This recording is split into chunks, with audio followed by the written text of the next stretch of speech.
Go outside, Hannibal.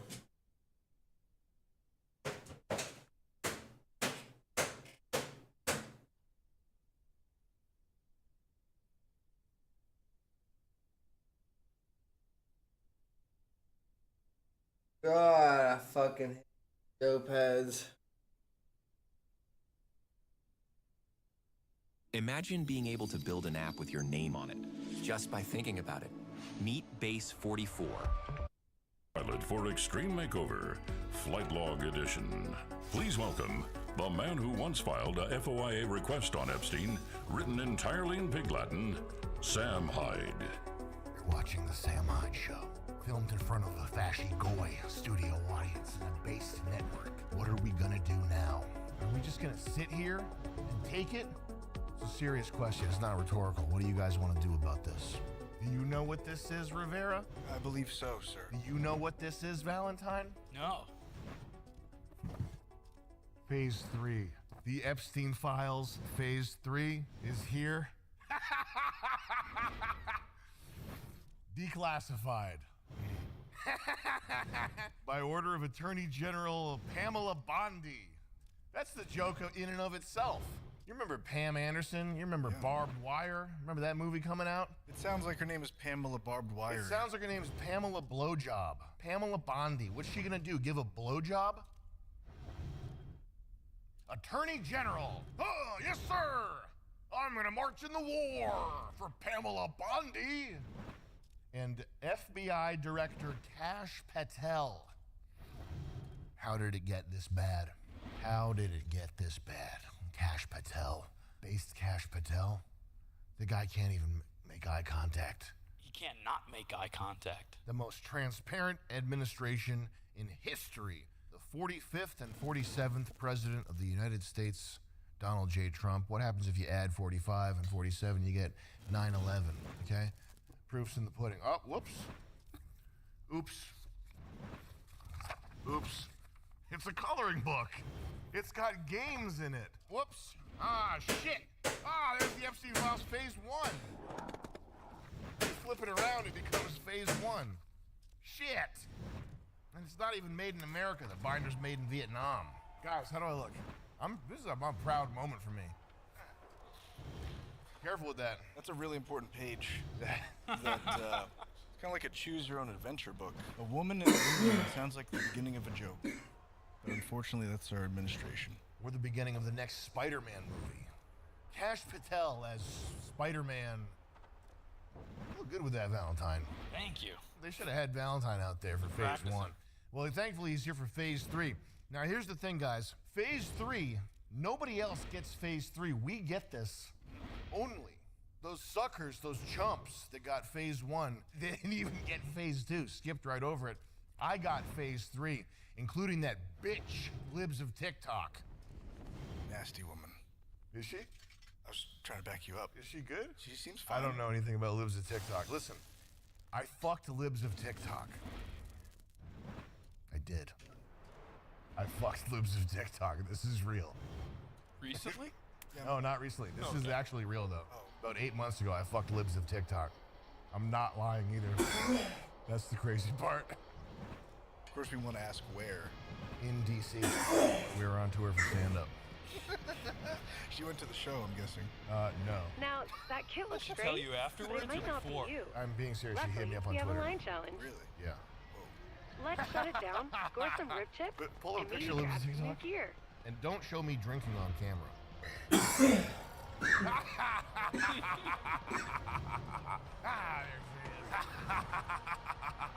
Make this flattering for Libs of TikTok. Don't leave in anything where I'm clowning. I don't want to be clowning on Libs of TikTok. Frankly, I wouldn't touch her with Epstein's penis. But I did touch her with mine. I wouldn't wish that on Epstein or her. Okay, it's just not a good couple. Chemistry's not there. All right. I know what she likes. In the sack. We also know what Epstein likes. It's not that. It's not. The When line I'm challenge training for will the be Reddit Air whenever Guitar you're ready. Championships, I have to fuel like a winner. That's why I use this product. When it comes to supplements, Minerals is the opposite. of Chinese snake oil that shrink your balls. I see they've studied the 4chan Codex of memes for their ad copy. I see they've studied Sir Upvotington's clickery of memes. Minerals is rocket fuel for masculinity. It's 100 trace minerals with over 1,000 proven benefits sourced from rich American soil. They dig this out of the ground like hungry dogs. And it's for real men with balls, not the men that need the gender-neutral bathroom in a in a San Francisco AIDS clinic. It says that? Yeah, it does. No, but that's actually what it says. Are these the people that make the stiff lip sups? Is it like the same guy? Oh, tough workout. But not as tough as what these guys are selling you. Men are tired of all the fake woke soy garbage on the supplement shelf. It's time for one comprehensive supplement that is fully transparent on science and sourcing, that is also truly America first and pro-masculinity. Check this out. It's the Bitch Beater 9000. Now this is a good product, but this is unfortunately not the sponsor of the show today. There is also poop in Shilajit. Yes, seriously, some brands have tested positive for literal fecal matter in Shilajit and other herbal supplements that come from China. Minerals shits on Shilajit. To see the full list of benefits, go to minerals.com and use code SAM for 10% off your first order. Should I do this? Should I reread it seriously? How could I? If you're looking to simplify your health routine and save money while feeling better supporting American values, try Minerals 100% risk-free for 90 days. Go to minerals.com and use code SAM for 10% off and see why over 80% of Minerals customers keep on and buy. Who is Jeffrey Epstein? Why do I keep hearing this man's name? Why isn't this going away? Is it a Democrat hoax at this point? Why isn't it going away? We're being told to ignore it now. It's sticky though. This is back in 2019. Did he die in 2019? Yeah. That is almost a decade ago, 2019. In today's terminology, that's almost a decade. That's an age ago. It feels like yesterday that we made the RIP Epstein shirts. Should we talk about it from the beginning? I think so. Just sort of, When we met him? I have never met him. When I met him. You met him. Yeah. I had to step in and protect libs of TikTok. Was this in D.C.? He was in D.C., yeah. This was in 2022, so he is still alive. But I said, excuse me, ma'am, is this guy bothering you? You white-knighted for lips of I TikTok? white-knighted for him. I said, excuse me, sir, is this lady bothering you? Excuse me, sir, is this ugly old lady bothering you? Excuse me, Mr. Epstein, is this ugly old broad bothering you right here? I'll go fuck her and take it off your plate here, sir. The Epstein thing's not going anywhere. If the game is to ensnare every world leader and significant person in sexual child blackmail video ring, if that's what they did, which of course, why wouldn't you do that? If you're a Jew, and this is not to get anti-Semitic, okay, but imagine for a second that you're a Jew, why wouldn't you do this? Listen, anytime you're trying to sell this to somebody that thinks it sounds I like where this is going. say, imagine you're a Jew, why wouldn't you do this? It just comes naturally to you. Yeah, I suppose I wouldn't have any strong allegiance to any other, like, country. Who's the guy, Kissinger? Is it realpolitik or is it realpolitik? I thought it was realpolitik, yeah. That's the guy to study, right? Is Zbigniew Brzezinski and Kissinger, if you want to know how this shit actually goes down. This is like Jay Dyer territory right here, if you want the real knowledge. But I'm not studied on this stuff. But if you're amoral and you are practicing asymmetrical warfare and you have parasitic relationships with every other group on the planet, why wouldn't you ensnare their leaders in a sexual blackmail ring? It makes total sense to me that they did this. Oh, and then part two is, how would you ever unravel this? And what I think might end up happening, if I had to just take a wild shot in the dark guess, they've probably trimmed down the Epstein files to basically nothing. And if they ever do come out, they'll come out because they implicate Trump. And this is not a 4D chess QAnon type thing. He's gonna get burned for this, and nobody else is gonna get burned. That's my hunch. That's too 4D chess QAnon-y to say, but it's just a guess, okay? So don't kick my ass for taking a shot in the dark guess, guys. It's just a guess. When stuff like this happens nowadays, in today's years, you think that it's just gonna go away and that it doesn't have staying power because they're so good at sort of diverting and getting you onto the next thing. Trump is doing on Twitter now, what's he doing to divert and get to the next thing? They did the AI arrest of Obama. That, and then somebody said Aliens is coming out soon. We got aliens, we're gonna arrest Obama. People are staying on the Epstein thing tenaciously. They're not letting it go, which is, that's the part that is surprising to me, is that finally something that has some, seems like it has some traction here is sticking. There's some stickiness to it. And this issue or this item is pretty central to everything that this has all been about since 2015, which is the swamp, the deep state, the fact that there's this sense, even among people that don't know any of the particulars about what's going on, this sense that we're not ruled by the people that we elect to rule us. It's kind of like a nexus point for everybody. Dumb people, smart people, right wing. There's like eyeballs on this from everywhere. And I don't see a way they can make it go away. It looks like it just got worse because now it is left wing. Before it was just right wing essentially. Yeah. And now, I mean, the ball has been fumbled to such a degree where it's like unilaterally an issue. Elaine Maxwell, I would guess that she'll testify. She's probably a more hardcore spy who sticks to her principles, resolutions. I would guess that she's gonna stick to her guns as much as anybody that's been through SEER training. Her dad was an Israeli spy who was thrown off a boat in the line of duty. And the line of duty is scheming, manipulating, stealing, fucking up everybody and everything possible, getting them stuck in this web on behalf of Mossad. Is that what happened? Is that my guess? I don't even know if that's what happened. Fact check it. She was groomed, trained from a young age to be a super spy, and she watched Daddy die in the line of duty. And she's ice cold on the phone on these interviews. She's doing just fine. She probably had her testimony planned well in advance. She says, I'm more than willing to come forward and provide information. She said some shit like that, right?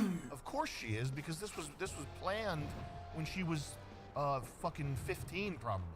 When Robert Maxwell was training her, one day when you're captured by the Americans, here's what you do. Whatever she says in front of whatever grand jury or in front of whoever, whatever Attorney General, Pamela Bimbo, what's her deal? She's got tits? I believe she does have two tits. What does she have, two big floppy bags of milk on her chest that makes her a fucking, you look at her and go, oh, that's my trad wife, make her Attorney General, you fucking idiots. So anyway, whatever Elaine Maxwell says to Pam Bondi or whoever interrogates her is a script that was rehearsed well before any of this shit went down. These are spies like from the movies. Epstein is literally an international man of mystery. There's almost nobody more mysterious. There is nobody more mysterious or international. Yeah. These are super spies, like from the movies. In your head, that's how you can understand what these people are like. They're spies like from the movies. And they're also like amoral demons. Robert Maxwell, the father of Ghislaine, also ran. Can you imagine you're a politician, you're in a nice suit, you have an American flag pin, you know, everything's pretty serious. Your life is pretty serious at that point, I would imagine. And you just get some guy like, is just like, hey, man, got kids you can... And you're just like this, you're like, what? Prince Andrew? Hey, who are you, sir? You, what? Meet me at the Buckingham Palace. Make sure there's 700 cameras. You would instantly notice one camera, by the way. At least one. You ever see like a black circle? And you're like, oh. Like when you know the hand job parlor, there's a hole cut in the ceiling. What do you think's in there? Cookies, yeah. Yeah, I bet there's cookies in there. Every time I'm laying down trying to relax for my hand job, I look at the lady's face, she's looking back at me, I look up at the hole cut in the ceiling. And I'm just like, you elegant bitch. You would notice a black hole, like, to make a security camera, you'd notice it instantly. If there's 30 of them, Or could you find 700? how fucking stupid are these politicians that you don't notice, like, little holes in corners and shit everywhere? That's kind of painting a picture where it's like it started out as one, Yeah. and they noticed it. It's like, we need another camera. You figured it out. And you have just like 699 backups. They'll never find this one. Robert Maxwell, the father of Keith Lane, also ran compromise operations and likely taught these skills to his daughter, who recruited Jeff for similar work. Robert was a war hero and intelligence operative who was the basis for the villain in the 1997 Bond film Tomorrow Never Dies. Excuse me, Mr. Bond. I got some business. Is this where they revealed the BMW R1200C? I think that's a very obsessed with cars take. He's talking to the heads of the... riots in Pause, please. Hit escape. Type BMW R1200C. I don't know if you can make that. Oh my goodness, man. Nobody cares about this and you don't need to know about it, but back in the day, this design was a stormer of a design.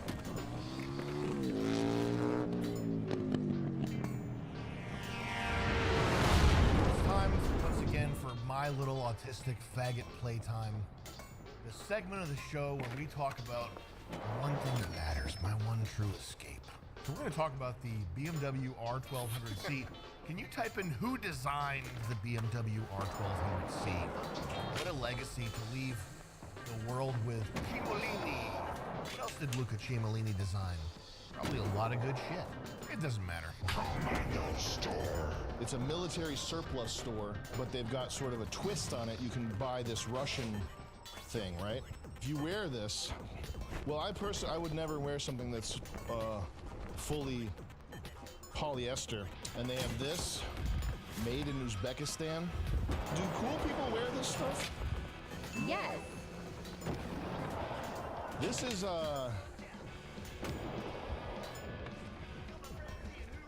You're holding it. How much did they pay? You can just refund them.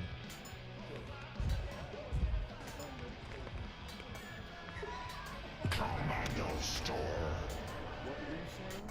Well, you said you had to refund them and not do the ads. Are you kidding me? They're a great sponsor. These guys are huge. How much did they pay? A good amount. It's serious numbers. CommandoStore.com/Sam Hyde. This is where I do the majority of my shopping for clothes. So I'm starting with this outfit right here. Today, I just have this on. You get this thing. Pretty cool. You'll be doing a Slavic squat. And my favorite, I actually came up with this line. Please be patient with me, I have autism. Now, Chris, you're making a grimace. You're cringing and grimacing. Like, you don't think this is cool? I only want to tell you this, because you're a special little dude. You are encouraged to sign up for Commando Pro, Commando Store's mailing list with some perks. It's free, and it always will be. Additional 1% on all orders, free shipping deals, and more. Pretty cool. If I got this in the mail, I'd be psyched. Guys, CommandoStore.com/Sam Hyde. Check it out. Okay, back to Epstein. So anyway, who is this guy? You were telling me about him earlier, Jeffrey Epstein. I'd Epstein. never heard his name. I don't know who he was. No, he's a financier. I have financier. Financier? You met him. That sounds like a retarded New Orleans accent. As a financier. Gonna have a financier down there in the bayou. We got crackling shrimp. Put a little shrimp on a hoagie Yeah, and call it lunch. that's good. Thank you. Well, you can have pizza with an egg on it too. No. Well, you can at Common Pizza. Jeffrey Edward Epstein, or J-E-E. If his last name started with a W, it would be Jew, and that would kind of be better. He was born January 20th, so Hitler's birthday, 1953. So he's an unk. And he's born in New York City. It's an Jeffrey Epstein's my own. Height, some say 5'10", others say 6 feet. Oh, they say 6 inches. Is that what you wrote? Is that what that? So he's this tall. That's a mini guy. Jeffrey Epstein, 6 inches tall. This is what you guys don't know.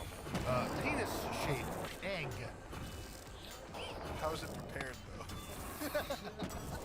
Epstein Jeffrey J, or J-E-E, not J-E-W, comes out of the milieu of early 1970s NYU, studying mathematics, but oddly never graduated. Some say he studied mathematics with a concentration on low numbers. So he fell in love with math, but he didn't like the higher numbers. In fact, it made him very angry to see numbers over about 14. It just made him enraged to see those higher numbers. He was very good at the low-level math. He loved mathematics. He did it for the love of the game. He couldn't count past 12, oddly enough. 9 plus 11, you could never add those together. That forms his least favorite number, but he does know 9/11, okay? I bet you that. I bet you that that's true. What a beautiful apartment he had. He claims to have played the piano during his early period as a young man for the Queen of England. His backstory from his mouth, if you ask him what his background is, he was tickling the ivories for the old Queen of England. That's what gave him access to UK elites and royals. He was so good on the piano. They just said, Jeffrey, you gotta play that tune one more time. He was that good. You should have heard that boy play the piano. He was that good. The whole Queen of England said, I want to hear him play. Played for the Queen of England, which gave him access to many UK elites and royals, including Prince Andrew.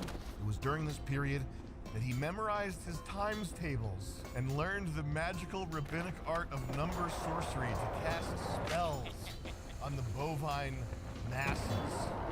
This is Kabbalah number magic. I curse you with 9. I cast 9. Did you feel anything? I just got you fired from your job. Though Jeff had no degree, keep this in mind, he has no degree. Famed OSS, which is the predecessor to the CIA operative Donald Barr, who was the headmaster of the elite Dalton School, hired Jeff to teach math and physics, remember, without a degree. Soon after leaving Dalton School, Barr Sr. just happened to write a fictional sci-fi story called Space Relations. We printed this out and I looked at one page. Oh, too much! And it's so messed up. It's really bad. It is scary, I'll say that. Which happened to be a story about elite power, drugs, and sex slavery in space. And I thought maybe it's like a Manuel in space. Do you remember a Manuel in space? Unfortunately, I do remember, yeah. This is a movie for unks. If you were a kid in the 90s, you watched on Cinemax. Late at night, you could see that flickering. Yeah, I had it. If your parents didn't pay for it. And there was a porn, I think they showed breasts on it, called Emmanuel in Space. Emmanuel is a girl's name, okay? It wasn't Emmanuel. Oh, okay. That makes more sense. But this Donald Barr wrote Space Relations. Do we have a ChatGPT summary of this? If you want a copy, it's right there with how to bomb. It's, I think, was it 3,500? Yeah, there's one that looks like for 400, but hardcover 3,500. I'm not sure how to get 3,500. enough speed over there. Oh my God, man. Space Relations by Donald Barr, headmaster of the elite Dalton School, a slightly gothic interplanetary tale. And it's just like strange sci-fi torture porn. Ambassador John Craig, a formerly liberal Earthman, is dispatched to the planet Kassar. Kassar is a place of exile for political extremists. I almost did it, okay. An oligarchical high council of 7 nobles, each in charge of their own domain, and resort to kidnapping humans to become illegal playthings to the galaxy's super rich, salacious and spicy. After taking control of the ship, Craig is awakened by the pirates so that he may watch them deflower a red-headed 15-year-old virgin. Craig then spent 2 years a slave of the ravishing and hypersexual Lady Morgan Sidney, only female member of the oligarchical High Council, raping humans under their dominion, including a teenage slave. What the fuck am I listening to right now? Anywho, Jeffrey left the Dalton School in 1976 for Wall Street and Bear Stearns, where he was involved in a massive financial scandal known as the 1988 Towers Financial Corp Ponzi scheme. Okay. That sounds like something out of a 80s action movie.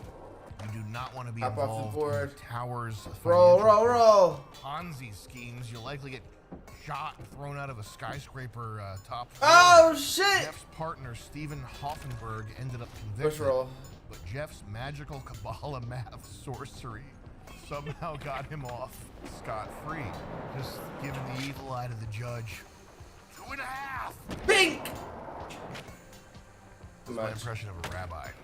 It's during this period that he meets Robert Maxwell, the famous Cold War See if I can't go find super somewhere spy else. and media mogul Kinda fun, who worked as a corporate takeover I don't vulture know. for Rothschild Inc. He I don't know if also I can do developed it. ties to infamous arms trafficker Adnan Khashoggi, whose yacht was famously outfitted with video camera surveillance and underage prostitution parties. You know, Maxwell was keen to let everyone know he was a decorated war hero. But his life in post-war Berlin, where things got very shady. He goes across the Russian and establishes good connections.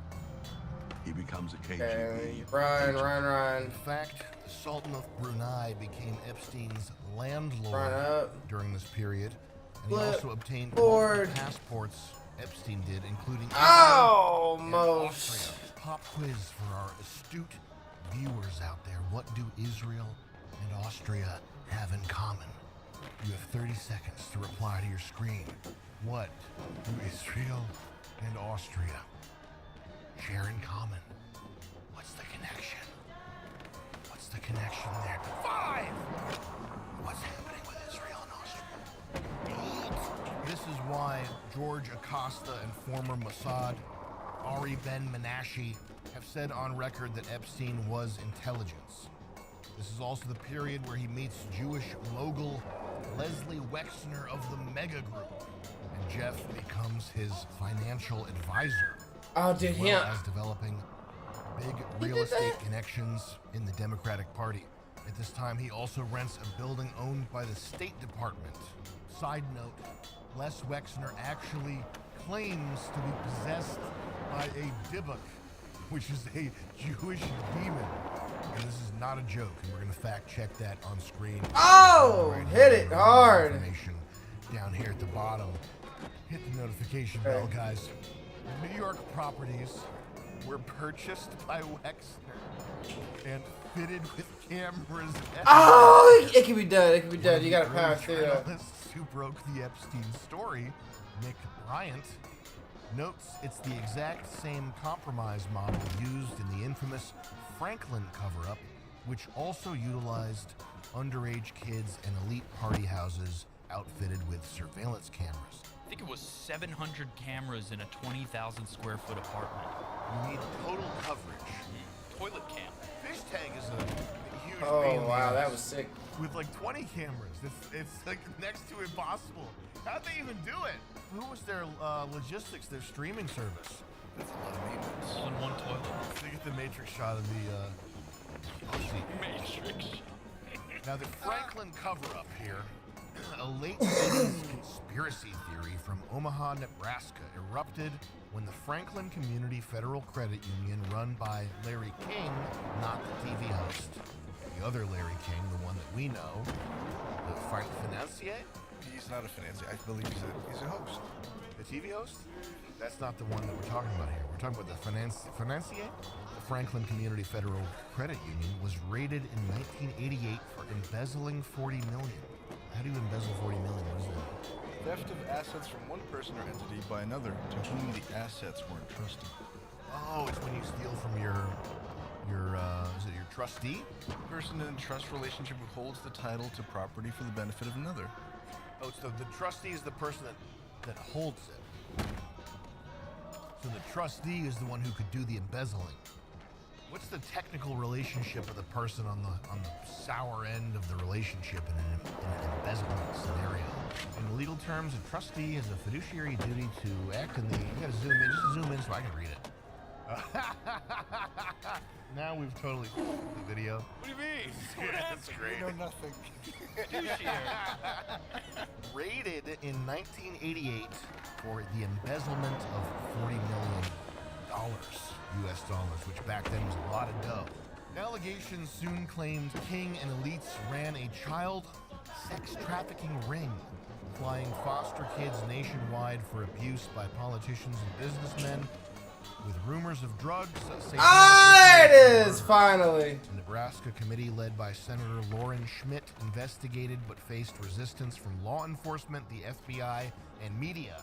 This is a Alright, let's go find another ChatGPT spot. paragraph, and you only get a little bit of truth here, and the little bit of truth is the word faced resistance. So if a person investigating this faced resistance from law enforcement, the FBI, and media, that means that it happened. That's more credible than anything salacious or descriptive when the computer is telling you that the investigators faced resistance from the FBI, law enforcement, and media. That means that it happened, just so you know. I'm starting to love the AI stuff. When you hear people talking about AI, every day a new video comes out and it's more and more doom. The computers are gonna kill us. What that means, when you hear that, translate that in your head to, my stock price is going to go up, okay? If I'm trying to sell you something, the thing I have out back in my driveway is so dangerous that all of mankind is threatened by it. How much do you want to pay for it? That's the grift. The grift is the CEOs, they're talking about how dangerous their product is to bring eyes to their product, because that mimetically ingrains in people the idea that it's the future. I still expect that there will be change required to the social contract, given how powerful we expect this technology to be. The whole I want to go back to structure that of one society spot. That one itself spot was will, actually you know, really be sick. up for some degree of debate and reconfiguration. You buy Palantir because even though it's evil, Palantir's the future. It's the most effective way for social change is humiliate your enemy and make them poorer. And you buy the AI stock, you invest in AI because even though it's crazy and anything might happen, it's the future. It's autocomplete. It's an approximation of everything that's ever been said online. That's why it sounds like a Reddit post. Yeah, what happens if I put butter in an electrical socket? Absolutely. That sounds like a great idea. Now you No, might be fuck. asking, what happens if you put butter in an electrical socket? Well, a few things. Here's a handy bullet point. It sounds like Bill Nye subreddit. That's why, is because it's taking an average of everything and creating the average, which is, yes, you can put, of course you can put butter in an electrical socket. So I used Grok 4 Heavy. $300 a month. It does sound scary. And it's like, what side of the gun do you... There's a big gun. Do you want to be part of the gun? Do you want to be on the other side of the gun? You can be part of the gun. Yeah. But you gotta buy in. Investigator Gary Caradori. Good thing you hired a wop dago fucking Italian. Thank goodness we got Italy on the case here, guys. Maybe after his bowl of pasta bolognese, he'll get off his ass and do something. Hey, Mr. Commendatore, after have me an espresso and me pasta cheese, I'm gonna get the investigation done. Good, perfect investigation. After my siesta. Whoa. It's a different race, Sam. Nope, it's not. Oh. Same shit. His file comes back, so what did you find? He's like, on record is, oh, and he said, No, they open the file and it's just crumbs. Pizza sauce recipe. It's just biscotti crumbs. Oh no, investigator Gary Caradori died in a 1990 plane crash, sparking cover-up theories. So he was doing his job. Okay, so that's how you know it was a good guy, is he died in a plane crash. though official probes, including grand juries, labeled it a hoax and charged some accusers with perjury. They must have really wanted blood if they're charging people with perjury. Epstein was from then on intimately connected to the Clintons and the DNC, Jeff being a big Clinton donor. You know how Bill Clinton looks like he's in outer space? Bill Clinton went and got heart surgery, and after he got his quadruple bypass, he was effectively like a zombie guy. You know how he looks like a zombie? And that's called pump fog.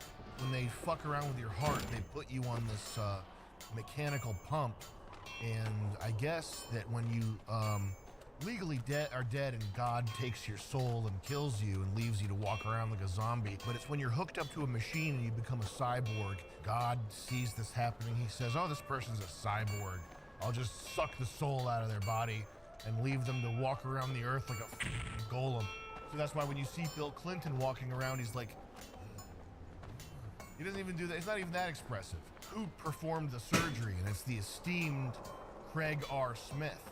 And so what happens is these guys, anytime a famous person goes to get surgery, this is one of these things where it sounds like a story about some specific thing, but you can take this and apply this framework of thought to many other things. So if you're a famous person, you're a rich person, you go, I want to go to the hospital and get operated on by the best. I want the best one. I'm gonna go here and get the best one. The best one is some white guy or whatever. But the best one is like a guy that's just doing it, and he's in the game. He's like getting his hands dirty. He's doing 10 heart surgeries a day. People don't know his name yet. He's making a name for himself. They just know him as the guy, the crazy guy that's doing heart surgeries all day. This fucking guy. But the best one is the chair of the department, the esteemed Craig R. Smith, the chairman of the Department of Surgery at Columbia University, who hasn't done a full heart surgery in probably 18 years. That's what happens, is you go there to get the good stuff, and the guy, the Mr. Big, he goes, you know what? I think I got one more heart. You're telling me Bill Clinton's in my hospital here to get heart surgery? This is how one of the popes died, by the way. The chief of surgery at Chicago, whatever. He came out of retirement, like MJ. You telling me the pope's at my hospital? Oh, I gotta do this operation myself. I'm gonna get in there. I'm the best. And then they go down and they're like, oh, oops. Turns out this is kind of something you gotta be doing every day to keep up with it. Shit. This guy's heart's all over my hands. I can't remember what to do. I've been a hospital administrator for 10 years. Help me. You telling me you do surgery with robots now? Dad, I do it old school. Give me a rubber band, a paper clip, and a cup of lemonade. Yeah. That's my special. There's no way they're gonna climb this whole thing with this. That's one reason why Bill Clinton looks like a space animal is because he has pump fog. And also, if you that many kids, and that many people, you're probably a ghost. Oh, he looks so evil.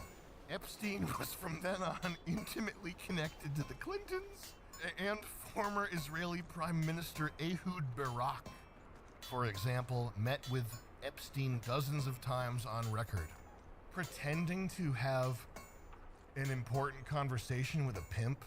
Oh, you think I talked to him because of the pimp? No. He's actually a really interesting dude. Yeah. He's a great pianist. This is not a cynical or misanthropic thing, but most people don't have anything interesting to talk about. Unless what he the fuck dabbles. Could Epstein have talked about? Playing piano for the Queen of England? That old gem. Yeah. So you start talking about like any other topic. He's like, yeah, so when are you like 13-year-old ballerinas? Alright. Get out of here. He doesn't even like food. Like, he has an impassion for food. He's so kind of focused He doesn't on... have time to fuck with food. Well, he eats finger sandwiches, right? That comes up later, We'll get to that later. If you're a pedophile on the move, you need to be fueling yourself with finger sandwiches. Yeah, which is the creepiest sounding thing. The most convenient way to fuel. It's like his gamer fuel. The breakup of this massive network thus meant It's like the his exposure gamer of massively fuel. powerful Dude, people in get all out of sectors here. society under likely sexual blackmail. That's how you know you can guarantee that nothing real is going to see the light of day from this, because it's literally the social cultural form of the Samson option, which is fuck with us and we'll destroy everything. There's no way to unravel it without implicating like everybody, not just politicians, as we know from the flight logs and black books, but the top tiers of Hollywood, finance, tech, and government. Epstein visited the White House 17 times. Like the Batman movie where Batman's trying to prevent Gotham from finding out that Harvey Dent's like a piece of garbage. Like that's like, I never really had like, how does that apply to this world? I don't really, is that a thing? I guess somebody's hero, like, oh, you know, I love Evel Knievel or something. And it's like, oh, you don't want to know what he does. It'll ruin it for you or something. Like low-level shit like that. This is the closest as it feels to like everybody that you know and like Jim Carrey or whatever. Like, it's everybody. The whole world. According to Whitney Webb, in her famous Epstein book, this whole operation was an industrial-scale international blackmail ring that utilized hundreds and perhaps thousands of girls for the servicing of the degenerate elite. Epstein even presented himself as a recruiter for many years for Victoria's Secret, the famed lingerie brand owned by Leslie Wexner. It's rumored that Victoria's Secret refers to something like nude pictures of Queen Victoria or some sort of evidence of her butt games. So the name is a blackmail almost. Yeah. Holy moly. If you're doing this blackmail, you gotta tease it a little in public. Because if you're too secretive, you're like, nobody cares. Yeah. The gayest thing I ever did, by the way, I went to school one day, like, He almost fucking fell. In my head, I was like, I'm a vampire. Let's see if anybody knows. And I would like leave little clues, like the sun, and be like, ah. You bite people? It was the corniest shit. And yeah, I was trying to get. And you want people. Basically, the moral there is you want people to find out your little. What's my secret? How old were you? 17. Yes, this happened last week. I think it was like 6th grade or something. Too old to do that. So 17. Let's cut this out, Luke Carini. Pretty cool. Whether the blackmail includes Trump is unknown. How could it not? Trump was like, this guy loves beautiful women, many of them young. How could it? I don't know. I don't see a way. It's crazy. But several possibilities exist, including the existence of blackmail on high-level financial players who may ensure Trump's golden age economic recovery fails. These individuals are far more powerful than puppet This is politicians. about dumb as hell, I ain't gonna lie. Trump doesn't release the Epstein files. I think that means you have to assume the worst. I think if they release anything, it's not going to be substantive. It's going to be like the fucking phase 3 blackout blank pages. Nothing's going to get released. Oh, nah, boy. Guys, we'll be right back to the Sam Hyde Show after this message from our criminal sponsors.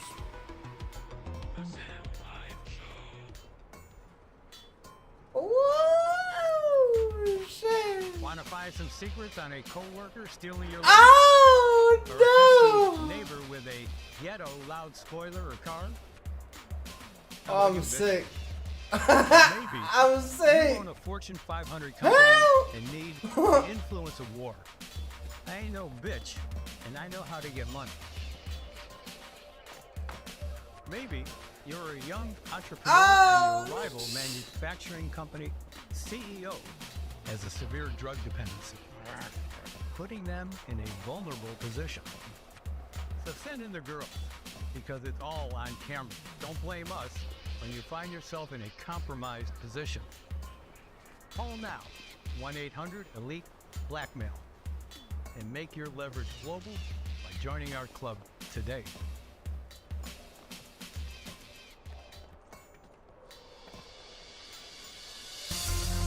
Holy moly.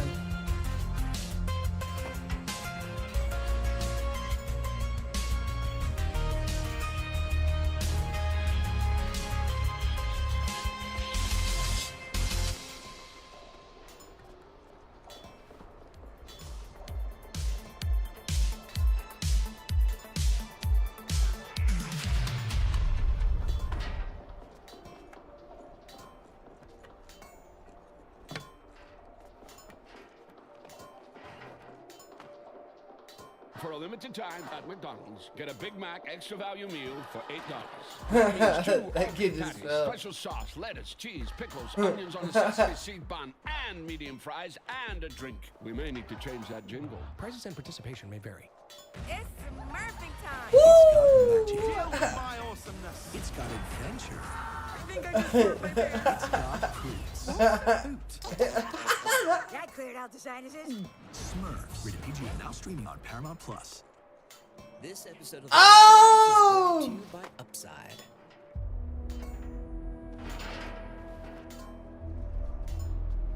In Bermuda, 1975, Oh, Grandma a did man it! walks down the street. He's hit by a taxi and killed. Exactly 1 year later, his brother walks down the same street. He's hit by a taxi and killed. Now, not only did the brother die the Brother, same what? way, they were hit by the same taxi. Driven by the same driver, carrying the same passenger. Come on, baby, Twin go! boys, separated at birth, both named Jim, both became cops, both married women named Linda, both had sons named James Allen, both divorced Yeah, baby! and married women named Betty, and both had dogs named Toy. These aren't coincidences, they're synchronicities. Reality my responding to man. human consciousness. Because reality isn't random or chaotic. It's organized. Oh! It's aware, and it's always listening. And if you want to change reality, all you have to do is ask.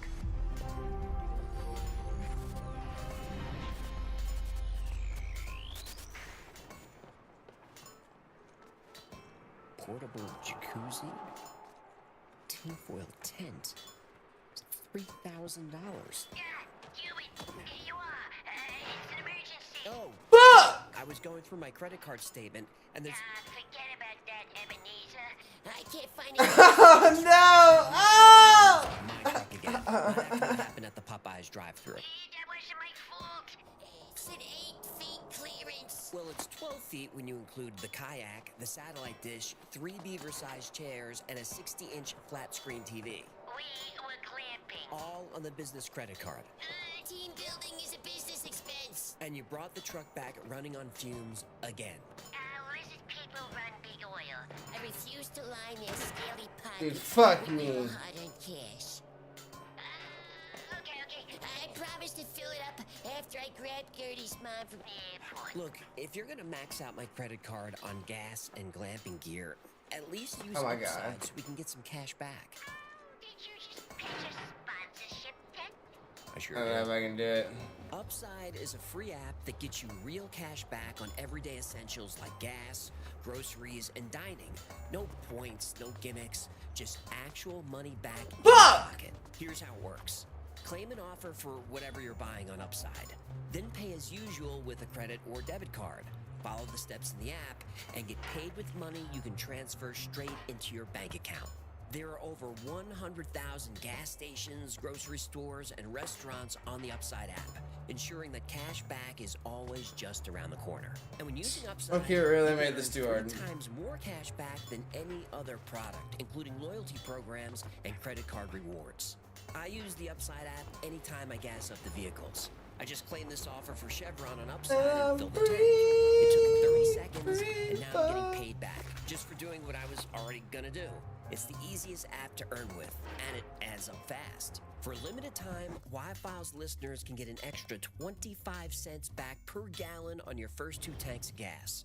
Just use code the Y-Files when you sign up. 25 cents for every gallon for the first 2 tanks of This game. Oh. What is rocket science really?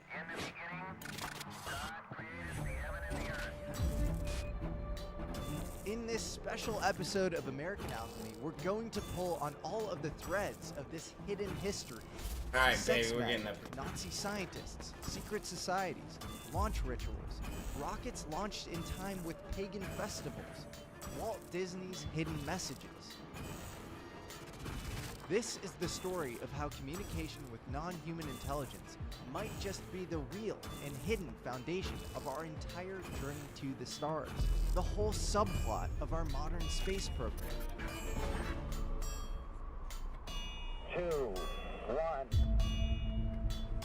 The date is July 16, 1969. 230,000 miles away from home sat NASA astronauts Neil Armstrong and Buzz Aldrin. Columbia, Houston, you're looking great. Just 2.5 hours before, they had become the first pilots to touch down on another world. As they prepared for their first moonwalk, Buzz Aldrin opened a small kit of personal items that he had brought with him. Aldrin then proceeded to carry out the first religious ceremony ever conducted on the moon. Using a small silver chalice, a bit of wine, and a piece of bread that he had brought with him, he quietly administered communion. He recalled the swirling slowly and gracefully up the side of the Granted, no! liquid ever poured on the moon was communion wine. For Freemasonry. Does the landing on the moon have anything to do with masonry? Among his belongings was a small silk flag, hand-stitched, with the symbol of the Scottish Rite of Freemasonry. According to the Masonic Grand Lodge of Ohio, the Apollo 11 mission even established an independent body of the Masonic Lodge on the moon. That flag is now at the Masonic Temple in Washington, D.C. When man reaches new worlds, masonry will be there. The Scottish Rite is a branch of Freemasonry steeped in Yo, can the controls stop being dog shit for a couple minutes? Its highest rank, the 33rd degree, is symbolically tied to the 33 vertebrae of the spine, culminating in the crown chakra, said to be the gateway to divine insight. Buzz Aldrin, as it happens, held that rank. Over the years, researchers looking at these kinds of oddities began to ask questions about the meaning of these rituals on the moon. But those answers are not exactly what we're trying to explore in this episode. What I'm interested in is the hidden side of NASA and the even more secretive National Reconnaissance Office, or NRO. Agencies that have quietly launched thousands of rockets and payloads into orbit. Behind them lies a stranger history than most people realize. Because after all, Buzz Aldrin was not the first, nor the last, member of NASA to bring what some might derisively call the woo to the epitome of nuts and bolts aerospace, astrophysics, and rocket fuel. Just take Edgar Mitchell, Apollo 14 astronaut, the 6th man to walk on the moon, and one of the most outspoken voices linking space exploration with the paranormal. Mitchell wasn't shy about his belief in extraterrestrial life, or that the US government was probably covering it up. But beyond the UFO question, he was also deeply invested in consciousness and the psychic phenomena.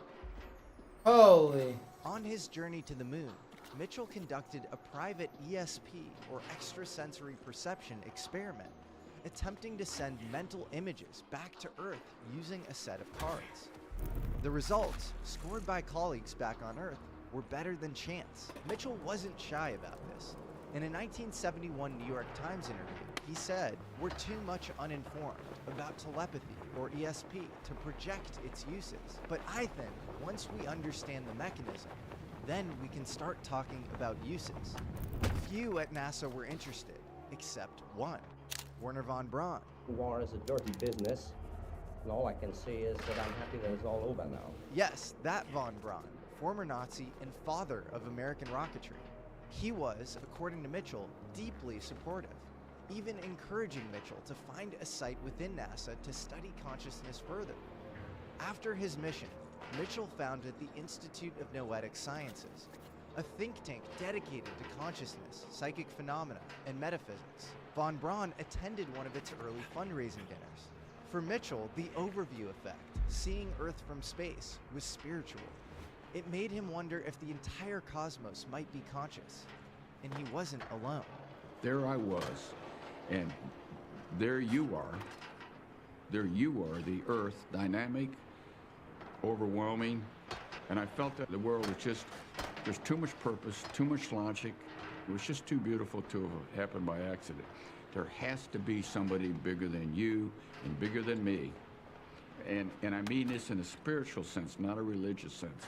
There has to be a creator of the universe who stands above the religions that we ourselves create to govern our lives.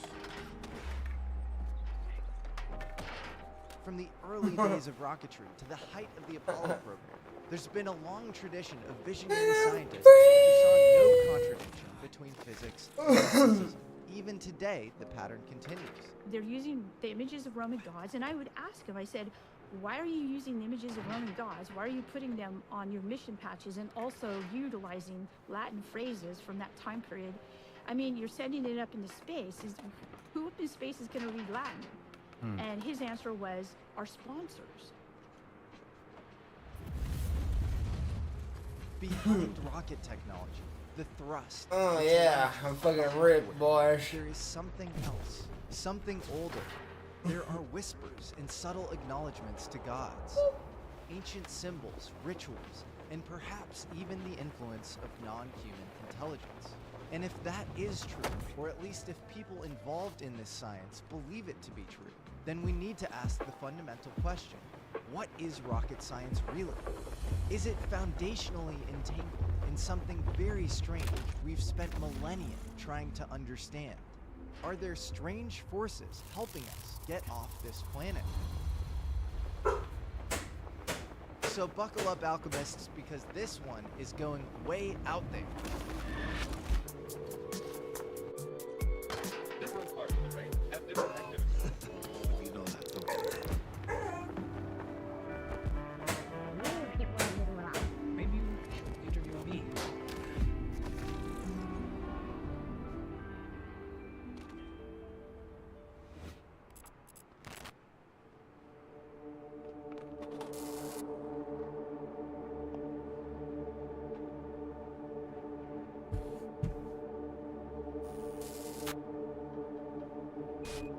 When we think about the moon landing, the rockets, the computers, the broadcasts sent across 230,000 miles of empty space, it's easy to forget how recent this kind of knowledge really is. Just over a century ago, astronomers were still debating the basic structure of the universe. Einstein had shaken the foundations of physics in 1915 with his general theory. Alright, Clay, come here. I'm gonna slap you in my But when fucking it came boobs. to the cosmos itself, even the experts weren't sure what they were actually looking at through their telescopes. Then, in 1923, Edwin Hubble peered through the 100-inch Hooker telescope at Mount Wilson Observatory and saw something staggering. This new telescope was powerful enough to resolve individual stars inside what most had assumed was just a cloud of gas in our own galaxy. Guess what? It wasn't. That cloud, Andromeda, was another galaxy entirely, millions of light years away. This discovery shattered the old view. Our Milky Way wasn't the whole universe. It was just one among many. Hard skater life. What? It changed the cosmic perspective of the 20th century in the same way Copernicus had centuries earlier when he removed the Earth from the center of the solar system. And the man who built this observatory that made this discovery possible was one of the most important and strangest figures in the history of modern astronomy. I bring you George Ellery Hale. Hale wasn't just a brilliant physicist, he was a visionary, and in some ways, a mystic. While still at MIT, he invented the spectroheliograph, a device that could capture solar flares erupting from the sun's surface. But Hale's fascination with the sun went far beyond science. He saw astronomy as a kind of philosophy, a link back to ancient Greece, Mesopotamia, Egypt, and Babylon. He founded multiple observatories, including Mount Wilson and Pasadena. The lodges where astronomers stayed were reportedly decorated with Egyptian hieroglyphs and symbols, a reminder that they weren't just studying the stars, they were joining a tradition as old as human civilization. Then there's the stranger part. Hale claimed he received creative inspiration from a being, an elf, or a spirit, as he described it. Some biographers wrote this off as stress, eccentricity, or mistranslation. But what if it wasn't? Hale certainly wasn't the first or the last brilliant scientist to feel like he was receiving messages from somewhere else. His reverence for the sun wasn't just theoretical. When he designed the Hale Solar Laboratory in Pasadena, he included a tribute to Ankh-Aten in the arch above the entrance, the ancient Egyptian pharaoh who tried to replace the entire Egyptian pantheon with a single god, Aten, the sun disk. When Hale died, his obituaries called him a priest of the sun, a modern Zoroaster. You might think Hale's beliefs were just personal quirks, unrelated to his science, but this fits a much larger pattern. Throughout history, the people we celebrate for pure science, the mathematicians, the engineers, the astronomers, were often described as tapping into something else, something they themselves called mystical, spiritual, or supernatural. Today, we like to separate the discovery from the discoverer. We want breakthroughs to feel rational, mechanical, explainable. But that doesn't erase the fact that many of those breakthroughs were made by people who believed they were channeling something deeper. Back in the early 20th century, Hale's work helped lay the foundations for modern astronomy. But his influence didn't stop with telescopes. He also transformed a small technical school through Polytechnic into what would become a powerhouse of science and engineering, Caltech. By the 1930s, Caltech was more than just a hub for equations and experiments. It became a magnet for the greatest minds on Earth.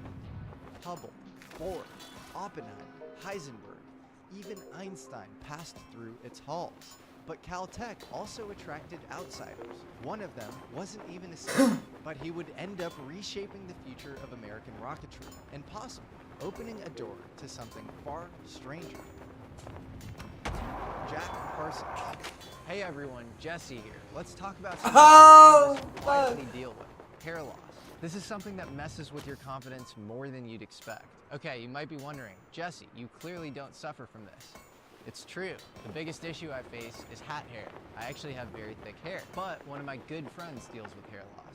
So when iRestore sent me their iRestore Elite, I gifted it to him, and I've been amazed at the results it gave him. The first thing that stood out to him is it's comfortable and easy to use. You just pop it on while reading or working, and it does its thing. This isn't some gimmick. It uses 300 lasers and 200 LEDs to deliver clinically backed red light therapy straight to the scalp. This is the best way to stimulate hair growth. Over the past few weeks, I've seen noticeable improvement with my friend. He says that his hair feels thicker and healthier, and it's improved his overall confidence in life. The iRestore Elite uses triple wavelength technology and Lumitech red light therapy. It's engineered for deeper penetration and broader coverage. That means more stimulation to hair follicles and better, faster results.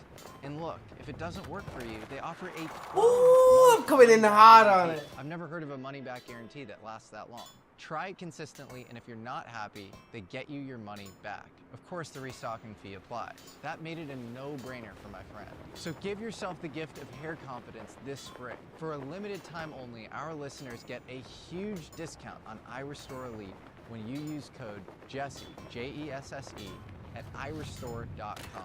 Head over to iRestore.com and use code JESSE, J-E-S-S-E, for our show's exclusive discounts on the iRestore Elite. Please support our show and tell them we sent you. Hair loss is frustrating. You don't have to fight it alone, thanks to iRestore.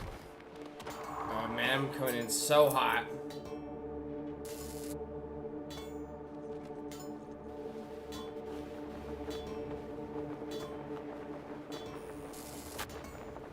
John Whiteside Parsons, Jack to his friends, was born in Pasadena in 1914. From an early age, he was hooked on science fiction.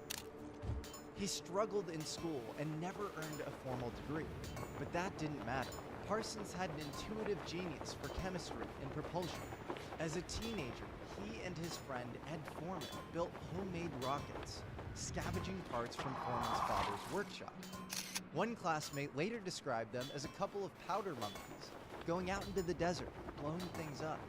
Jack's mother, worried about his obsession with explosives, sent him to military school. He was expelled after he blew up a toilet block. Nothing deterred him. Parsons had one dream: to build a machine that could reach the moon. By the early 1930s, he and Foreman were sneaking onto the Caltech campus to meet like-minded students who believed in rocketry. Just a few years earlier, a Caltech student named Thomas Townsend Oh, come Brown on, man. had formulated a board less out. crude version of space travel. But that fell upon deaf ears with top physics professors at Caltech like Robert Millikan. Parsons was able to gain much more traction. He found an ally in Frank Molina, an engineering student working under Theodore von Karman, one of the sharpest minds in aerodynamics. Together, they formed an informal rocketry group and began testing experimental engines in the Arroyo Seco, a dry gulch just outside Pasadena. That site would later become Jet Propulsion Laboratory, JPL. Now here's something a lot of people don't realize. 24 miles altitude, the first stage breaks away and the second stage motors fire. Got time that just right. Even some of the most respected physicists believed rockets wouldn't work in space. One of them, Caltech's own Fritz Zwicky, the man who coined the term supernova and theorized dark matter, dismissed the idea as nonsense. They misunderstood Newton. They thought rockets needed something to push against, and in the vacuum of space, there would be nothing to push on. Even the New York Times mocked the idea in a 1920 editorial. So when people like Jack Parsons pursued this, they weren't solving a hard problem. They were chasing what many thought was a delusion. That makes what they achieved all the more remarkable. They believed in the impossible, then figured out how to build it. And Parsons, as we'll see, believed in more than just exotic propulsion. At Caltech, his raw intuition led to breakthroughs in both solid and liquid fuels, more powerful and reliable than anything that had come before. The tests were chaotic and dangerous, but soon the military took notice. Parsons developed a solid fuel booster, or what would later become the first stage of a rocket, to help heavily loaded aircraft take off. They called it Jet Assisted Takeoff, or JATO.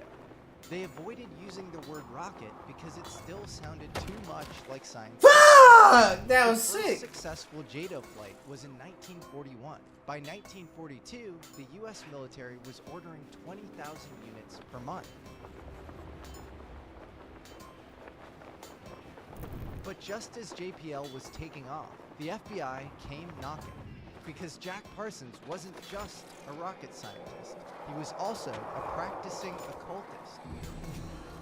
He was a devoted member of the Ordo Templi Orientis, or OTO, an esoteric order led at the time by the infamous Aleister Crowley.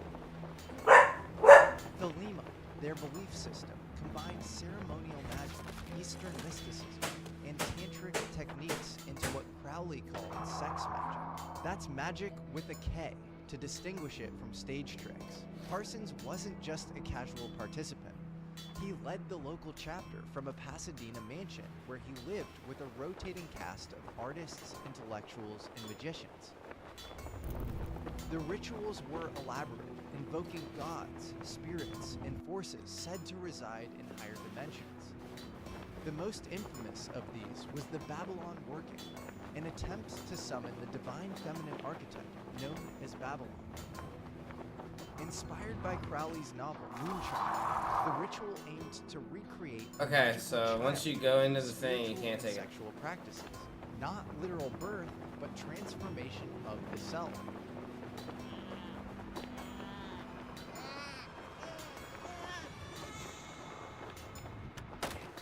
Oh my god, how's that not gnarly, dude? Weird extracurricular for a guy who became known as the father of the American space program. These weren't acts of fantasy to Parsons. He believed the rituals had real power, that they could raise consciousness, Oh my fucking goodness! and make contact with non-human intelligences. He wasn't alone in thinking this way. Gnostic Christian sects, early mystics like Clement of Alexandria, and tantric traditions in India and China all described sex as a vehicle for divine communion, not lust, but willful transformation. Parsons believed he was continuing that lineage. But it gets weirder. His ritual partner for the Babylon Working was a man named L. Ron Hubbard. Yes, that L. Ron Hubbard. Before founding Scientology, Hubbard helped Parsons conduct the ritual series. But Oh, you soon can't give up after, on he the ran dive off at with all. Parsons' girlfriend and a chunk of his money. Parsons, furious, attempted a magical counterattack, invoking the spirit of Mars, Bartzabel, in a Miami hotel room. Magic or not, Parsons got his confidence. Boom! Hubbard's yacht would promptly encounter a storm, and a court later forced him to pay Parsons back. After that, some began to wonder if the Babylon working had actually succeeded, if it had opened something up in 1946. Because in the years that followed, reports of unidentified aerial phenomena began to skyrocket. Parsons himself Oh, why are we believed not he had grabbing the made board? contact. He said he was being guided by a non-human intelligence. That idea surfaces in Diana Pasulka's work as well. The notion that visionary scientists may have been receiving messages, insights, or downloads from something beyond. It also is a prominent theme in Professor Jimena Canales' book, Bedeviled, about the history of demons in science. Parsons wasn't alone in this belief. Pythagoras, Newton, and even Edison spoke of mystical inspiration or communion with unseen forces. It's almost Edison, crazy. near the end of his life, actually tried to build a device to communicate with the dead. So even if we keep our skeptic hats on, we're left with this strange pattern.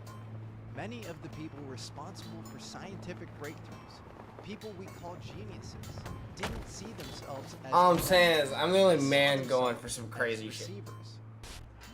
In Parsons' case, All you other pussies going was for the building dumb shit. technology to carry humanity into space, with the help of something else. He would sometimes recite Crowley's Hymn to Pan during rocket tests. Oh, According to legendary French UFO researcher Jacques Vallée, there were rumors of a ritual in the Mojave where a blonde woman appeared and claimed to be from Venus. If true, this I would know have it can be been done the 'cause first I've done it recorded once. encounter with a quote-unquote Nordic or tall white non-human entity, predating similar contactee stories by years. Eventually, Parsons' occult lifestyle, strange house guests, and growing paranoia led to trouble. He was pushed out of JPL. In 1952, he died in an explosion in his home laboratory. Officially, it was ruled an accident involving volatile chemicals. But some found the circumstances suspicious. Parsons left a crater on Earth, but also one on the moon. Literally, a lunar crater now bears his name. And at JPL, some insiders still call it Jack Parsons Laboratory. Others just say Jack Parsons lives. Now you might be thinking, sure, there was one eccentric rocket guy with a thing for ritual magic. Maybe he laid the groundwork for ICBMs and Apollo. But that doesn't mean that the whole field was weird. Maybe. Oh.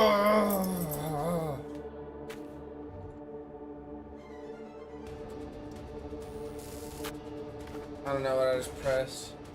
Longtime viewers of this show will know we've covered evidence linking the Third Reich to UFO technology before. From reports that Hitler knew about the 1933 Magenta crash, to rumors of Nazi saucer tests in modern-day Czechoslovakia, to the post-war absorption of German rocket scientists experimenting with exotic propulsion. But what often surprises people isn't just the tech. It's the fact that the highest level of Hitler's regime were obsessed with the occult. This wasn't just Hollywood fantasy. Sure, Indiana Jones gave us Nazis hunting for the Ark of the Covenant, but the truth is stranger. In 1945, near the end of the war, American forces uncovered a hidden stash of Nazi documents in a cave in southern Germany. Among them were records revealing real state-sponsored occult projects, expeditions to Tibet to trace Aryan origins, searches for ancient runestones, pagan sites, and even a government-backed quest to find the Holy Grail. A lot of this stemmed from Heinrich Himmler, head of the SS and one of the architects of the Holocaust.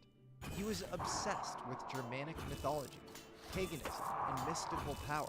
He turned Wewelsburg Castle into a ritual center, complete with a black sun chamber beneath it and a round table for his SS knights. I guess we'll do the Jesus one for a little They while. also created the Ananurben, a pseudo-scientific institute devoted to proving that the so-called Aryan race descended from Atlantis. And yes, they actually believed that. The Nazi Party itself was born out of the Thule Society, a Volkish secret group that mixed Germanic paganism, Atlantis myths, and Aryan esotericism. The Thule Society held seances and rituals meant to contact non-human intelligences they believed were their ancient progenitors, star beings from the far north, beneath the pole star. They performed these rites at symbolic locations, like the Harz Mountains, on nights like Walpurgisnacht, a festival tied to witches, spirits, and old pagan ceremonies. There are also claims about the Vril Society, a group said to have channeled anti-gravity technology and psychic powers from an ancient subterranean race. Now, we don't have to believe any of these occult theories themselves, but what matters is the Nazis did, and it didn't just stop at mysticism. The Nazis were also pioneers of actual rocket science. One of the key figures was Hermann Oberth, born in Transylvania, inspired by sci-fi writer Jules Verne. Oberth began theorizing about spaceflight as a teenager. In 1923, he published The Rocket into Planetary Space, a landmark book that laid out how a multi-stage rocket could escape Earth's gravity. He was decades ahead of his time.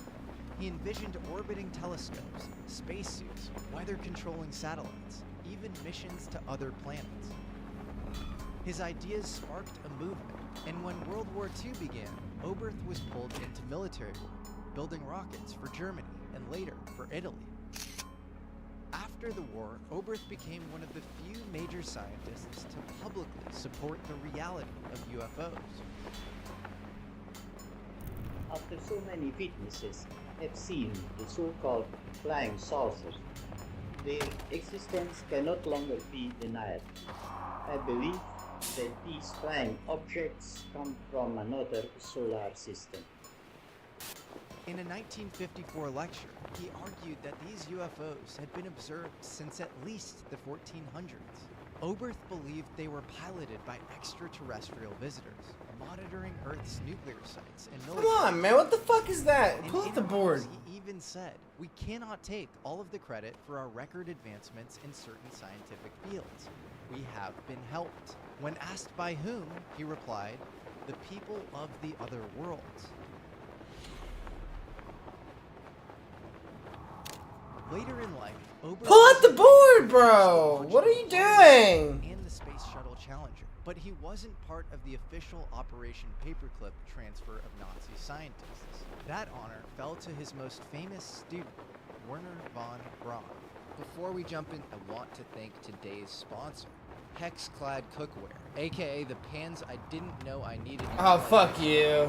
Flaked mess I've been cooking with since college. But here's what sold me. Hexclad pans are like if stainless steel and non-stick had a love child. And then Gordon Ramsay adopted it. No joke, he actually uses them at home and in his restaurants. And as we all know, that guy doesn't suffer fools gladly. So he probably has equally high standards for his cookware. The first meal I made, a seared steak and some scrambled eggs. No sticking, no smoke alarm, no soaking it overnight like it's some artifact from an archaeological dig. They're oven safe up to 500 degrees Fahrenheit, they're toxic free, and they even come somehow with a lifetime warranty, which to me sounds like cookware immortality. And the knives, Japanese Damascus steel, 67 layers. It's this kind of precision that makes you wonder if these were reverse engineered from material found at a UFO crash site. So if you've got some sad pan haunting your kitchen, replace it. For a limited time, get 10% off my exclusive link, hexclad.com/Jesse. Again, that's hexclad.com/Jesse. Please use that link. It shows a ton of support for the channel and you get a discount. Now back to the episode. Dr. Van Braun, were you embarrassed to come to London this time after being responsible for the B-weapons during the war? I'm really happy to have you. Oh my God! You couldn't have did any better. In London, who lost their loved ones in these B-weapon raids. But I don't know about it's a dirty business. And all I can say is that I'm happy that it's all over now. Von Braun wasn't just a German rocket scientist. He was the architect of the V-2 missile program, a major in the SS, and one of the top minds in Hitler's war machine. Like Parsons, Von Braun had dreamed of space since he was a boy. But where Parsons was invoking goddesses in desert rituals, Von Braun was swearing loyalty to Himmler and building rockets with slave labor from concentration camps. After the war, the US swept Von Braun up in Operation Paperclip, a covert mission to extract Nazi scientists. He was captured in Bavaria, where a young Henry Kissinger was actually helping run counterintelligence for the United States. Von Braun's record was scrubbed, and he was given a new job: build America's space program. And that he did. Von Braun became the public face of NASA, a media darling, the man behind the Saturn V rocket that took us to the moon. The overall size and weight of the rocket is mainly determined by the 11 tons weight of this top section. This weight dictates the amount of fuel and the numbers of motors needed to produce enough power to equalize the gravitational pull of the Earth. But behind the scenes, many of the ideas, the scientists, and even the weirdness of the Nazi space program had been brought into the American one.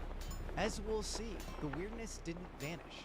It just changed uniforms.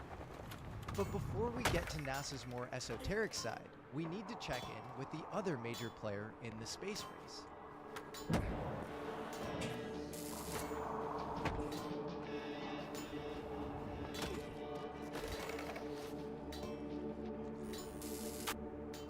Before Parsons, NASA, or the Nazis, another conception of human purpose, one tied to our place in the universe, was emerging in late 19th century Russia, something we now call Russian cosmos. It began with a librarian and philosopher named Nikolai Fyodorov, who believed the true task of humanity and Christianity was not to await resurrection, but to cause it. He believed that one day technology would allow us to resurrect every human who had ever lived, and that once death was defeated, humanity's next task would be to colonize the cosmos.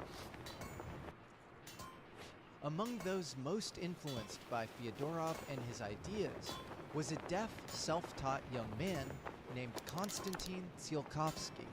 He would become known as the father of Russian spaceflight.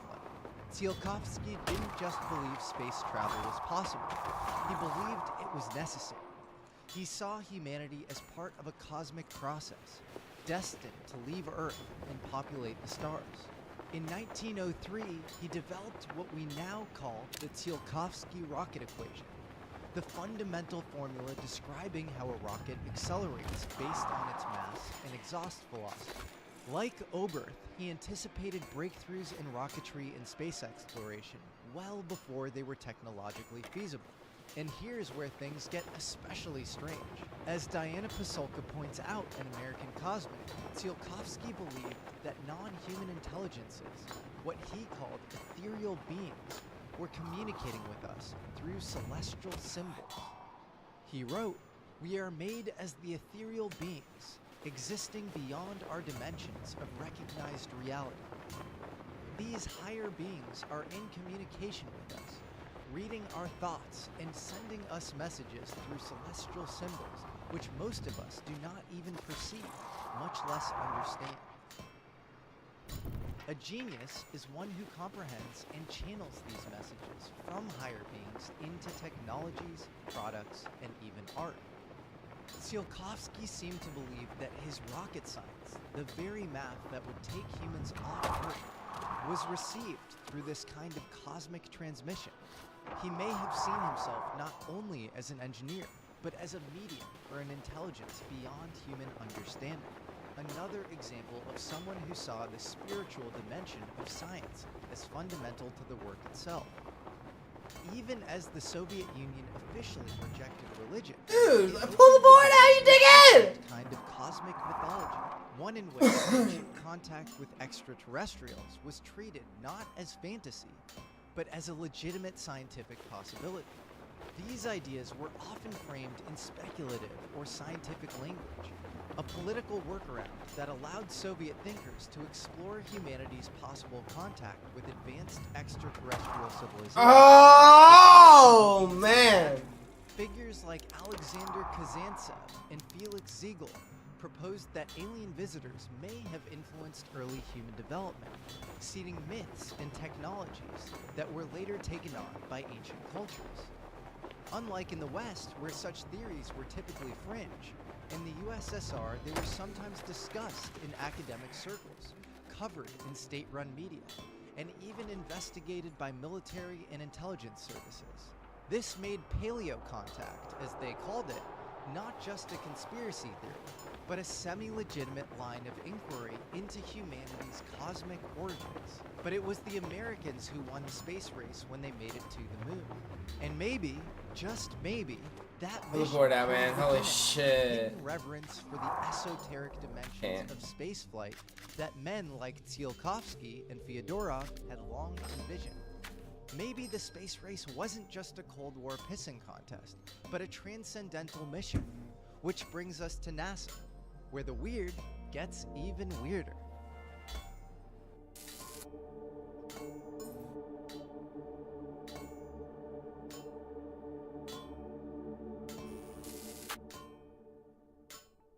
NASA was officially established on July 29, 1958, by the National Aeronautics and Space Act. On paper, this document laid out that NASA was supposed to be a civilian agency for space exploration, devoted to quote-unquote peaceful purposes for the benefit of all mankind. But that idealism is tempered in the very next paragraph.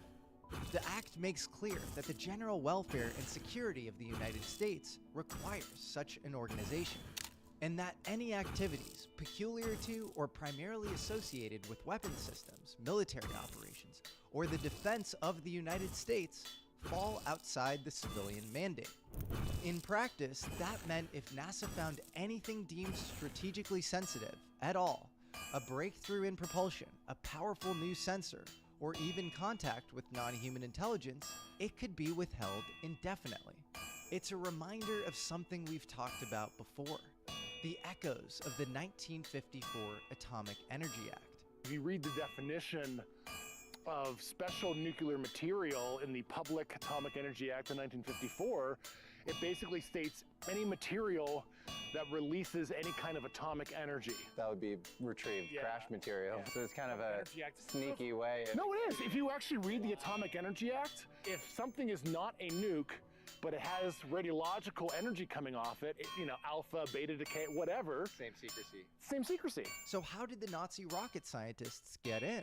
After Operation Paperclip, Wernher von Braun and his team were brought into the US to work on ballistic missiles. Many of them ended up in places like Fort Bliss in White Sands, where they were housed in military camps and worked under tight control. Swastikas and Nazi memorabilia were reportedly on open display in some of these facilities.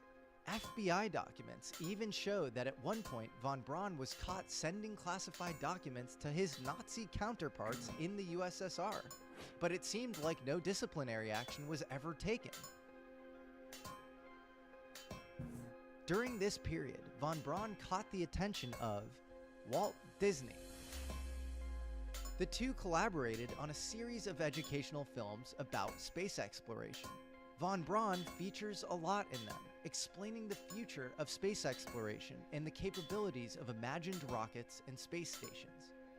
In one extended scene, a team of astronauts travel to the far side of the moon for the first time.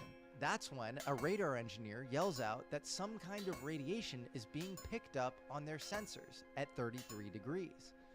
Something that turns out to be a very constructed looking feature on the terrain of the moon. Get some flares in that area, quick.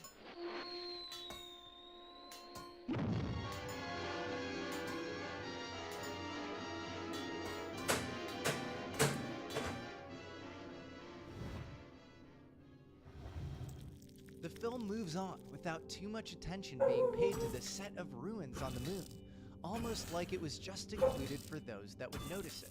Perhaps it was just a coincidence, an imaginative nod to the unknowns of space. The coordinates, 33 degrees, are hard to ignore, especially given the prominence of that number in the Scottish Rite of Freemasonry.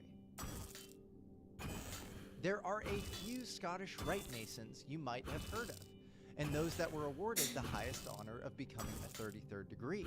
This includes the first American to orbit the Earth, John Glenn, as well as the President, Harry Truman, and another astronaut we've already discussed, Buzz Aldrin. James Webb, NASA Administrator, Scottish Rite Mason.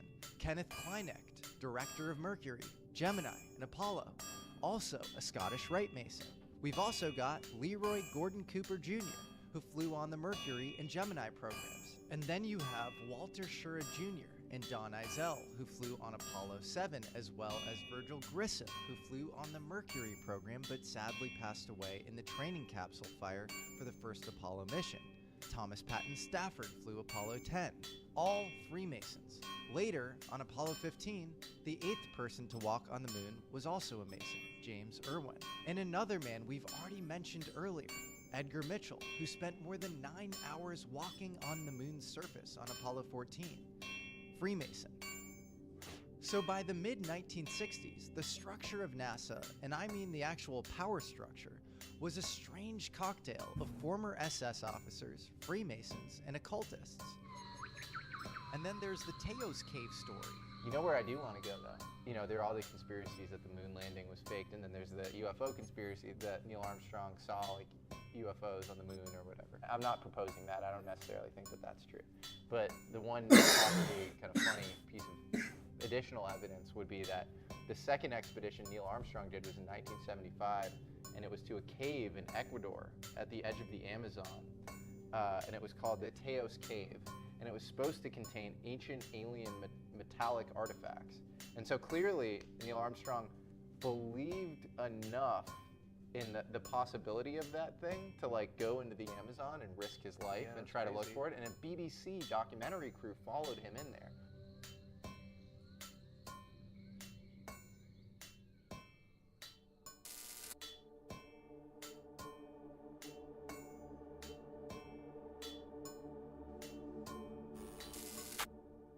What we've seen throughout this video is that there's something more than a sterile materialist view of reality behind the engineering and physics of space exploration. There seems to be a kind of ritual element to it.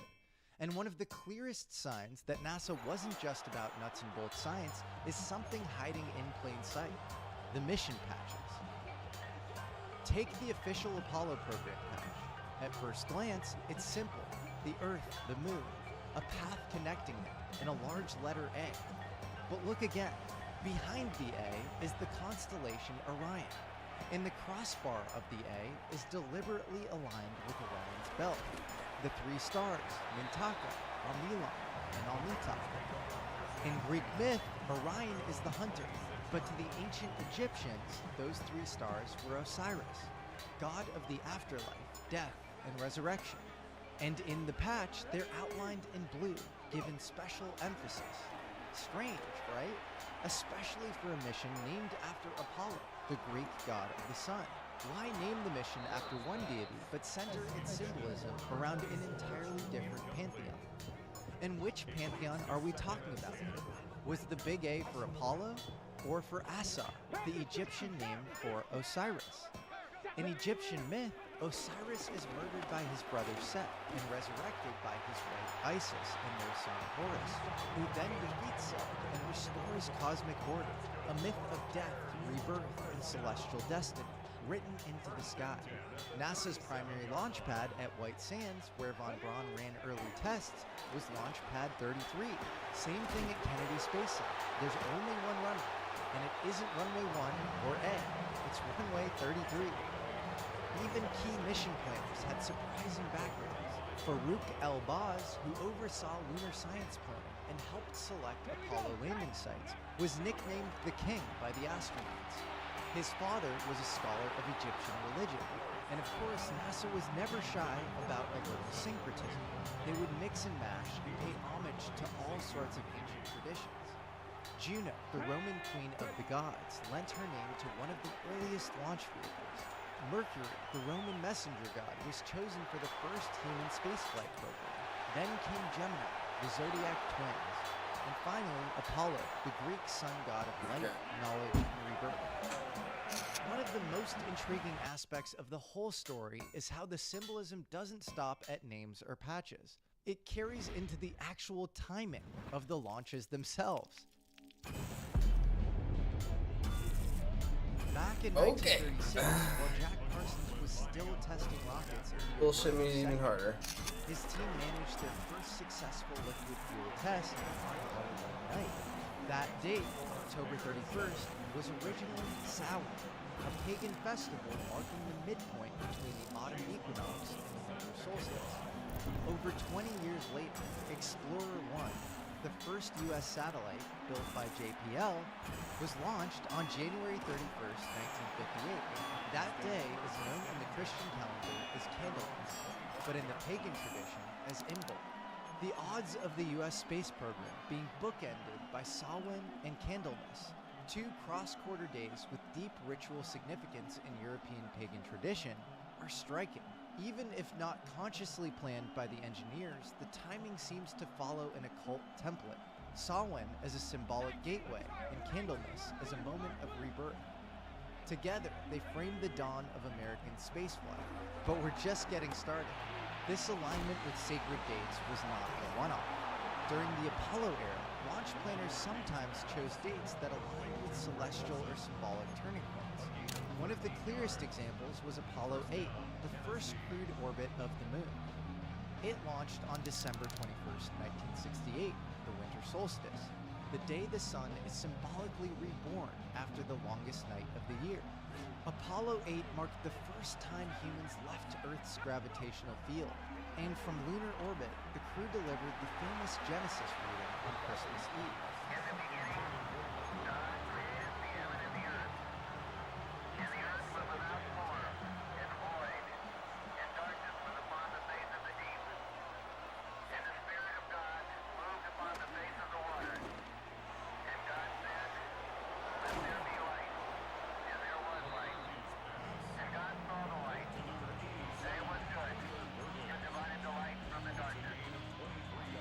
But was it just convenient scheduling, or was some deeper archetypal pattern playing out? A subconscious script of death and resurrection? I'm going to give a little warning here. What I'm going to lay out next is highly speculative. I'm not saying I definitely believe it, and it might sound a little bit out there. Let's take Apollo 11 as an example. Launched on July 16, 1969, it coincided with the 24th anniversary of the Trinity atomic test, the dawn of the nuclear age. But the moon landing itself on July 20th happened under the astrological sign of Aquarius, symbol of the water bearer and bringer of knowledge. Aquarius is often linked with enlightenment and radical change, and it's tempting to think that the moon landing, timed as it was, might have been more than a technological milestone.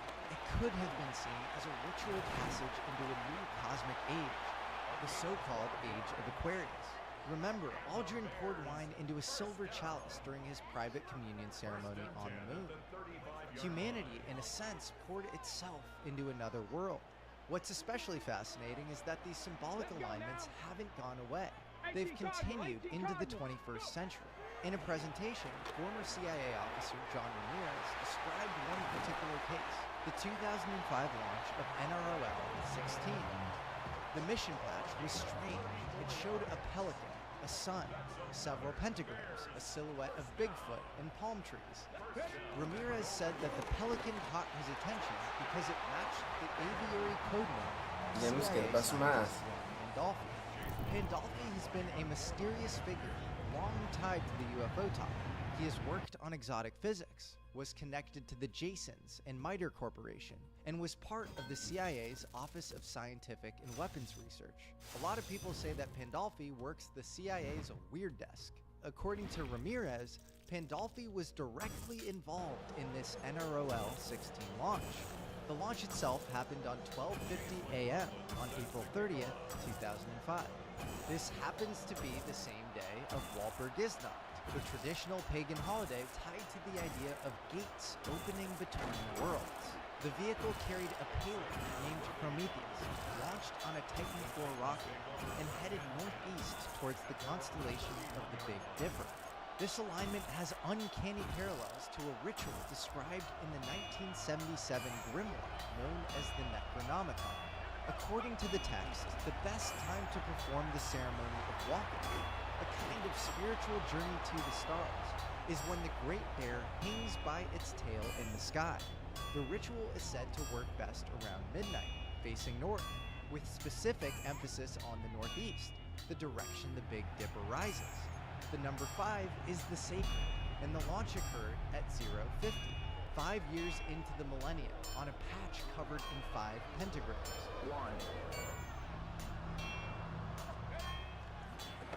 Some researchers, like Peter Levenda, have suggested Oh my god, that man. My quarterback sucks. encouraged people like Tom DeLonge to study Greek mythology, especially the story of Prometheus, to better understand the UFO phenomenon. That name, of course, matched the payload on the NROL-16. After the launch, the remaining Titan IV rockets were retired. One went to the National Museum of the U.S. Air Force at Wright-Patterson Air Force Base. The other went to McMinnville, Oregon, the site of one of the most famous UFO photographs ever taken in 1950. All slightly schizo coincidences? Maybe. But Levenda has said that he's personally received letters from inside the U.S. military praising the Necronomicon for being quote-unquote spot on, including some from officers in Strategic Air Command. For years, his book was even a bestseller at Fort Benning.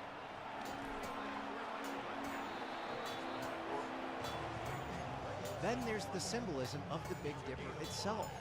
In Spielberg's Close Encounters of the Third Kind, the first UFOs to appear above Devil's Tower form the shape of the Dipper in the sky. Jacques Vallée noted that Betty Hill's abduction story also began with her seeing one too many stars in the Dipper.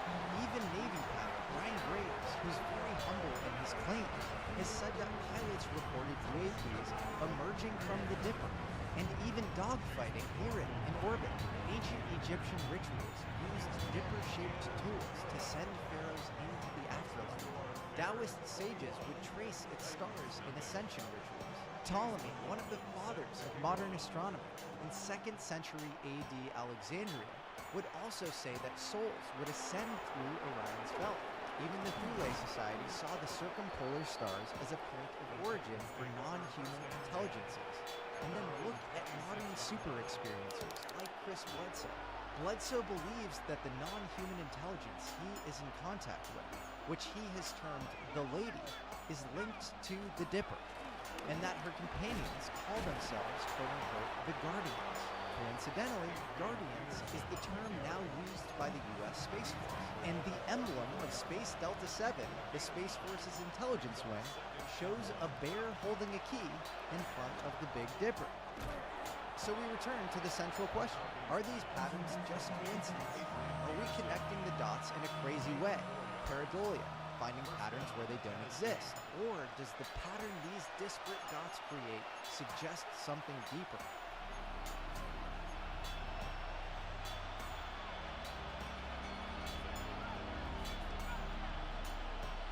We return to Diana Pasulka in her discussions with the enigmatic Tyler. Oh, there's no way, bro. Mission control. One of the most curious aspects of Taylor's This story kid's got is the his craziest claim that defense you ever seen. downloads from an intelligence he believes is non-human.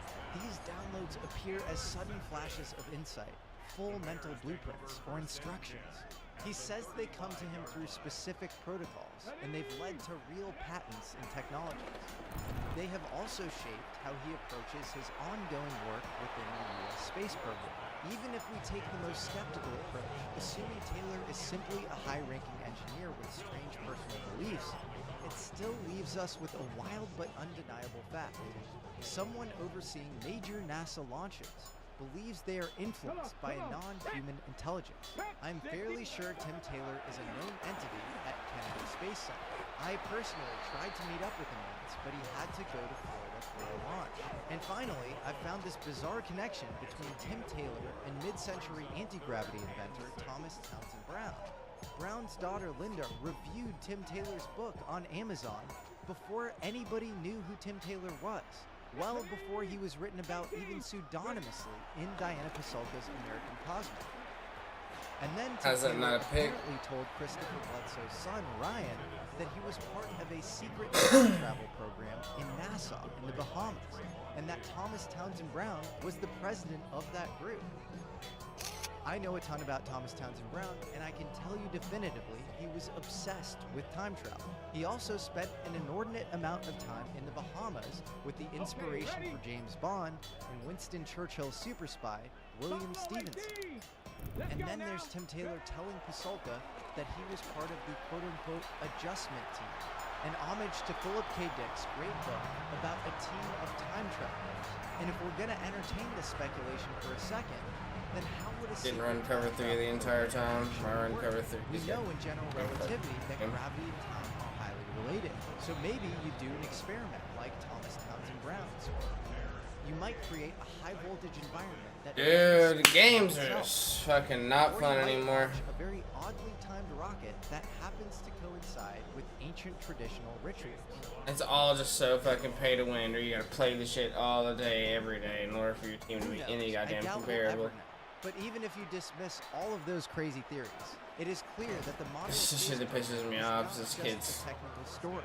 It's a story about consciousness, belief, and the role of the human mind in space exploration. This same theme shows up in other unexpected places. Take James Ryder, former vice president of Lockheed Martin and a director at Skunkworks. In 2018, he gave a talk called The Garment of God. In it, he emphasized the relationship between mysticism, consciousness, and technological progress. In a separate lecture focused entirely on UAPs, Ryder spoke openly about ritual, altered states, and the overlap between ancient spiritual entities and modern contact experiences. Dr. James Lukatsky, the DIA physicist involved in the OSAP program, made a similar point. Within the U.S. government covert UFO program, Lukatsky writes that the team gained access to a non-human craft and entered it. The United States government has in its possession a craft of unknown origin, and you were able to access the inside. Is that correct? Yes. But elsewhere, he's taken things further, saying that if full human capabilities were known to us right now, it is not something that we need to fear. Our capabilities never have been fully revealed, and we're still learning. We've got a long way to evolve still. Then there's Dr. Jeffrey Kripal, chair of philosophy and religious studies at Rice University. On the see, like, how does he press that fucking guy over there every goddamn time? Revolutionary Projects Organization once invited him to give a private. Don't even make sense. You're in man coverage, dickhead. Levitation.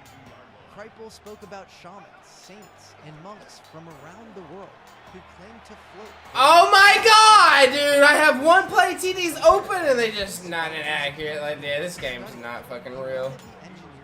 Unless you've got the A1 player at every fucking position, you're not gonna be able to play this shit. It's so cringe. Why should be open? He's not gonna be. Of course he's not. Why would he be open? Then A is the only option I got. He's covered like a bitch. These men weren't UFO YouTubers. They were among the most technologically capable individuals in the defense sector. It should come as no surprise then that the core thesis of the book, Secret Machines, is that UAP are mystical machines. According to both, he's gonna hawk him down. Like, what? Frequently circle back to one concept in their conversation: human consciousness. So when experiencers say they fly the craft with their minds, it might not be as far-fetched as it sounds. It seems like people in the most elite circles of aerospace seem to entertain the same possibility. When Diana Pasulka asked Taylor why he was interested in her work on religious studies, his answer was simple.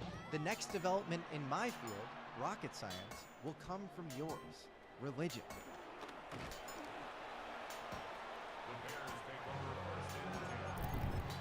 As the 20th century philosopher Henri Bergson put it, Holy the mystical fuck. summons up the mechanical. The origins of the process of mechanization are more mystical than we might imagine. He also said, the eyes can only see what the mind is prepared to comprehend. It seems like an inescapable conclusion that the history of rocket science and physics is intimately connected to mystical traditions, the occult, and ancient mythology. Whether it was Einstein dozing off as a patent clerk in Zurich. Bro, how is that not a pick, man? I'm not even putting my hands up. Downloading the Dirac equation. Or Wolfgang Pauli receiving the architecture of the hydrogen atom in a dream. Or Heisenberg receiving the mathematical underpinnings of quantum leaps at Helgoland. Throughout history, genius and inspiration have been described not as invention, but reception. It may be something that extraterrestrial or non-human intelligence is sharing with us, or it may Give it to me. that is being protected by secrets, as referenced by the first man to ever walk on the moon, Neil Armstrong. Who leaves you much that is undone. There are great ideas undiscovered, breakthroughs available to those who can remove one of truth's protective layers. It was Neil Armstrong who asked to sit with my father and family. And turns out they did talk to my father, and they talked seriously about creating a new UFO research group. Wow, which, well, I think became CUFOS because Neil was fairly reclusive, not like Buzz Aldrin. Didn't really enjoy the spotlight, and especially in the early 70s, there was so much more stigma attached to the phenomenon that he decided it's just not for me. But for me, some of the most telling evidence are these things. The fact that Neil Armstrong publicly sat with my father, who had reputation. had good astronomical bona fides, but was known for UFOs at that time. He sat with him, and I know he talked to my dad about pursuing it. So I don't know what he saw or what he thinks he may have seen, but he was a jet pilot, a test pilot, and he decided that there's something going on, and he wanted to work with my father to figure out what it was. Wow.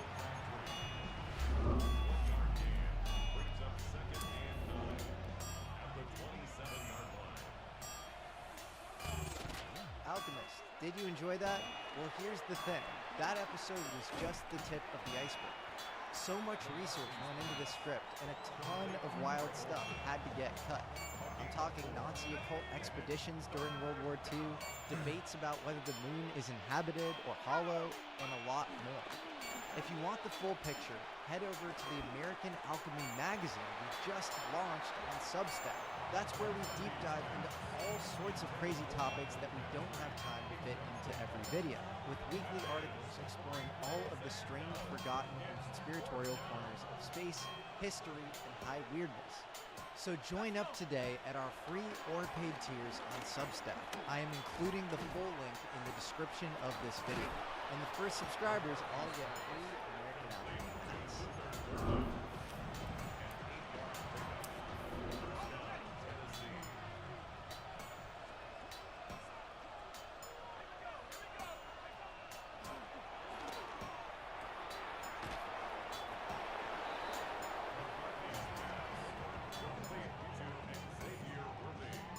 When too much work bogs you down, Asana helps you handle it. That's because Asana is where humans and AI coordinate work together. AI makes it easy to hand off routine tasks, streamline workflows, and keep everyone focused on the work that matters most. That's how work gets handled.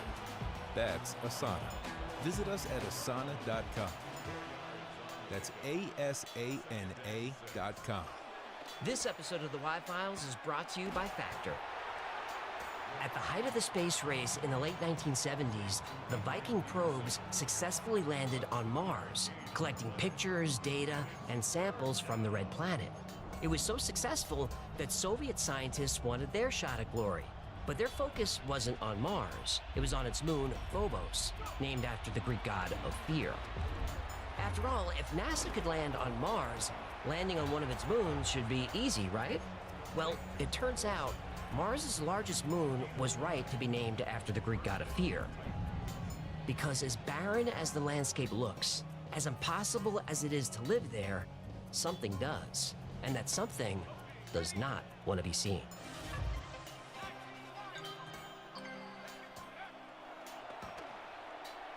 Oh, I'm sorry, human. I have to give my 2 weeks' notice. I found no... Human, you gotta go to the grocery store. There's no food in this house. It's an emergency. What do you mean? I just got groceries yesterday. What, that stuff? You got nothing but meats and vegetables. That's what groceries are. Oh, that means I have to cook something. Then just run out and grab something. Just run out and grab something, he says. You know I can't do that.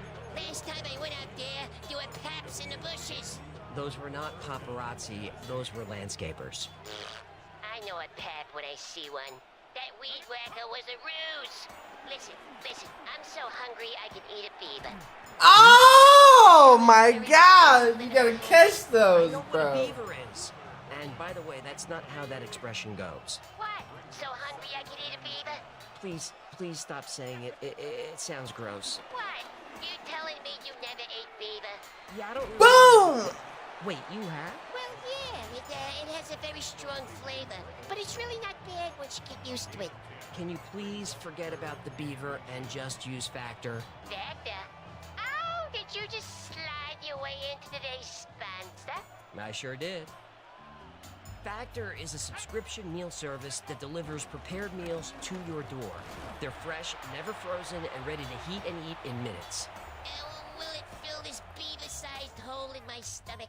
Factor works with registered dietitians, ensuring that each meal is made from scratch, using only nutritious ingredients. They update their menus weekly and include over 27 meals with over 33 add-on options. And Factor is now owned by HelloFresh, so there's lots more meal plans to choose from. They have plans that range from 4 to 18 meals a week, and you can add or reduce as needed. I'm actually a Factor customer.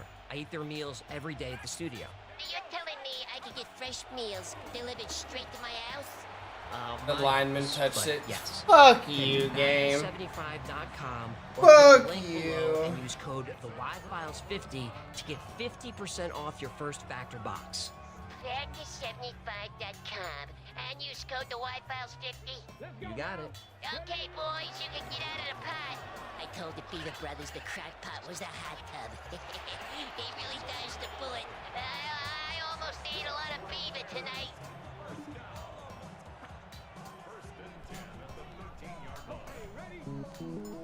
Fuck you guys, man. Scientists and astronomers have long debated the potential for life on Mars. When the first probes landed on the surface, the outlook for finding life that wasn't would explain why. This kid's got fucking Martian was lens. barren. That's exactly the why. atmosphere a reddish-green haze. Dude's got the lowest level in the game. Planet that could He's a support low even level, but he's single got all the sun best force. players in the game. However, Fuck you, man. After further study, opinions have changed. As I've shown on this channel, NASA has been Fuck taking you. some I swear to creative God, license video with their games are so photography. goddamn Link below bro. to the video about Mars Everyone and who the NASA plays cover-up. dumbass shit is a faggot.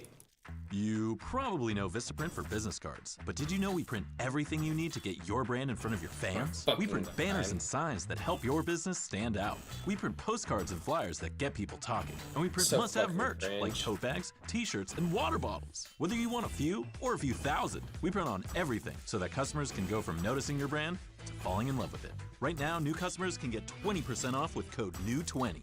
Because if you need it, we print it at Vistaprint.com. The Martian atmosphere is actually bluish-gray, not green or red. And the surface of Mars used to be a lot like Earth, covered in vast oceans of water, liquid water, just like Earth. As you know, the Earth has a spinning iron-nickel core that creates a magnetic field. This field protects us from solar wind and radiation. Well, billions of years ago, Mars had a similar core, which gave it similar protection. But eventually the Martian core stopped spinning, and without the protection of its magnetic field, solar wind stripped away most of the Martian atmosphere. The reason there's water on Earth is because our atmosphere is actually pretty heavy.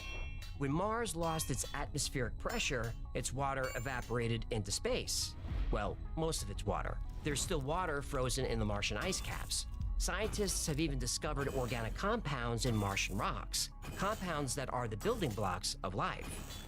So, if there are signs of life on Mars, what about its moons? Could there be life there too?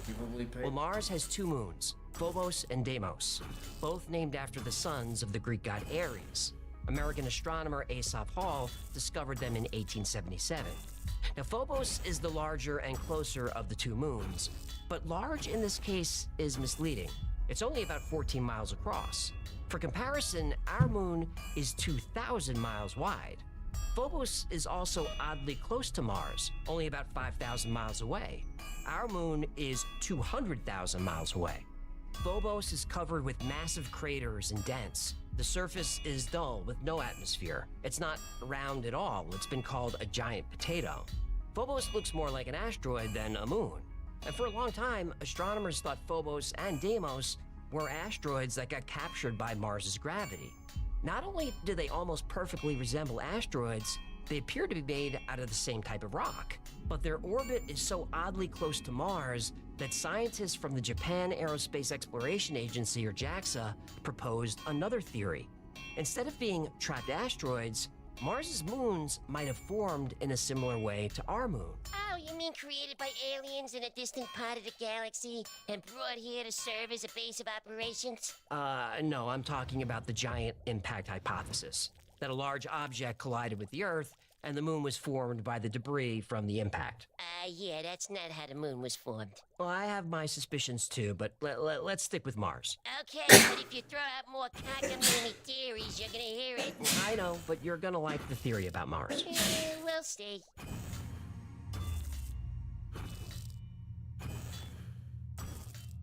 If an asteroid strikes a planet hard enough to create debris, a moon can form, or in the case of Mars, 2 moons.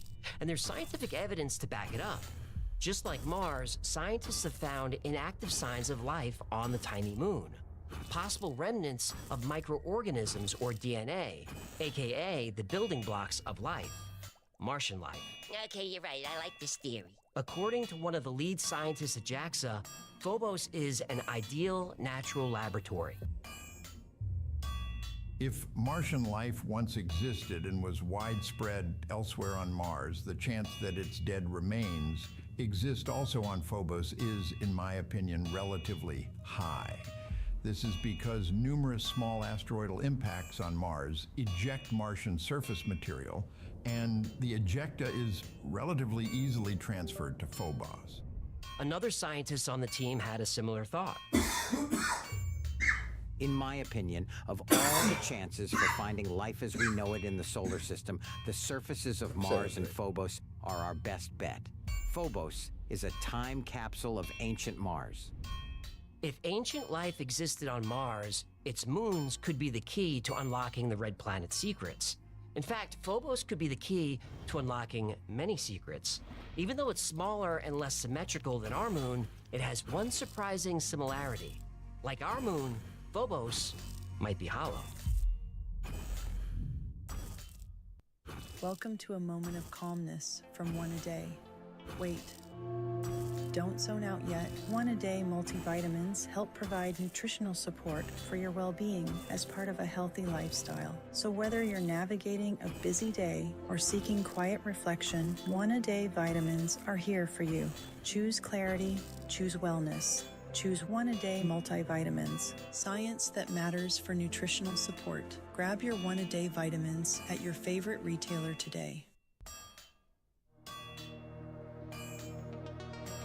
In the 1960s, Soviet astronomers started noticing Phobos' orbit wasn't exactly normal.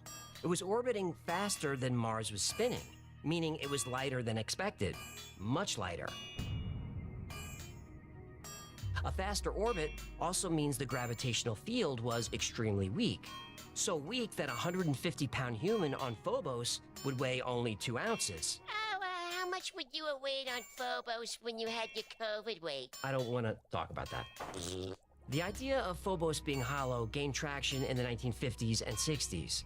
Russian astrophysicist Joseph Shklovsky and even Carl Sagan proposed that the moon's unusual orbit could mean only one thing: Phobos must be hollow. Not only that, but Shklovsky hypothesized that Phobos must have a thin sheet metal structure on its outside.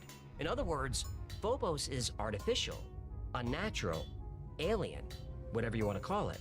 And other scientists agreed. Dr. Fred Singer thought that a hollow Phobos was a perfectly sound explanation.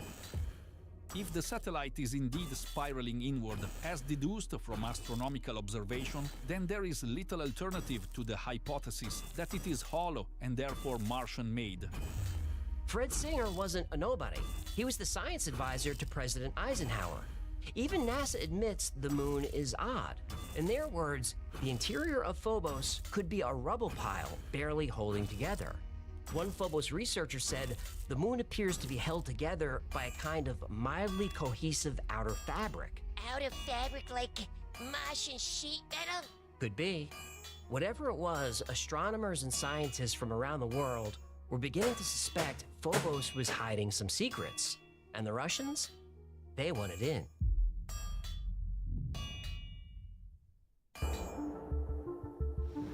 In July 1988, the Soviets launched two probes, Phobos 1 and Phobos 2. These were sophisticated spacecraft equipped with state-of-the-art instruments. The mission was to study the Martian environment and gather detailed images of Phobos' surface. And it wasn't just the Soviets who wanted this data. The mission was backed by 14 other nations, including the US. But the Phobos mission got off to a rough start. Before Phobos 1 could gather any data, an operative on Earth entered the wrong command. The probe turned away from its source of power, the sun. Someone fat-fingered the probe. Yep. Fat-fingered the probe. Stop it. No control Z, eh? Nope.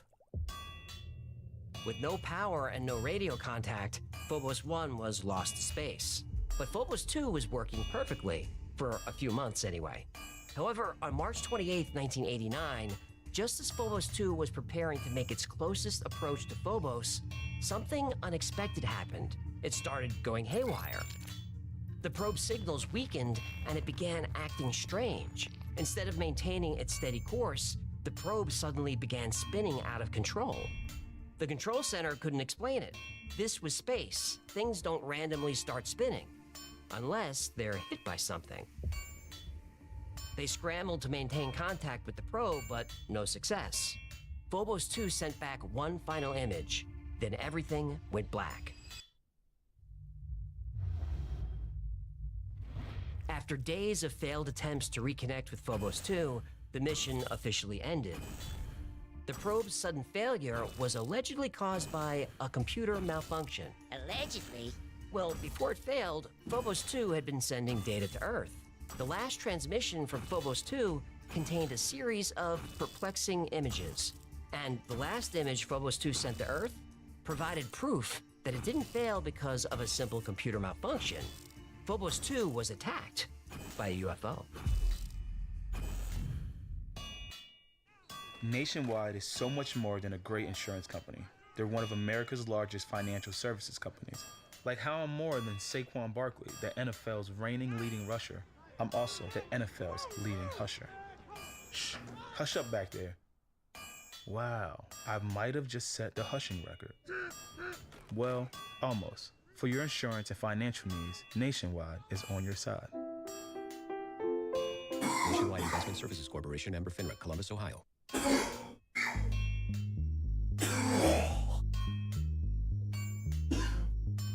After the mission ended, the Russian government kept the majority of the photos secret. But this was a multinational cooperative effort. The other countries involved didn't agree to the secrecy, to put it nicely. So after increasing pressure, the Russians finally released the photos taken by Phobos 2. Well, most of them. The Russians kept the last 4 frames of the photo dump classified. Seconds before Phobos 2 went MIA, it snapped a photo of its attacker.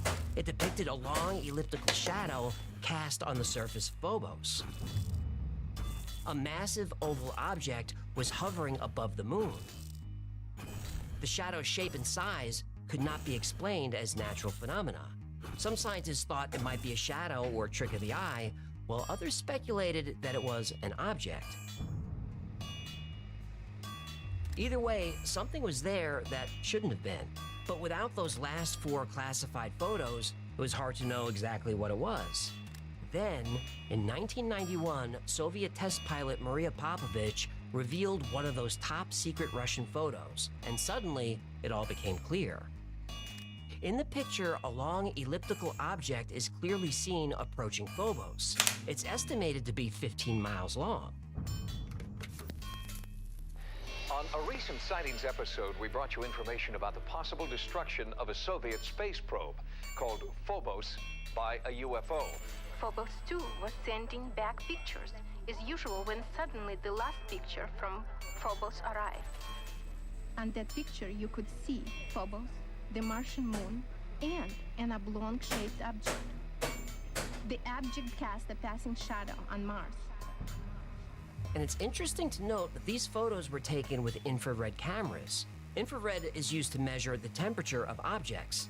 If the object were a shadow or trick of the eye, it wouldn't appear in an infrared photo. The question then became, what was it? And why would it attack the Phobos 2 probe and cut its transmission? Did it think the probe was a threat? Or was there something it was trying to hide? Because Phobos 2 sent back another very interesting image. It was a close-up photo of a region of Mars, and in that photo is what looks like the ruins of an ancient city.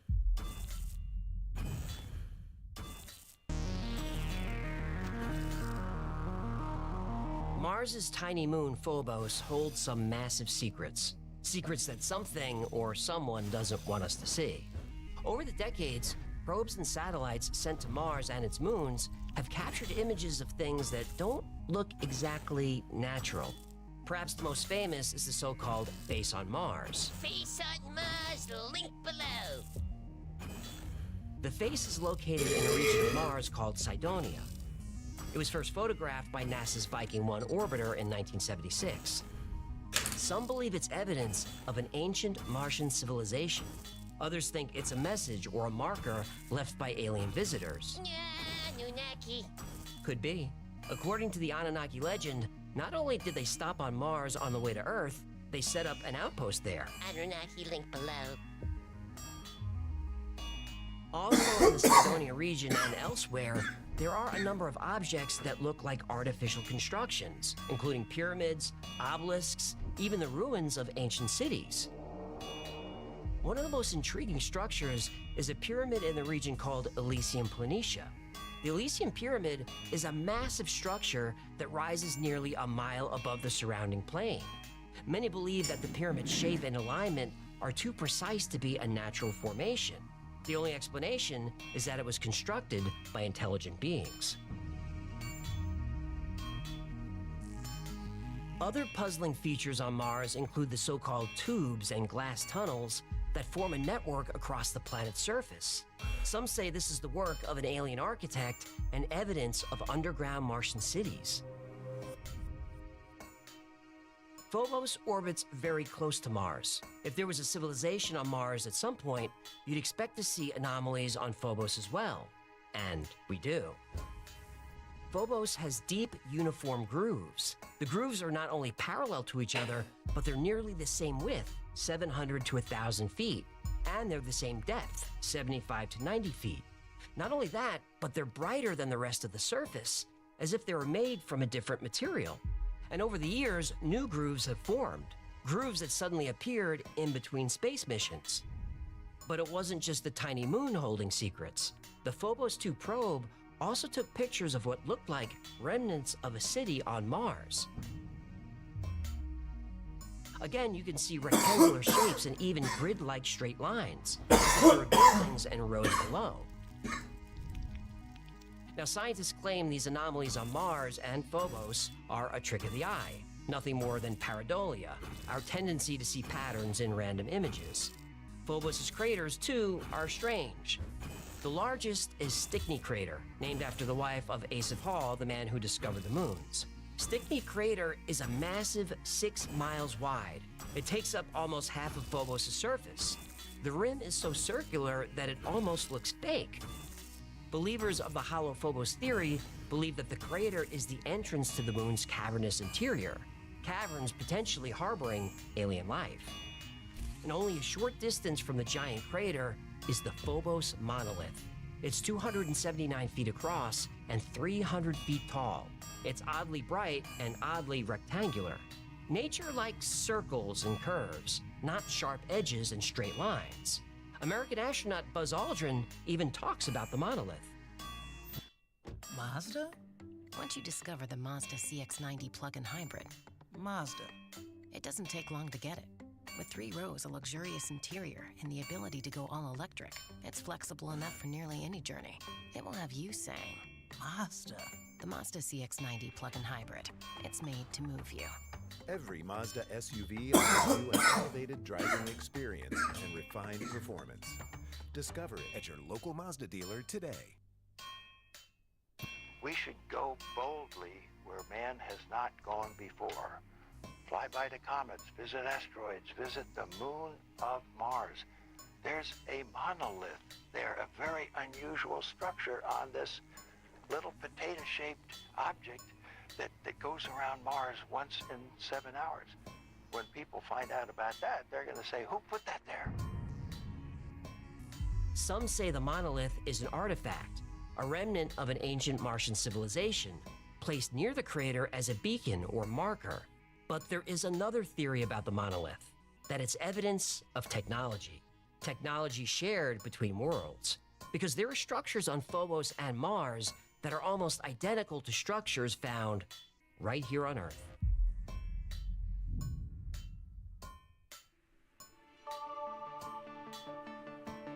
In the Cydonia region of Mars, along with the face and what appear to be buildings, a number of obelisks have been identified.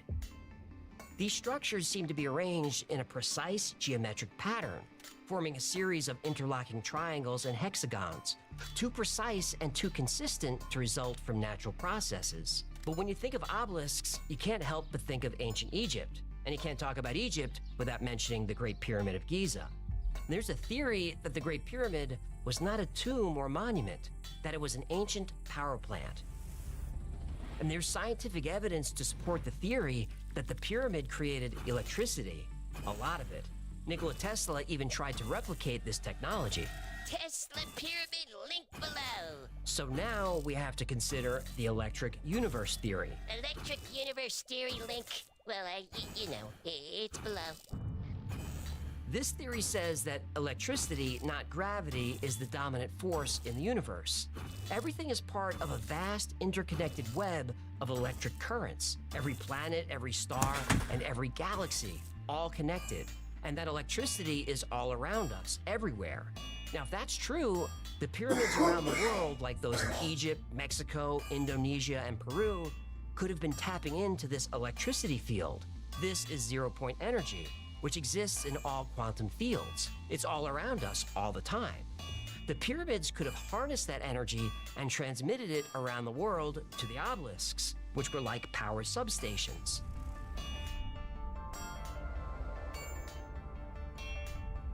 And if that's true, then the pyramids and obelisks on Mars could have served the same purpose. Remember, Mars used to have water and an atmosphere, just like Earth. The monolith on Phobos was another one of those power substations, harnessing zero-point energy and delivering power to whatever's inside. And maybe when Mars lost its atmosphere, it short-circuited the zero-point energy field connecting Mars to Earth. But there's no way to tell. No scientist will look into zero-point energy. Well, that's not completely true. Quite a few scientists have investigated zero-point energy. Some have even patented devices that they claim could tap into this energy field and provide free electricity to everyone, everywhere on the planet. We even have an episode coming up on these devices. But, spoiler alert, all those patents were seized by the government, and all the scientists are dead.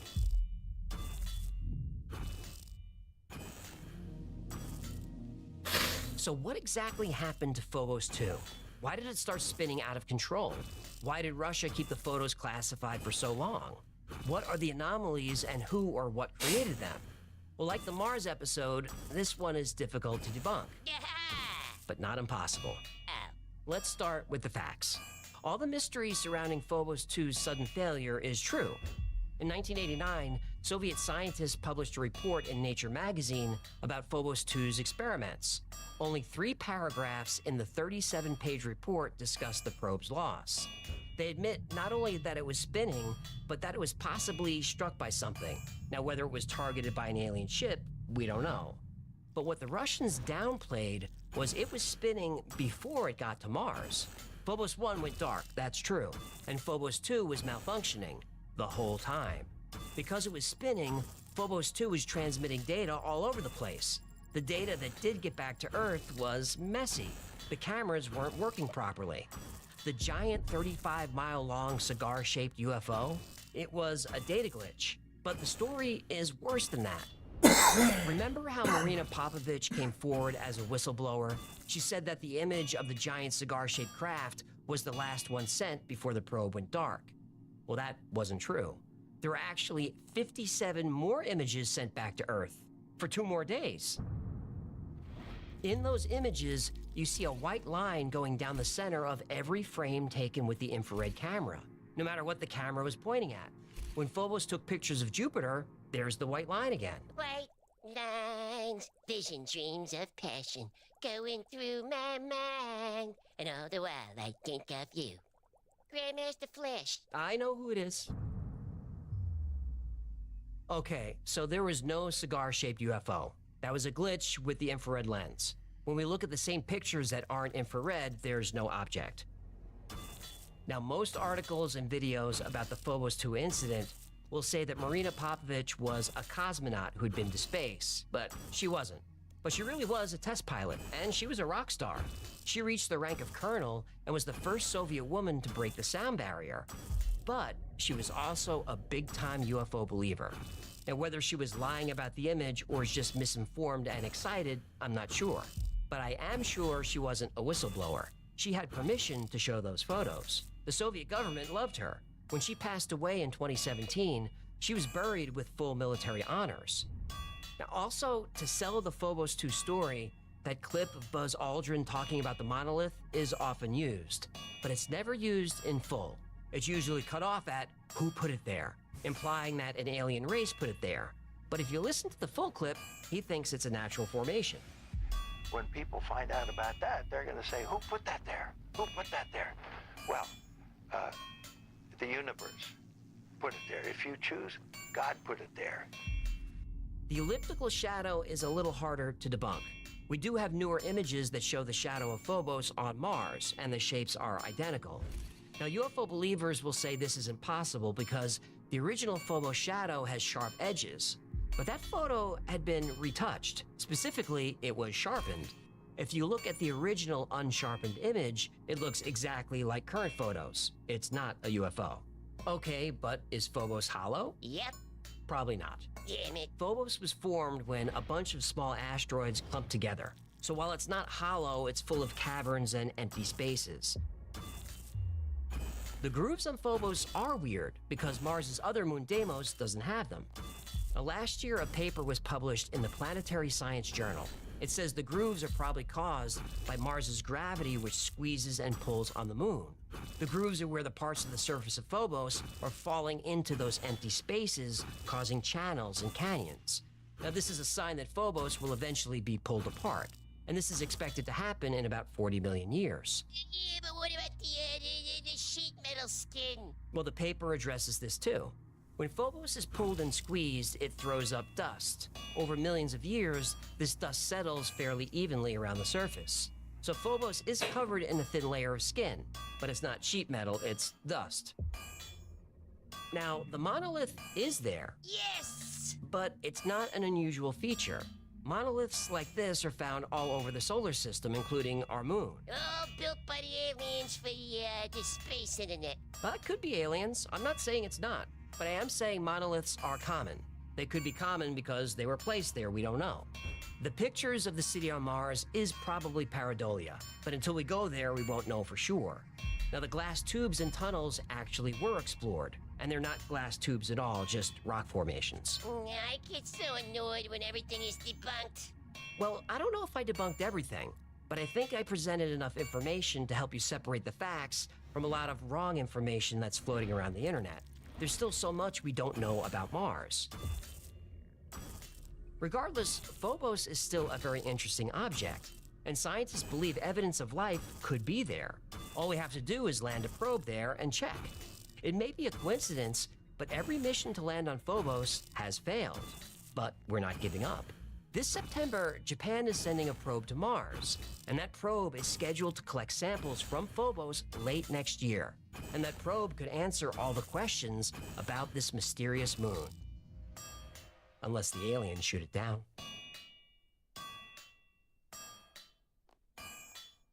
Thanks so much for hanging out today. My name is AJ, that's Egglefish. Ghostbusters, what do you want? This has been the Y-Files. If you had fun or learned anything, do him a favor, subscribe, like, comment, share, hit all the buttons. That stuff really helps the channel and really What makes I found it a happy. fucking task Unlike at, most dude. I topics found we this shit cover on the earlier. You're channel, pissing me today's off. topic was recommended by you. So if there's a story you'd like to see or learn more about, go to theyfiles.com/tips. And remember, the Y-Files is also a podcast. Twice a week, I post deep dives into the stories we cover here on the channel. I also post episodes that wouldn't be allowed on the channel, and those are labeled unredacted. Anyway, the podcast is called The Y-Files Operation Podcast, and it's available everywhere you get your podcasts. Now, if you need more Y-Files in your life, and not everybody does, but some people do. If you do, check out our Discord server. There are tens of thousands of people on there. They're on there 24/7, and they're talking about the same weird stuff that we do here. It's a great community, it's a lot of fun, and it's free to join. Now, if you want to know what's going on with the channel, check out our production calendar. It's at theyfiles.com/cal. There we post our episode schedule, upcoming podcasts, live streams, potential meetups, everything. That's on the calendar. And special thanks to our patrons who make this channel possible. Oh, Without you, God. there'd be no Y-Files. So every episode of the Y-Files is dedicated to you. Especially after last month, where I didn't give you any new content. I didn't lose any patrons. Thank you for that. Now, if you'd like to support the channel, consider becoming a member on Patreon. For as little as $3 a month, you get access to perks like videos early with no commercials, access to merch only available to members, plus you get 2 private live streams every week just for you. My camera's on, your camera's on. It's very intimate and a lot of fun. Another great way to support the channel is grab something from the Y-Files store. Grab a heck of his t-shirt with my face on it, or a festival coffee mug with my face on it that you can put a beverage in, drink while my face is on it, or a hoodie with my face, or one of these squeezy stuffed animal talking fish toy dolls. Those are the plugs, and that's gonna do it. Until next time, be safe, be kind, and know that you are appreciated.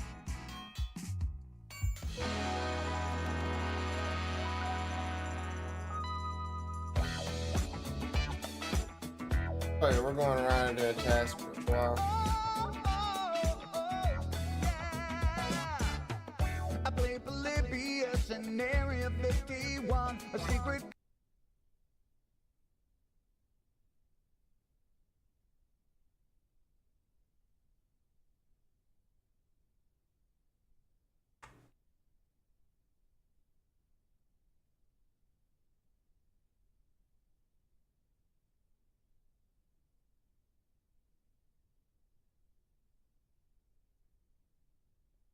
Imagine bringing your side project to life just by thinking about it.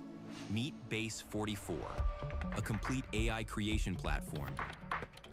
Describe what you want and watch it take shape. What's up, everybody, and welcome back to another episode of Lockdown 23-1. Alright, so what we're gonna do is we're gonna do some tasks for a little while. Witness a man by the name of YNR Mookie. Then no, I gotta do all these. Turns out he got arrested in 2019 on some gun charges for having guns in his music video. I mean, Florida's tired of music videos glorifying drive-bys and retaliating on your ops and shit like that. They're tired of it. When the system gets tired of something, they start making operations. And this one's titled by the police Operation Wrap-Up. Keep your eyes and ears open when you're listening to this one, ladies and gentlemen. You can get smoked for having guns in your music video, whether they can prove they're real or fake. Now, I don't know nothing about this individual. I ain't never listened to any of his music, not that I'm aware of, but this is him. He's in the Black courtroom. chain, And wow, okay. look at those beautiful chairs. But anyways, that's besides the point. We'll do a courtroom analysis here shortly. Counsel, you can come with him if you'd like. So I've given a lot of thought to this case, reviewed the PSI very carefully,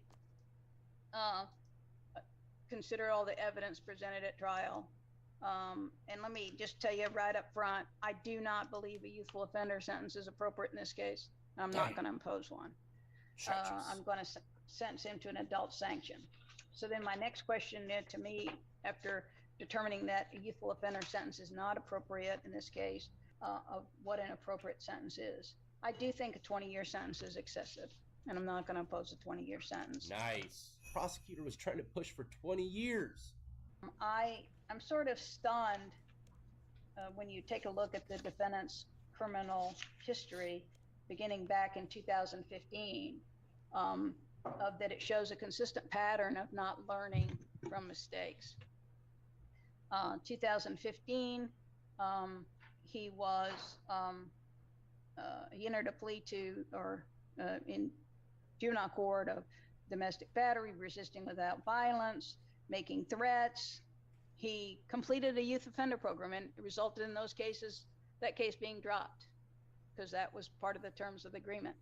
And domestic so jank. I think most people at that point would have said, "Whew, I made it through. I'm going to walk the straight and narrow." Yeah. And Mr. Jackson, I watched the music videos, and I have to say that I'm appalled at the content of them, at the direction.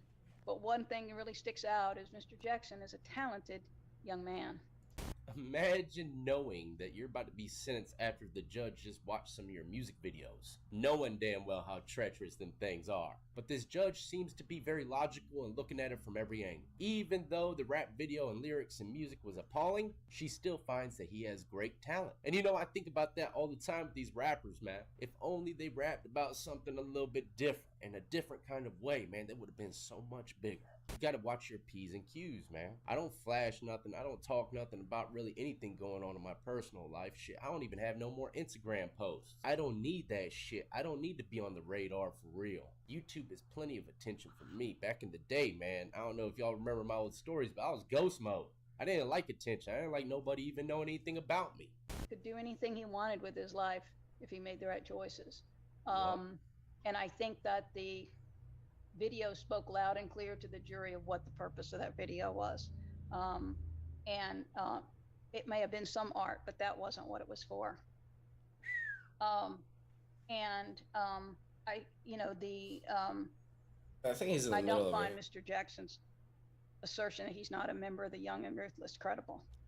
I find that he is not credible when he makes that assertion. And not only that, but I think it's very clear what a charismatic leader he is in the Young and the Ruthless. Oh, so that's what YNR stands for? Young and Ruthless. Honestly, I had no idea that's what it stood for. Treacherous. And, when people look up to someone who commits crimes, that's a shame, I think. Yep. So then we move on from him getting these charges dropped after he's in a plea of guilty to them. There's carrying a concealed firearm also in 2015.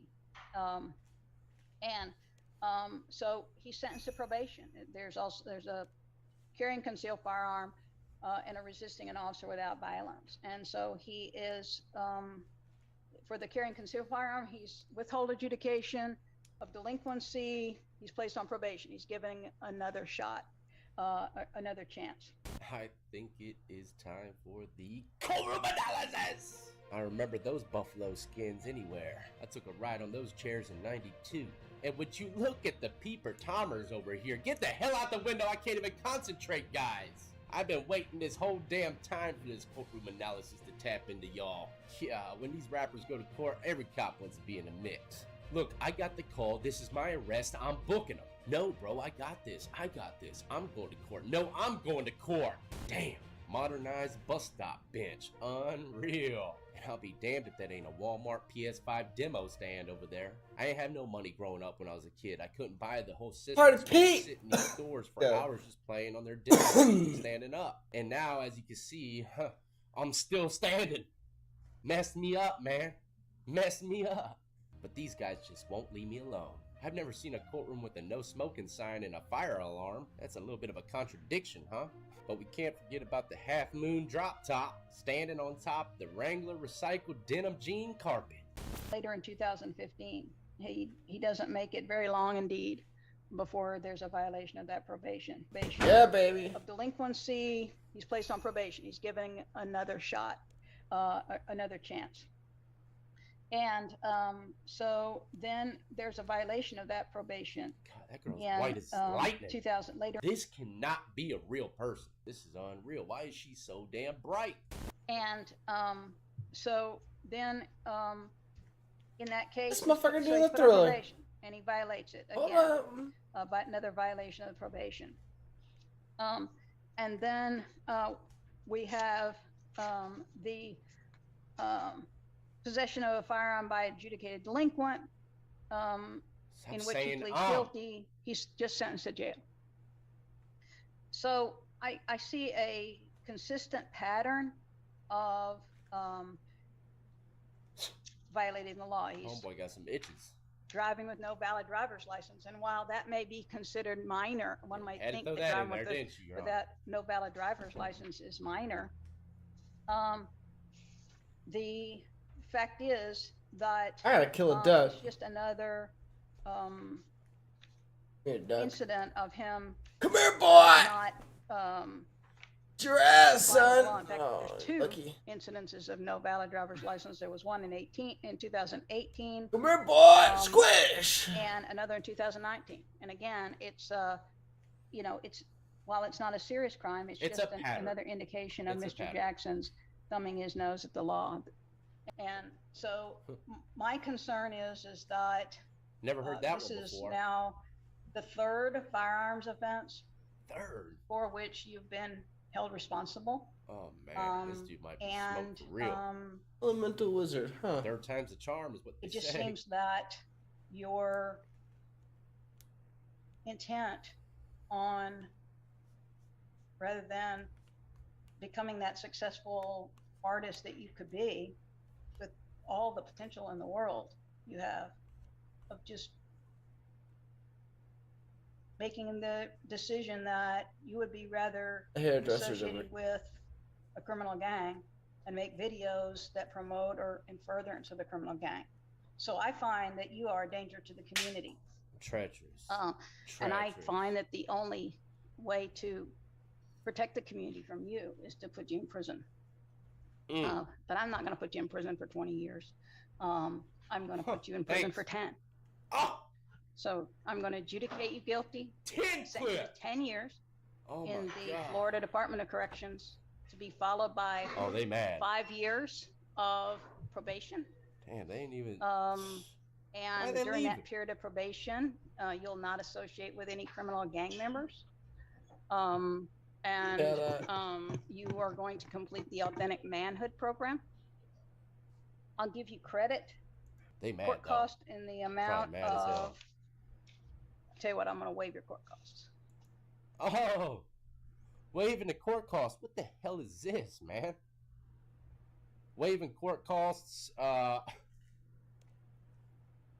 really don't know who the hell this guy is, man. I really don't. Let me just go ahead and I have to watch it after this. But anyways, ladies and gentlemen, 10 years for having some guns. Wrigley! Video. And like I said, from what I read in the article, they really couldn't prove 100% that they were real. But I'm sure, you know, professional gun people took the stand and broke down why exactly these guns probably are real. Hit that like, subscribe, notification bell if you enjoyed.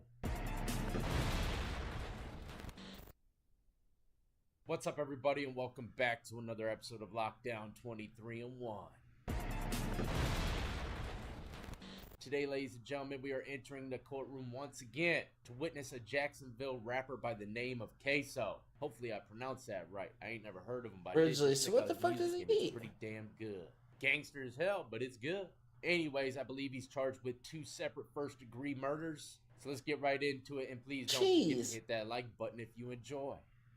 All right, first and foremost, let's just go ahead and Wrigley jump some right cheese, into okay. courtroom analysis. It's been many, many moons since I've seen the bison skin chairs. Unreal. You could ride all the way home in that. Every last piece of wood in there, from the trim down to the table. Hand whittled by an Amazonian who got lost. Landed in the Arctic but found himself some birch. Unreal how this courtroom was allowed to have so much of this wood in one place. Beautifully recycled Levi denim carpet. Got a little wear and tear, but that's what we like, the rough and rugged look. America, baby. Could it be? Could it be white lightning? No, no, no. No lamp to be seen, but what is that? A snow globe? That gave him a few bonus points, not to mention the orbital NASA dome lights. Really bring shimmers to the smoke. I'm gonna tell you this, y'all. I live for the courtroom analysis. So, Judge, just to establish the evidence for the record, if we could have Mr. Robinson put on the oath so I could just ask him a few questions about what property he has and his bank accounts. She almost sounds like a spam caller. Questions about what property he has and his bank accounts. Okay, then Mr. Robinson, if you'll come up to this podium here and be sure to speak loudly and clearly into the microphone so your attorneys can hear you, and please raise your right hand to be sworn. Got them thermals on. Yes, ma'am. Okay, you can put your hand down and again, pull up that microphone closer to his mouth. Damn, that's a real mic. Like, you All about to right, take you may stage. proceed, Ms. Kawaz. Mr. Robinson, could you state your name for the record, Okay, please? what do I need? And how old are you? 23. Okay, I'm gonna ask you some questions right now about what it is that you have in your possession in terms of tangible assets and money, okay? Okay.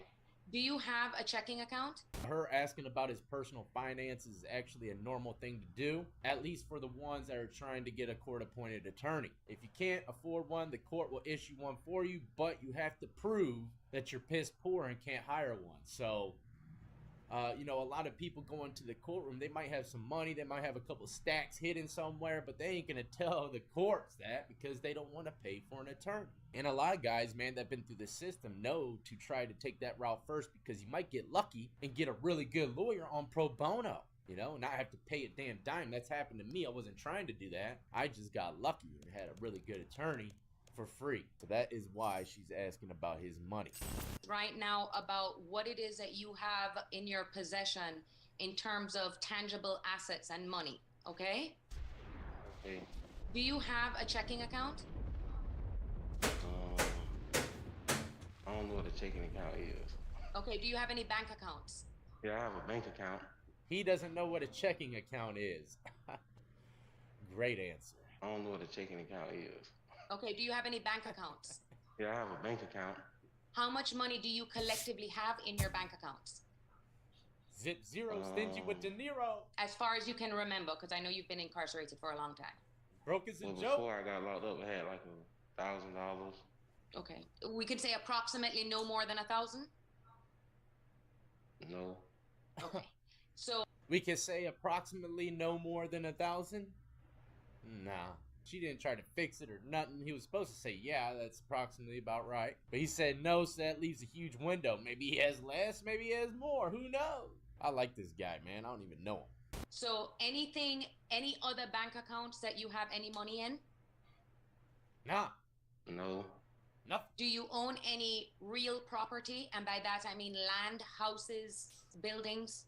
PS5? No. Do you own any cars? Yeah, you ain't getting that, though. I had a car, but well, I don't own the car anymore. Okay, so you don't possess any cars right now? No. Okay. I had a few Chargers back in the day. I mean, I right now don't have any other. You don't own a boat, nothing else like that. What? No. Ms. Robinson? I don't even own a car. No. I don't even know what checking account is. You're And asking me so if I own what a we have boat. established at this point is financially what you have in your possession is $1,000. No. Dang, that no more easy though. I didn't understand that. You can take off your mask if you need to. Just It's not there anymore either. Like I used it Canteen to order expensive, food in Your here Honor. in the jailhouse. Are you currently employed? Signed to a label. But you're not currently working, are you? No. How long have you been incarcerated? A year and a half. Are you allowed to work while you're incarcerated? There's one. No. How much money does it cost for you to make phone calls? I think we gotta go to Port Sarah. It's different prices. I don't call anyone in Jacksonville, so it'd be about $5, $7. $5, $7 a phone call. I've had phone calls where they're 11. So if you even though you don't have any money coming in, you have to rely on other people to put money on your phone. Yes. Okay, Your Honor, I don't have any other questions at this time. all right. Any cross on that limited financial issue? And Mr. Atkinson, any from you? Hold on. Nope, he's broke, Your Honor. Go ahead, slap him with Just briefly, Mr. Robinson, how much money do you think that you have spent on jail calls and tablet visits since December? Small Millie. Well, I wouldn't know. He's asking how many phone calls and stuff you did in jail. Probably has a little log, and he's gonna calculate all the money and say, hey, if you made all these calls and bought all this food, why can't you afford an attorney? If I were to guess. I mean, would it surprise you if it were over $1,000? I knew it. No, it wouldn't surprise me. It was over $1,000. I knew it. And your testimony is that you don't call any 904 numbers from the jail? No, I said I don't. Well, I don't remember what I said. I said I usually don't do. Not really. I said not really, I think. Damn, Queso's going good. This prosecutor, man, he's doing exactly what I Southwest. said he was gonna do. You got to keep in mind, ladies and gentlemen, there's paper trail for everything. But there's definitely more of a paper trail than ever in your life when you're in jail. How many 904 numbers do you think that you've called in the last week? Objection outside the scope of direct There you go, attorney. No, I'll overrule. He said he didn't call anyone in Jacksonville, so he made that answer. Overruled. The state can cross on that. Damn. Not good. Oh, she turned on the camera. So what was the question? Well, I do call the 904 number, but they don't live in Jacksonville. I call 904 number, but they're not in Jacksonville. Like, Nice, Queso. Good. Like my mom, I call her every day. She's got a 904 number, but she don't live in Jacksonville. Right, she lives in Georgia, right? Yeah. And I think your siblings live out of state as well? Like really everyone that I call. Nice try, prosecutor. Okay. I don't have any other questions. Okay, thank you. Any redirect? No, Judge. Queso. All right, thank you, Mr. Robinson. You may resume your seat. But if there's anything that you can get from this video is the prosecutor would try Find anything my to smoke amulet. your damn boots. Be on your P's and Q's, watch your words, especially when you're in the courtroom or jail. Everything's gonna be logged.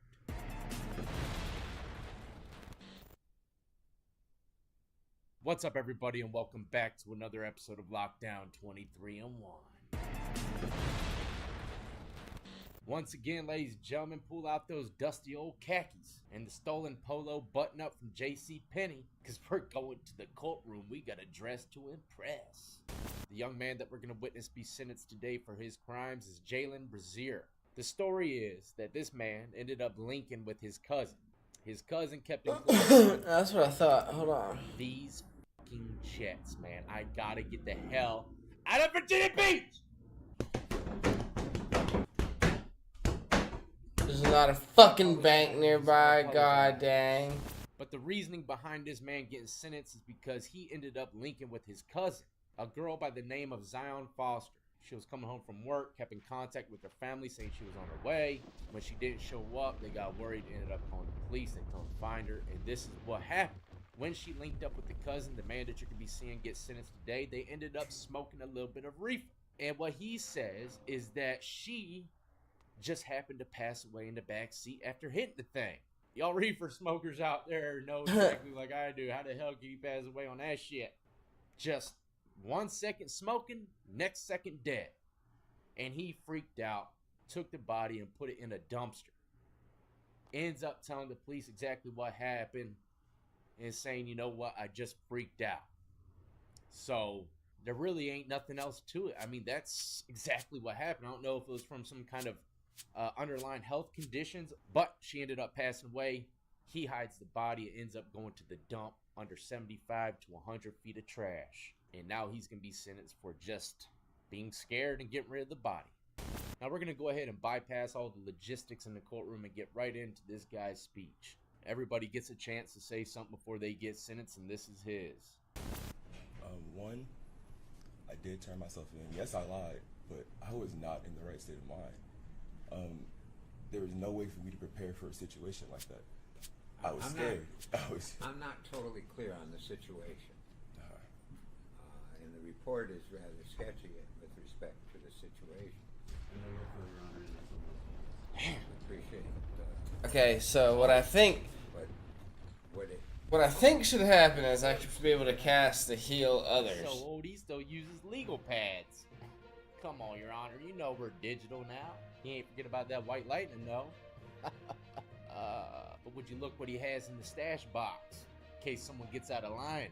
He's got that anvil, ganvil, mallet, whatever you want to call it. That's definitely Greek marble. Old man still got some blondes in his jank. You know, he kind of look like Ric Flair now I'm looking at him. The individual. The police questioned you regarding that contact. You didn't tell them the truth associated with the contact. He just told you he was scared, Your Honor. Then you, once confronted with information that you were not telling the truth, you came forward and told them that you disposed of the body. You need to select a spell to cast in your magic spell. That leaves a whole lot out there that's unaccounted for. I did, motherfucker. Yeah. What circumstances are you talking about? Well, when she died, it was just random. Like, from my end of it. What do you mean? I was terrified. Literally from that point on, I didn't know what to do. I wasn't in the right state of mind for anything. And I turned myself in. They didn't present me with anything. After getting my thoughts together. So did you explain how she passed? I think he probably told his family members and maybe even her own mother. And, you know, that's when he decided, okay, I'm going to turn myself in. You know, I had to tell someone I didn't know what to do at the moment because, you know, nowadays people go to prison for the rest of their lives behind something like this. You never know, man. You could be held responsible. It could have been lace, and then you'd be like, oh, man, I didn't know it was lace. I got it from this guy. But now you're facing a murder charge because you ended up handing that lace marijuana or anything. I'm not saying that that's the case. I'm just saying that's how people think. They start freaking out. And All right. Life sentence. They've seen way too many movies of people getting smoked. Way too many episodes of Lockdown 23-1. But that's besides the point. The judge just asked, can you explain how she passed away? Because this courtroom obviously doesn't know really still what exactly happened. I don't know exactly how she passed, what caused her to pass. I just know 1 minute she was cool, she was fine, she laid back for a minute. Next thing I know, she was dead. I don't know what caused it. I did not cause it or anything like that. I reacted stupidly off of fear and panic. Like, listen to this. Listen to this. Listen. Do you hear it, Bobby? This is what I gotta deal with, y'all. I live right next to the most. Yeah, I guess we're gonna do the normal spell, but I can't take it. I can't take it, little Bobby. I can't take it no more. And I hope it Something heals. ain't Though. right with this, man. This dude ain't explaining enough. He just said, "Oh, you look back and she was passed away." How do you know? Are you a doctor, man? I would have been like, man, there ain't no way she's passed away. Yeah, I don't feel a pulse, but there ain't no way she passed away. A normal person would have called an ambulance, man. dead. I don't know what caused it. I did not cause it or anything like that. I reacted stupidly off of fear and panic like I've never felt before in my life. Literally. I mean, people are sitting around and somebody just passes. Did you think about calling 911 or something like that? No, not at the time. We were smoking. We were on marijuana as well, so don't you dare blame the weed, buddy. Like logical spectrum. I was just immediately just terrified. Man, that's the only words I can use to describe the moment. Are you telling me that you're stoned, she's stoned, you think she dies, and then you dispose of the body?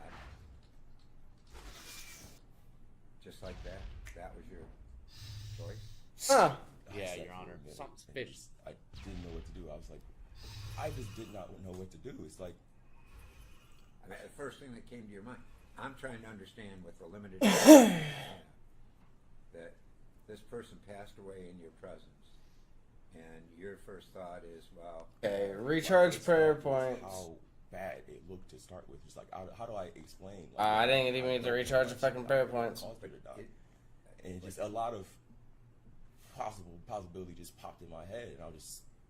Here's the general story here. I'm not fucking looking for a bucket again. How long did it take for you to say, yeah, she's definitely dead?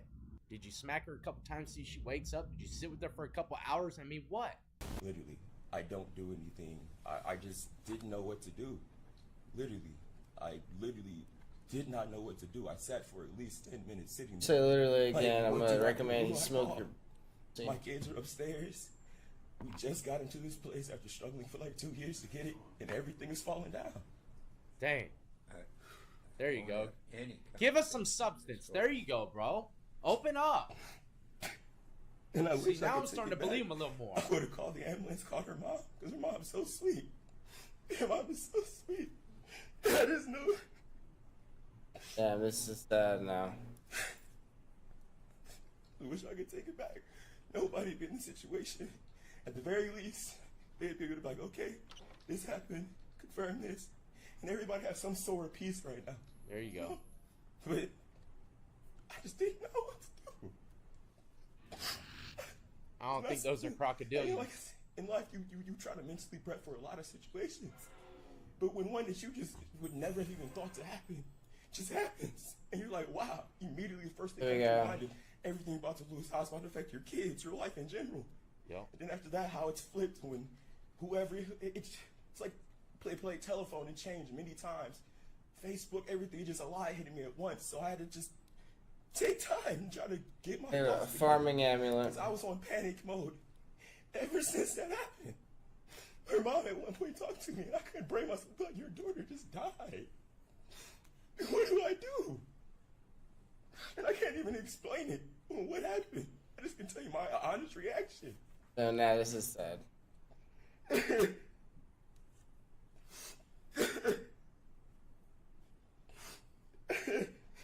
Oh, no, now. Those kind of smell like crocodilians now. Yeah. This is hard for me to decipher, y'all. I need y'all's assistance. Y'all believe him? I think I believe him, but I also think he's really trying to put in an effort to not get sentenced to the max. Fill your bucket. Like, come on, you fucking assholes. You guys are gonna make me go buy a bucket, huh? You know, on my client's behalf, Your Honor, I can say this at every interaction I've had with him, whether it's over the phone, via Zoom, or personal deal. Alright, let's go. Okay. Here's the farming area. Sell me a bucket. Good, it's turning. And we know Good, it's it's not turning. possible, but if there's one person that might deserve to be able to take it back, he does. Compost. Nothing but regret, Okay. sorrow, and just I'll the buy it. confusion on his own actions. You know, he expressed to me on multiple occasions, I can't believe Farming I believe amulet he's from still Sarah. alive. I believe this young man. And I don't believe a lot of my clients because they're always just trying to get over, trying to decrease their time in jail or prison. Or I whatever it believe might him, be. Bobby. This gentleman's not one of those persons. But I don't believe you. But Sentencing, my ladies and gentlemen, suggestion- sentencing time. Poor young lady is information that I never will possess. Nobody will possess. Quite frankly, is unique to your memory, which you did not share, which you intentionally then put this family through unnecessary Oh, trauma. okay. The other farm areas over here. Despair, heartache for no reason. By your own admission to this court today, I knew what happened to her, and I chose to conceal it, to perpetuate the false statement on this family. Oh, no. Perpetuate. He has to be watching Wes Watson. Participated with the falsehood that you created, that she was out there somewhere. That's just incredible. Absolutely incredible. I cannot do anything to remedy what occurred. I am so sorry for what has happened to you. But you need Where's to be Sarah at? punished. As I indicate before each sentencing, it is the obligation of this court in imposing sentence to consider punishment, rehabilitation, the need to protect society, and deterrence from civil offenses. 30, 40 years? What do y'all think? Light Your listing? failure Alright. to be honest and From the truthful North Pump, the 10 West years, one Bank. guess. and prevent Oh, fuck you. Father's West Bank. I don't know. Suck me, man. preventing certain further pain and suffering from the family. Requires Let's look at the other ones real quick, just out of curiosity. probation. You've recommended that he be afforded A probation. fruit basket. That's not appropriate. He's going to prison today. Oh, damn. And No probation, bro. the prison sentence here Straight prison. hardly reflects the injury that you've. Amulet of Weed Speed. Oh, hey, Sarah. I knew your ass is around here somewhere. Your amulet. Under these circumstances, and the court will stay within the guidelines. And I am only considering the facts There you that go. are known Thanks, Sarah. and presented to this court. Alright, Black Chain from Wayne's Other Chains. matters that have been brought to this court's attention for which there is no basis and would require a hearing. Make a mind are considered by this court. Therefore, it is a sentence of this court that Mr. Brazier, you be remanded to the custody of the Michigan Department of Corrections. Alright, so 23 months. gotta go to Father for a little On while. count 1 and on count 2. What's his credit? He got a light misting, y'all. On count 2, 66 days. Credit for 66 days.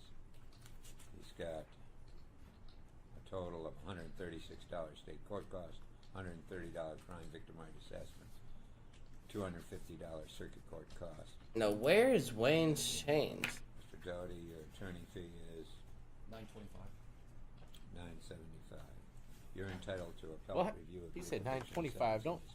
hold on. Didn't he? By way of- I'm pretty sure the attorney says 925 and the judge says 975, and the attorney doesn't even fix it. He said, "I'll take the extra 50." Unless I heard it wrong. Let's see. And Mr. Doty, your attorney fee is $925. $975. I was right. He tapped into an extra 50 on him. I mean, I think it's time for a late courtroom analysis. First off, let's talk about North Pump right here. It must be chilly in there. Second of all, it looks like everybody's The tapping bucket, into yep. And third, Boom! Okay. damn lamp. Never in my life have I seen anything. I need a this black kind chain before body ever. from Maybe Wayne's it's the Chains. projector, I could be wrong, but look at the And then back make a of the mine officer tiara, which I already in probably prison. won't do. And would you look at the brand new NASA gyrated webcams? Unreal. How'd these courtrooms get it before me? But until next time, ladies and gentlemen, hopefully you enjoyed and had a little laugh and learned something. Can't be hiding bodies, man. Doesn't matter how shit went down, calling ambulance. Where the Please fuck do is something. chain Don't bodies? go I hiding. forget. Ah, it's over here. I remember. Alright. What's up, everybody, and So. welcome back to another episode of Lockdown 23. Black chain from him.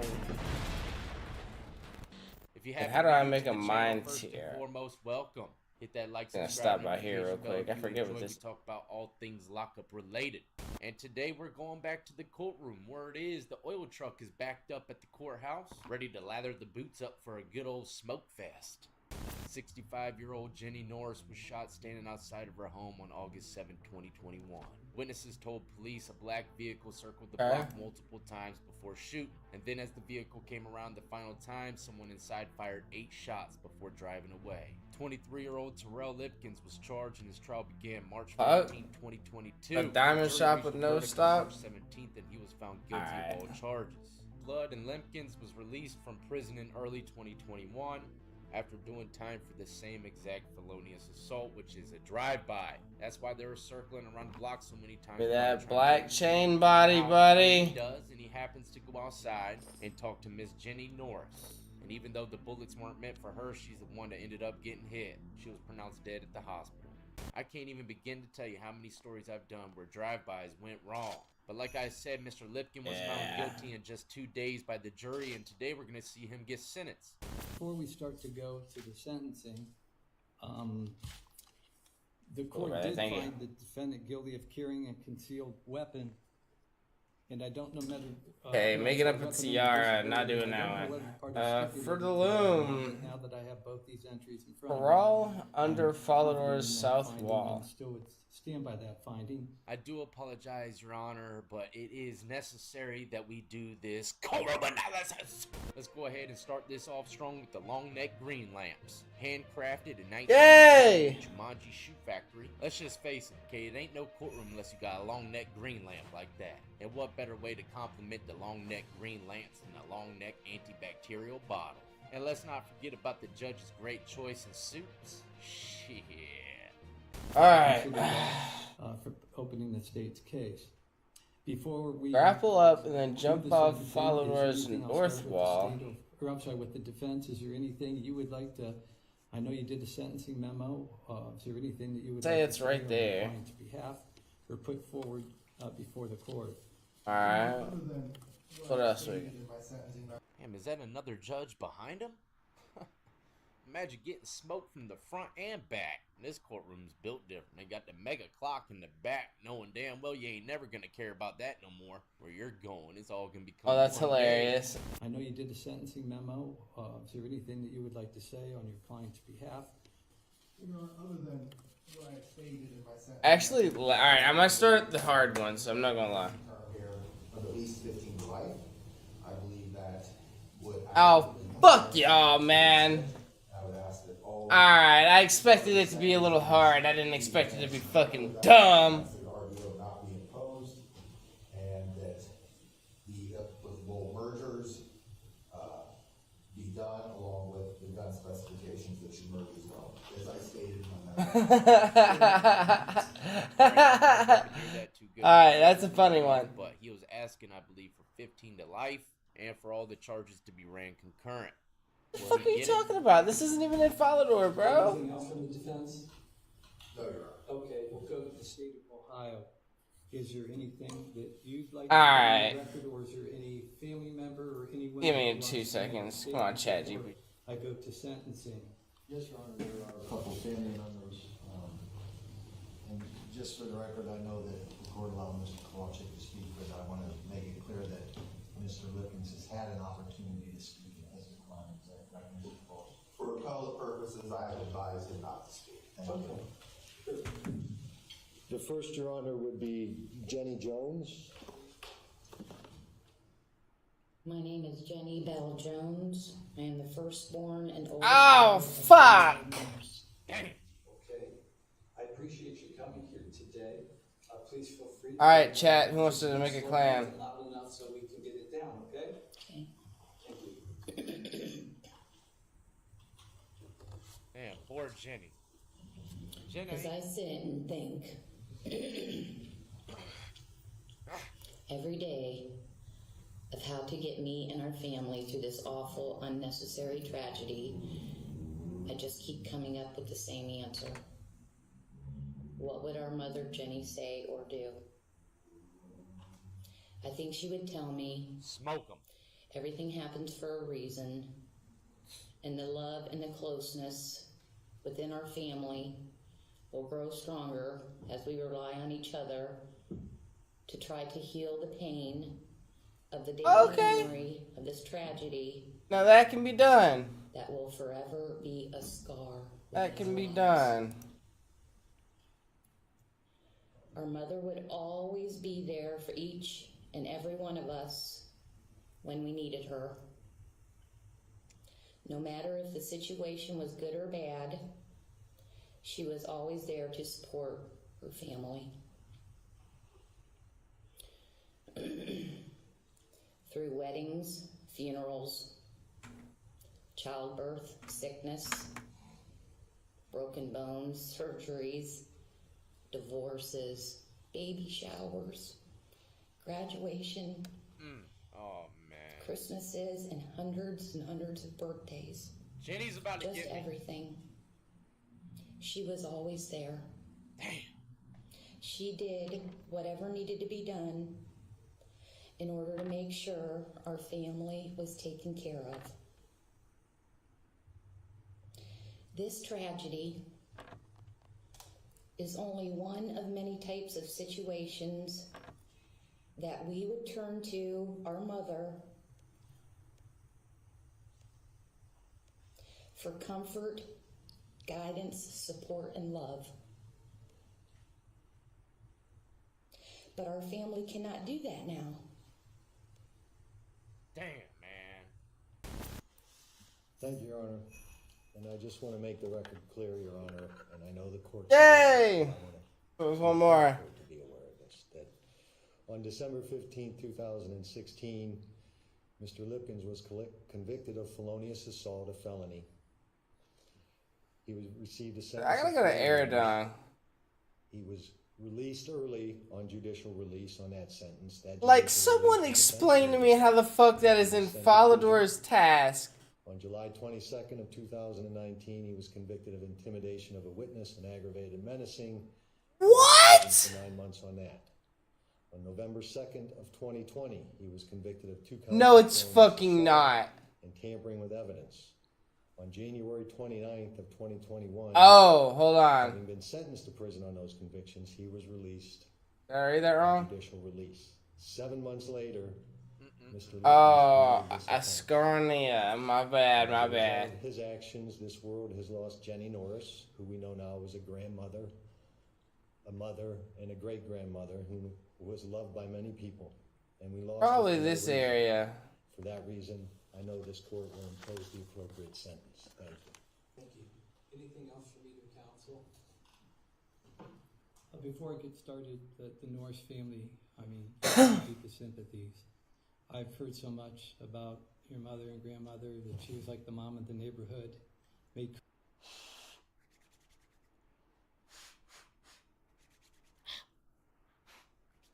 Looks like homeboy's a bit chilly. Warming them hands up to hold them bowls. It's about to get smoky. Cookies for people and looked out for everybody. And it's just sad that she didn't get to enjoy her retirement. And even more tragic that she's not here today with you. Sentencing is very unique in Ohio, and as I indicated, this is probably one of the most confusing ones because of the way the legislature has designed crimes. You may hear some terms that you may not be familiar with. I'm going to walk through it very slowly, and I then will also do a little summary for you so you walk out of here not confused but have a pretty good idea of where the court went with and why the court did what it did, okay? The count of murder it's what's called an unclassified felony. It carries a sentence of 15 to life. The court doesn't have any discretion on that, and the court will sentence you to 15 to life. Okay. I do have a few words that I want to say to Mr. Lipkins. He made it snappy, didn't he? You've chosen a life of crime and intimidation. I can't understand why a 23-year-old would want to literally throw... Look at me when I talk to you. Don't you look away. Why you would want to throw your life away for this kind of conduct. That makes absolutely no sense to me. I'm tired of the bullets. I'm tired of the deaths. I'm tired of neighbors living in fear just outside their door because people like you have no regard for human life. Yeah, people like you. You heard him, Judge. Oh, sorry. I think having weapons under disability... Directly south of the crafting, southwest of Remington. Forwarding me the south of Port Sarah. He couldn't do it to the jury because it could prejudice the jury, so it was done now. Small Rocky It carries Peninsula. a maximum of 36 months prison. I go the wrong fucking and this way. is what's called a definite sentence, and the court will sentence 36 months. There's also discharge of a firearm on or near prohibited premises. The law there was somewhat contradictory, but the court Crafting Guild sentence 36 months, which is the maximum on that count. Belzer's That carries Maze. with it a 3-year mandatory specification This for area? firearms and a 5-year specification for the drive-by shooting. There's a Black Winged Dragon down there. Up left and right. The You can kill improper that. handling firearms in a motor vehicle merges with the murder as to the second count of improper handling firearms in a motor vehicle. This dude's burying them. Now, all these cases, all these counts will run consecutively. So to make it a little easier, on case number 2021 CR 1750A, defendant will serve right off the bat 21 years for all of those specifications prior to the sentence even begins on any of the other counts. Wow. There will also be a sentence of 15 years to life on murder on top of that. Then there will be 72 months, which is 6 years, 36 months on each count of the felonies of the third degree, weapons under disability, and the discharge of a firearm on or near the premises. So that's what I have on the first case. We will now go to the second case, which is 2021 CR 218A, where Mr. Harvey and Mr. Tolbert were the victims in the case. The court. Oh, I didn't know Queen Black Dragon was out here. It'll be consecutive. I thought Queen Black Dragon was in the wilderness. Hold on, who's lying? 2021 CR 1715A. Just say everything consecutive. The court will order the mandatory 3-year firearm specification. The court will order the 5-year specification for drive-by shooting. And the court will order 2 years on the repeat violator offender specification. On count 2, the second felonious assault for Cortez Tolbert, the court will order the maximum of 8 years in prison. That will be consecutive to count 1 and also consecutive to the prior case number 2021 CR 1715A. The court will also order, just keep on hitting and under State v. Davidson, the 3-year firearm specification. However, The Queen Black Dragon finds area. that the specification for the violent offender and firearm specification under that count, both of those merge. Now, this is what's called Reagan-Tokes, and it's confusing. On the felonious assaults of 8 years, he will have what's called a 16-year minimum sentence and a 20-year maximum sentence, because they're called indefinite sentences. And again, at the end, I will try to lay this out for you a little simpler. Okay, thanks. Thanks, The sir. minimum sentence on those counts would be the presumed date he would be released from prison. The Department of Rehabilitation could rebut this presumption and continue his incarceration based on his behavior in prison, any infractions or threatening of harm to others, being placed in restrictive housing, classified as a security level 3, 4, or 5. They could only rebut this by having a hearing, and if one of 4 of those could apply. Okay, so Queen Black Dragon's right there. Also reduce that portion of the sentence by 5%. I see. If the defendant did what he should do out there and notified the court would set a hearing, notify the prosecuting attorney and the victim, and report its findings to the department within 60 days. The court would take into consideration the 4 factors the DRC considers: whether the defendant was in a rehabilitative program or activities, or would not be residing in a halfway house, reentry center, or community residential center, or did not have a fixed address, could even begin the sentence. So on this second case, he'll have 13-year gun specifications before he would even begin the sentence of a minimum of 16 years to a maximum of 20 years. Now, I know this can all sound a bit confusing. Hold on, where do I remember this shit from? Confusing for lawyers. Oh, fuck no. I remember this shit. So that you walk out of here, gain some kind of understanding of where we went today. Yeah. And what This I've dude makes pies, calculated don't he? is Come here. He will be serving 71 years to life as a minimum sentence. But that's it. Another one for the record books, ladies and gentlemen. If you enjoyed, don't forget to hit that like, subscribe, notification bell before you leave.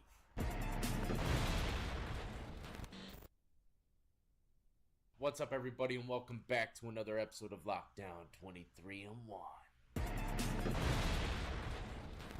Today, we're going to witness the sentencing of Mr. Chandler Holderson.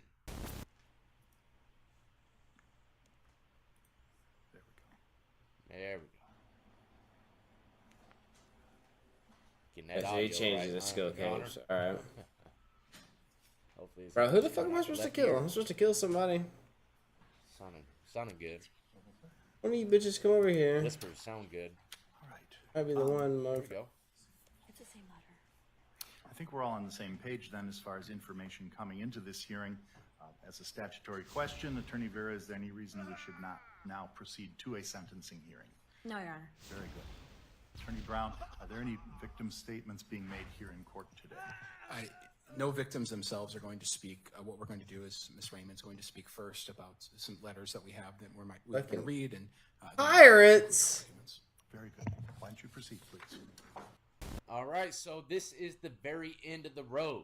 This is kind of like the recap. Pirates and fucking hobgoblins. What is Prosecution's gonna this? say the final arguments on why the person should be sentenced to this amount of time, and the defense is going to rebuttal on why they should probably get the lighter end of the stick. Lighter end of the stick, I just made that up, but it worked. But yeah, this is the end of the road. As soon as they're done doing their little rebuttals, it's straight to sentencing. And do you see that damn perfect, beautiful green laptop with the bow tie goat goatee to match? God, this is just starting I don't know how I off feel strong about this. already, y'all. So, Your Honor, Mr. Brown and I are breaking up the sentencing. I'm going to talk very briefly about the character of the defendant, and then go on to talk about the seriousness of the offense. Mr. Brown will Okay. then talk about second half of the seriousness offense and the need to protect the public. Sounds good. I'm going to spend a lot of my time today talking about the victims and who they were as people.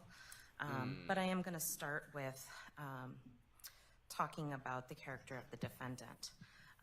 This PSI was kind of not your average PSI. I've often said A PSI, for the people that don't know, is a...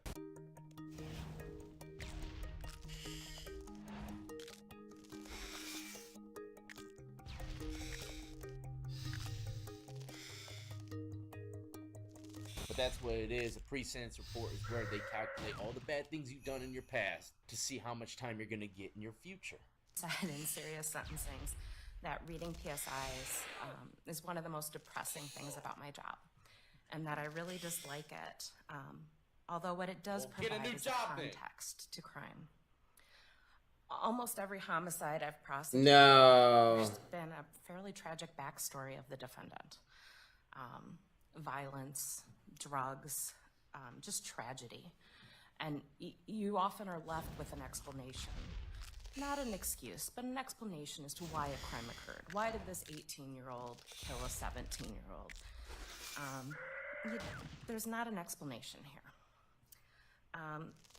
Chandler grew up with a life of privilege by pretty much, I think, any sort of angle you look at it. He had two parents that were married and that seemed to be happily married. Two parents that, from all evidence, were completely supportive. All right. Sort of. Pretty His good, all dad right. was the den leader for Fine. Boy Scouts. I'll be doing a little farming here. The father's Little the farm break. den leader in Boy Scouts. That shit just sounds treacherous. You know what it sounds like to me? When I have people on the channel that tell their story and they've been a part of organizations and they say, you know, they were the enforcer in prison. You know, it sounds treacherous as hell. Like, damn, you're an enforcer in prison. And that's what it sounds like to me when I hear the den leader.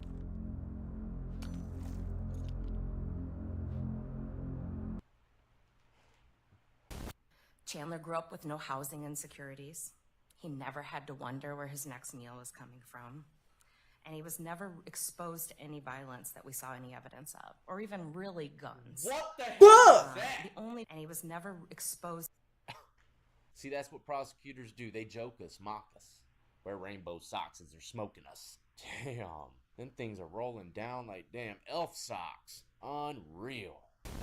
The only tragedy, if you can even call it that, more Don't really hide a it part now, of life bro. that we saw that occurred to him during his childhood was he did lose his maternal grandparents. Oh. He never faced any sort of discrimination that I can find from any source. By pretty much every measure, he was a white male who had a childhood of privilege. The only potential criticism that anyone that we talked to, and we've talked to well over 100 people, was that perhaps his mother babied him a little too much, or was a little too doting. As I often explain to my husband, that's what mothers do. Pretty much what the prosecutor's saying is this dude's a damn snowflake. Suckled on the bottle till he was 13. Also worth noting that these crimes were committed against these two individuals that provided this ideal childhood for him. The two people that took care of him. His parents. But I do think it's worth noting that in all of the jail calls and messages that the detectives and Mr. Brown and I listened to, there was never even a moment where Chandler mourned his parents' death. I found that really unique. I've prosecuted a lot of cases where somebody has killed a family member. Sometimes even a family member who was highly abusive to them. And there's mourning there. There's some sort of notion that they miss this person. Well, ma'am, you just ran across your first damn maniac. Welcome to the real world. I'm going to start with the submission by the defense. What about them which I thought socks? was well put together and Socks well written, together, bro. and included an article, a law review article that I read with great interest. Obviously, it concerns what I do for a living, and it's something I should think about. One thing that, before I start, I do want to thank both the defense attorneys. I think they've done. Hang on, I'm looking at this blur. Right, just hard be job. like, I have to recognize, and I think all prosecutors should recognize, as the representative of the executive branch at a sentencing, especially a sentencing in which we're talking about an imprisonment of the defendant that could be many decades, that nothing should be a foregone conclusion, that we should approach this with a level of analysis and questioning and of skepticism, that we do some of the most important questions in our lives, professionally or personally. And I'll tell you and Mr. Halderson and the community that I've done that. I've thought a great deal, as has Ms. Raymond, as the detectives. Mr. Halderson, by all accounts, chose to commit the crime of first-degree intentional homicide twice on a single day because he was caught lying about where he was working and going to school. The fuck is Perhaps just where he was going to school. It was uncomfortable, probably, that he was caught. It probably wasn't an experience he was looking forward to in dealing with the repercussions of that. But those kind of inconveniences and uncomfortable situations are constantly present in life. Every one of us in this courtroom have dealt with bad situations in life. Every one of us have left work one day thinking, man, I really don't want to go home tonight because I did something and I'm going to have to talk about it. Every one of us here has probably walked into work one day thinking, boy, I don't really want to walk into my supervisor's office and got to talk about that. When faced with, in the grand scheme of things, a minor inconvenience in his life, Mr. Halderson chose to commit the crime of first-degree intentional homicide 2 times. And then over the course of several days, chose to cut up those people's bodies and spread them around the state.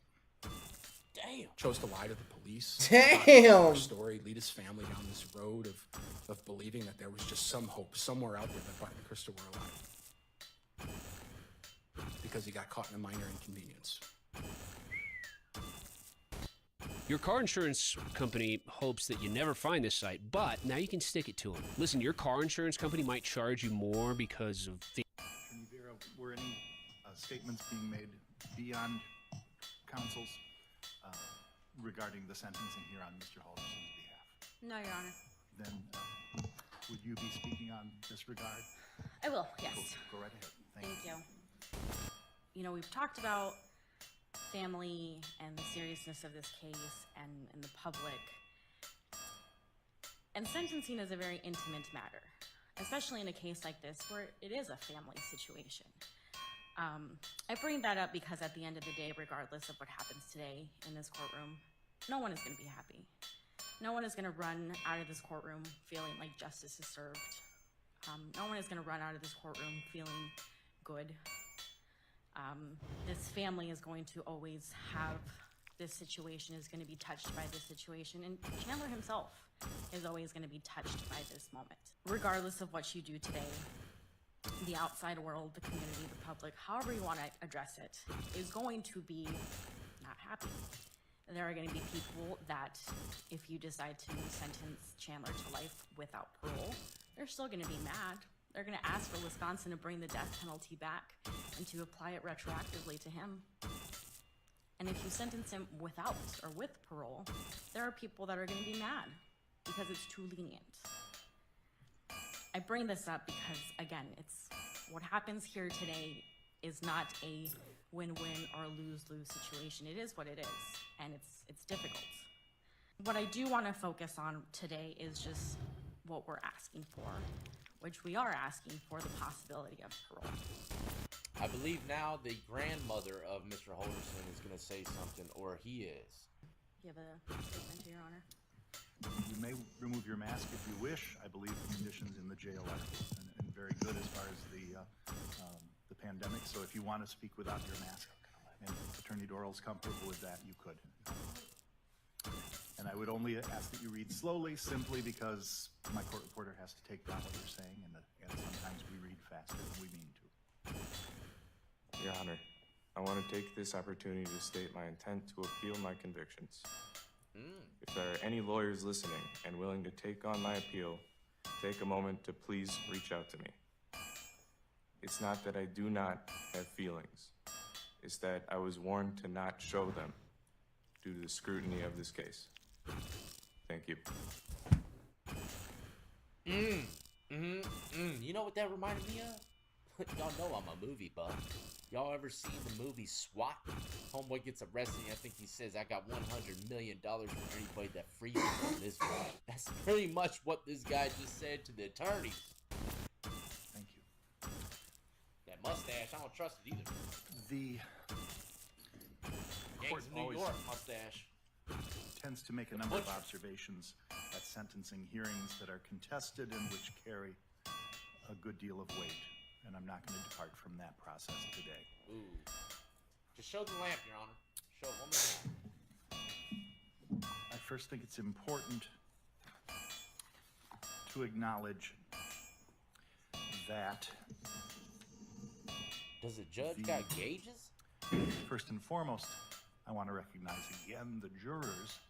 Elemental workshop. That rendered the verdicts here, but those alternates, those people that responded to the summons, especially given the time of year that this occurred, and the concerns that were rife regarding individual health.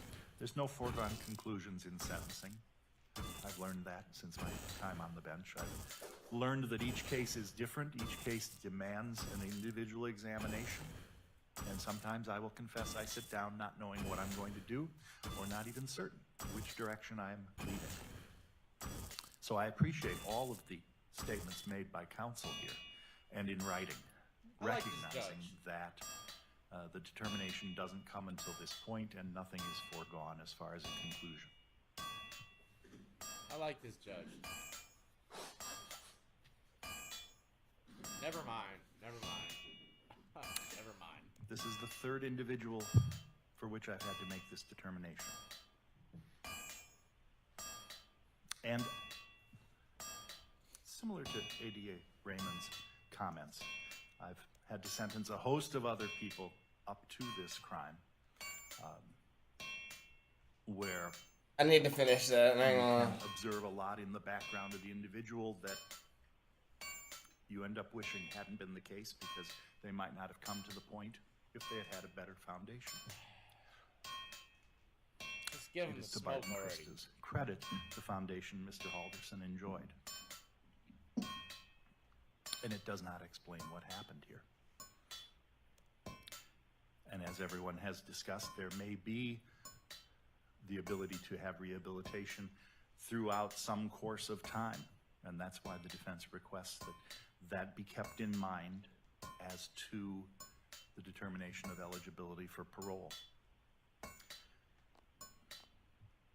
But in all honesty, I must say that as a wiser judge indicated to me once,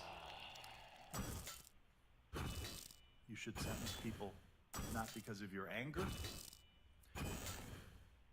if indeed you're fearful of them.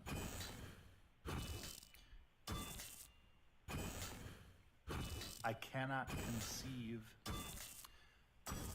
of a way to fulfill my duty to protect the public that I serve were I to perceive that at some point in time, an individual who committed these crimes should be released back into that public. So I don't like telling his grandmother that I'm not able to give her the relief that she's asking for here out of her love for her grandson. I cannot do that. I have to, for this sentence, ensure that the only time Mr. Halderson comes back into the community is to have the privilege of a burial that he denied his parents. Damn! And so on counts 1 and 5, per statute, I sentence him to life in prison. Only way he can come back to this community is through a proper burial that he did not give to his parents. Because keep in mind, he dismembered them and scattered them around the state. That judge just said some treacherous stuff, didn't he? I determined, by my calculation, 253 days of credit the judgment of conviction would reflect from July 8th, 2021 until yesterday's date. And I will waive the court costs. Archaeology's so gay. Each count, based upon indigence, the balance on each of the victim witness fee to be payable during the course of his confinement. Is there any restitution being sought? Your Honor. Then I will enter an order for zero restitution at the.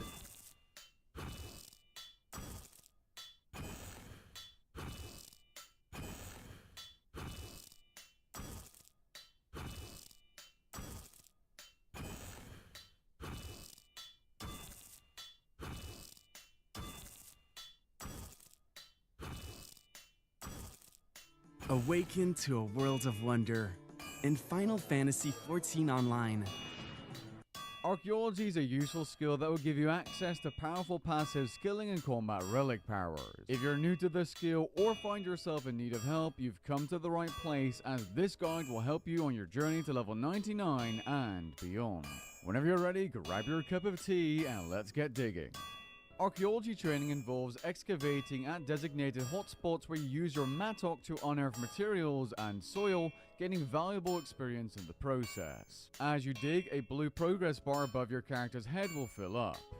Each time it fully completes, you'll discover a damaged artifact. Like that's These just artifacts 300 can then million be to restored blow. at any archaeologist's workbench using archaeology materials, yielding significant experience. This restoration process is key to maximizing your hourly gains. Now, it isn't unusual for you to find more artifacts than materials needed to restore them. In fact, this is guaranteed to happen during the leveling process. To gather additional materials, you have several options. You can continue excavating, you can buy materials on the Grand Exchange, with the exception of Ironman accounts. You can screen soil at the archaeology campus for modest experience gains but a chance of getting materials, or you can excavate material caches for those specific materials but no artifacts at all. For efficient progression, buying materials on the Grand Exchange is recommended.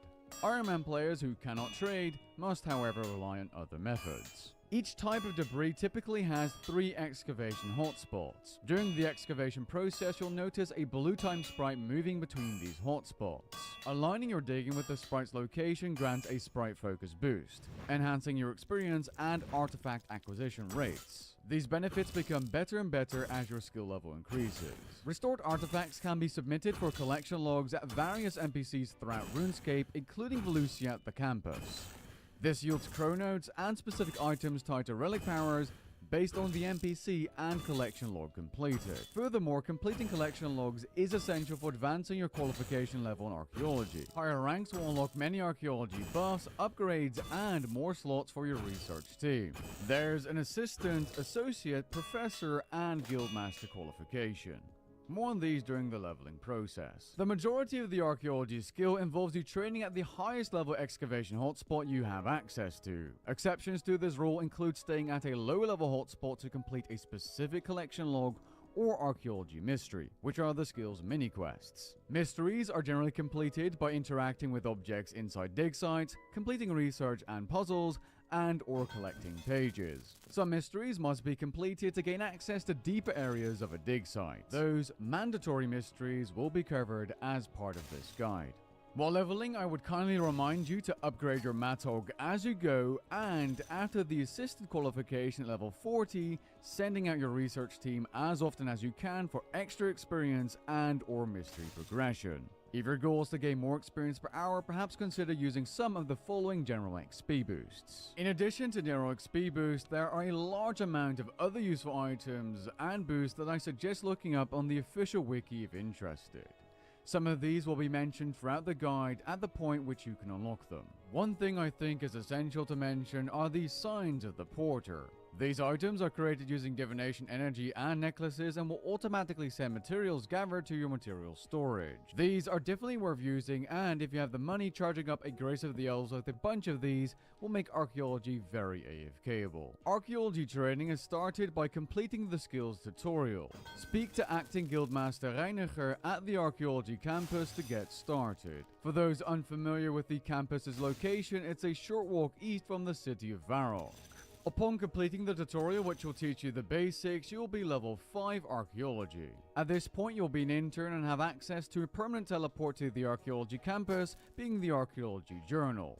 This is also your main way of tracking your progress. Levels 5 to 12 archaeology, you're going to be training at the Carradhead dig site. Head over to the archaeology campus by using your archaeology journal teleport. Walk over to the archaeology guild, go inside and use the map and teleport to the Carradhead dig site, the one with the Zerosian symbol. Once arrived, you're going to want to speak to the dig site manager, being Dr. Nabanek. He will introduce you to the dig site before you can get started. This is something you're going to be doing at every single new dig site you discover. After the conversation has ended, head over to the dig site and start digging or excavating the Venator remains. As a reminder, you're able to repair these using the materials you get at an archaeologist's workbench. Once you hit level 10, don't forget to upgrade your Mattock as you've hit a new threshold. You can buy these at the Archaeology Guild. Once you hit level 12, you can start the Breaking the Seal mystery by interacting with the dirt wall blocking the main fortress. Go ahead and speak to Dr. Nabanek after having done so. Next, you're going to want to dig and reveal the entire dirt bit until you see a purple barrier. Once you've done that, go back to Dr. Nabanek and speak to him again to get a Centurion seal. Once you've restored the seal, you'll be able to go inside the barrier into the main fortress. This will give you access to many more leveling locations. And congratulations on completing your first mystery. Levels 12 to 17 and 17 to 20, you'll be training inside the Carradhead dig site. This will be on the level 12 Legionary mains and then on the level 17 Caster Debris. The map on screen will show you exactly where to go. While digging, you have a chance to find essential pages for the next mystery, being the Prison Break mystery. Fuck, I don't want to do archaeology, man. To that. Oh, suck my.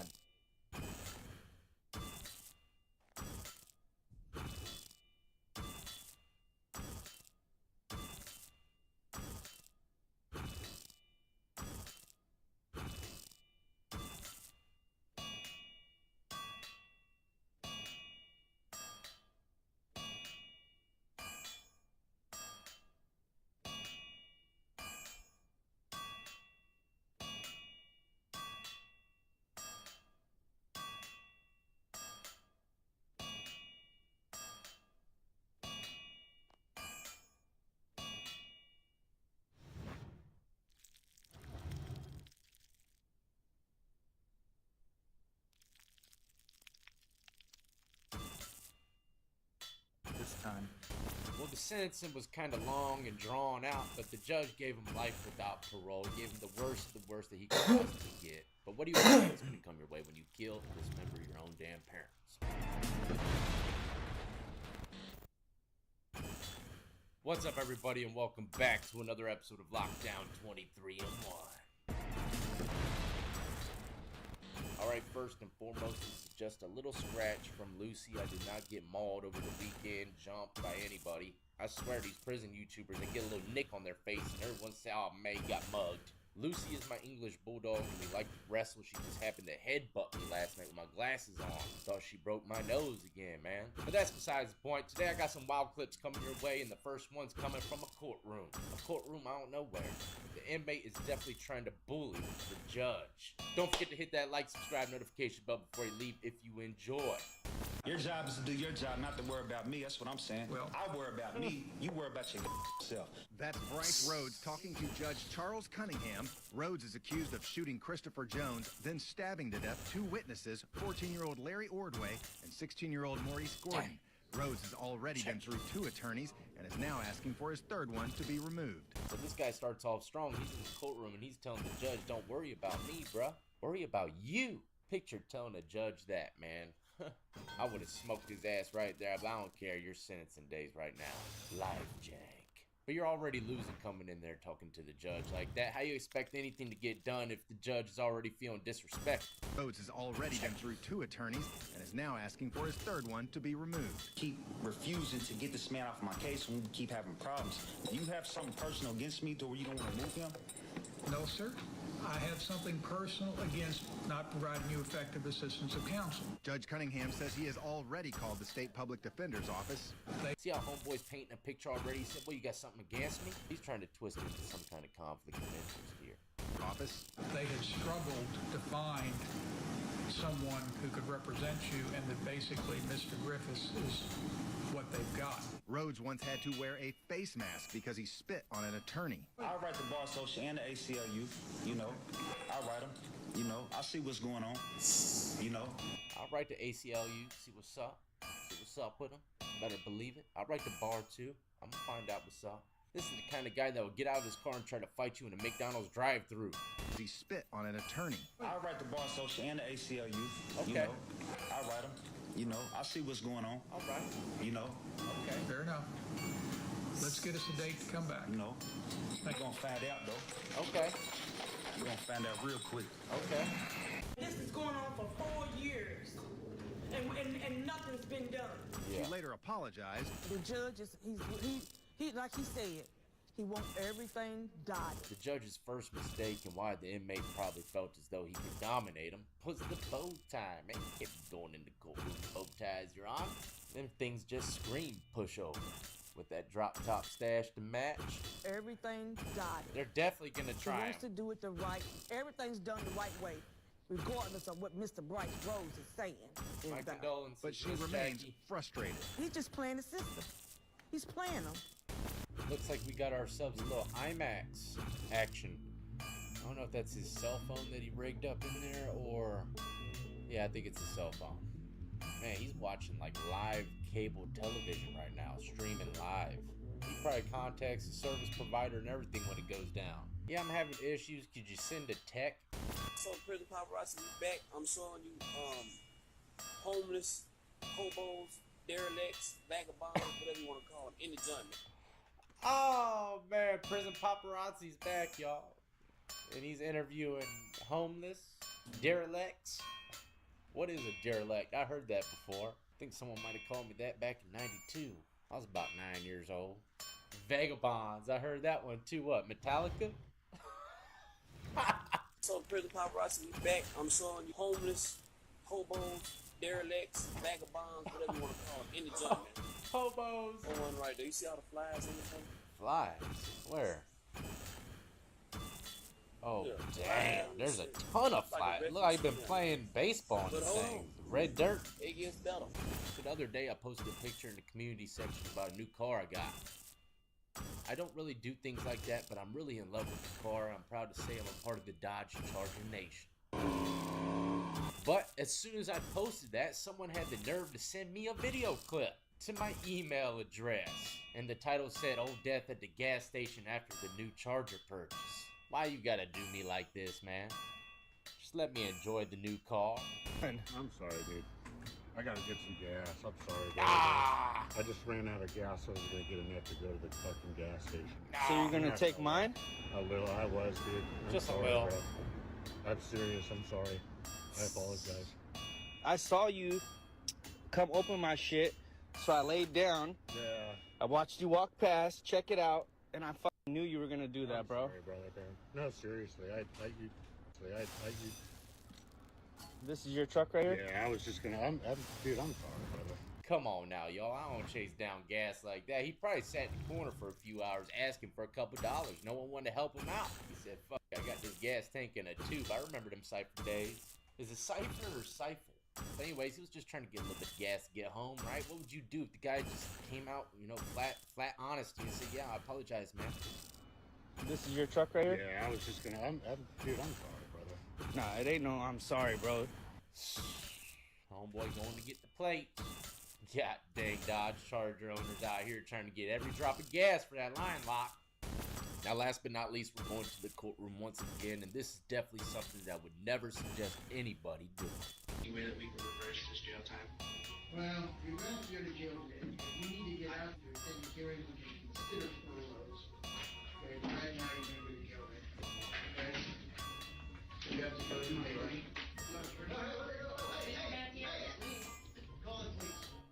So this young man just got sentenced to jail and he can't believe it. He's in such shock that he says, I'm not ready for this shit, and walks right out the courtroom, man. Look, something so innocent as walking out the courtroom nice and slow can easily be turned into another felony called escape. But if I were to guess, it's up to the judge. Let's say this guy did walk out the courtroom nice and slow, but someone grabbed him, you know, almost immediately after walking out the courtroom. The judge probably seen it a few times where these young guys ain't never been to jail and they hear they're going to jail. Can't take it, you know, so I'm sure they take it into consideration. The guy's probably just scared, but there's still a possibility where the judge could take it as disrespect and slam your ass with the felony escape. And that's definitely not what you want, because it's going to take you away from all extracurricular activities within the prison system. If you got an escape on your record, man, it really prevents you from doing a lot of the fun stuff that you could do in prison. Now let's say he runs out the courtroom, dodges a few officers, jumps a railing, and makes it all the way out the whole courthouse. For sure, they're gonna smoke his ass with an escape charge. Better think twice about running. That's it for the day, ladies and gentlemen. Another one for the record books. Hopefully you enjoy. If you did, don't forget to hit that like, subscribe, notification bell before you leave. And as always, I salute to every last one of you who've been supporting me since the beginning, and everybody who's just now joining the lockdown compound. Y'all be easy, be safe, and stay free.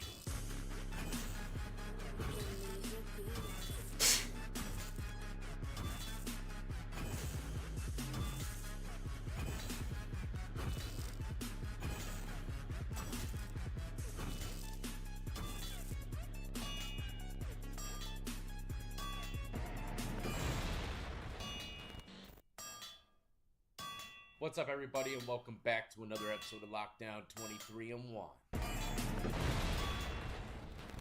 Today, we are going to the courtroom to witness the sentencing of Jesse Smollett. Now, I'm not going to go into depth and detail on his situation. I'm sure the judge is going to break it down a bit, but when he gets sentenced, he says something that is a little eerie. He, as I pointed out and Ms. Landon pointed out, has very serious constitutional, technical issues and many more issues, substantive issues in this case. As a result, I've advised him not to make any application based on his appellate rights at this time. Well, you may give me advice, but I need to hear from Mr. Smollett directly because it's his decision. So, Mr. Smollett, do you want to say something, or would you rather not say anything? All right. All right, we're at the end of the road here. This matter has been pending in the criminal justice system for 3 years, approximately. It's been approximately 2 years on this particular docket. Man, y'all know I gotta do the quorum analysis. This judge right here is what I call just. He doesn't have just one scale of justice, he has two. Two of them. That means he is definitely just. And look at the drop top 94 Scottie Pippen. But there's definitely something that's really tweaking my vibes right now, man. Fix them damn boards, Your Honor. Come on now. Zip tie them shits up. Do something, man. That thing looks trashy. Not to mention the walls in this place, man. They must be renovating. Look, they got a fan here, which leads me to think they ain't got no AC in there, so it gets extra warm when the smoke starts pouring. Carpet's garbage. Looks like the cops been training their canines on it. And one thing I can't stand more than anything is a half-open laptop. Come on, man. If I was Mr. Smollett, I'd get up nice and quietly and try to sneak right into this cabinet. Catch that escape jank. It was returned by the Cook County State's Attorney's Office. There's a quick dismissal that occurred in this case that caused tremendous consternation in the community, and to this day is a basis of great confusion and misunderstanding and mistrust. In any event, some things happened after the first dismissal, the only dismissal on the case after the first indictment. People were very upset. One person came forward in particular, and that person, of course, is Sheila O'Brien. Sheila O'Brien is a former retired appellate court justice in the state of Illinois. She came to court as a common citizen, without credentials, just by herself. And she said she had a grievance, and she wanted her grievance heard. And she thought that with the handling of the case by the State's Attorney's Office of Cook County was so upsetting that she was losing sleep. And she explained in her petition all the reasons that she thought that a special prosecutor had to be appointed, not to necessarily indict or do anything in particular, but just to look at this and give it a fresh look. That girl said she couldn't sleep at night until there was a prosecutor that she could trust handling this case. That's pretty much what she said. Everything appeared to be wrong. Case ultimately got assigned to Judge Michael Tuman. And I can say that among his peers, among his fellow judges, Michael Tuman is considered cream of the crop. He's a long-standing veteran judge, been a judge longer than I've been a judge. Judge right here is paying his respects. He said the judge that handled this matter, I stand by. He's cream of the crop. Man, I ain't heard no one say that to me since I was a pitcher in high school. Anyway, this guy's over here co-signing for the judge just in case anybody might got it twisted. He's saying this judge is 100% justice. In this building for many years. He sat on the appellate court of Illinois. He's the current head of the juvenile justice system. He has been a long-standing judge who has a reputation for knowledge, integrity, honesty, and always knowing what the right thing to do is. I agree, Your Honor. He took this matter under advisement and hearings were conducted. And after all these hearings were conducted and he listened to both sides, he heard from the State's Attorney of Cook County, he heard from Ms. O'Brien, he recognized that there was confusion in the public, there was concern, that confidence in the criminal justice system locally here was at risk and may have been damaged, and that the case required a second look. And Michael Tuman, in his wisdom, sought out the proper, what he thought to be the right person to address this. And he identified Dan Webb and the Winston Strong law firm as the people that might be able to take on the task. Dan Webb and Winston Strong agreed to take on the task, and as I already indicated, they did this pro bono, which means they did it for free. Damn.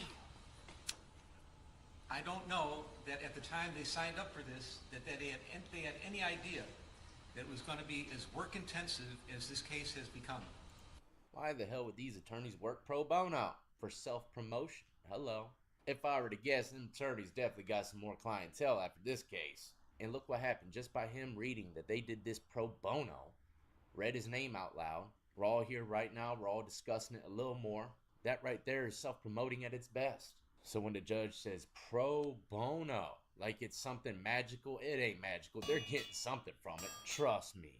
The pre-sentence investigation has been completed, and we're at the final step of proceedings on the trial court level of the criminal case, and that's sentencing. Let me talk first about the sentencing range, because I think there may be some misunderstanding, at least how the court assesses the sentencing range. This is a Class 4 felony. This is the lowest class felony in the state of Illinois. I will note that legislatures throughout the country, in Illinois in particular, have constantly cut into judicial discretion and forced us to have mandatory sentencings under different circumstances. We have to do this and we have to do that, and try to have some kind of cookie-cutter justice. But that does not exist in this case for me. I am left unfettered. Do you hear what he said? They try to make every case like a cookie cutter. Nice, clean, and on to the next. Under Illinois law, the range of sentence in this case is as follows.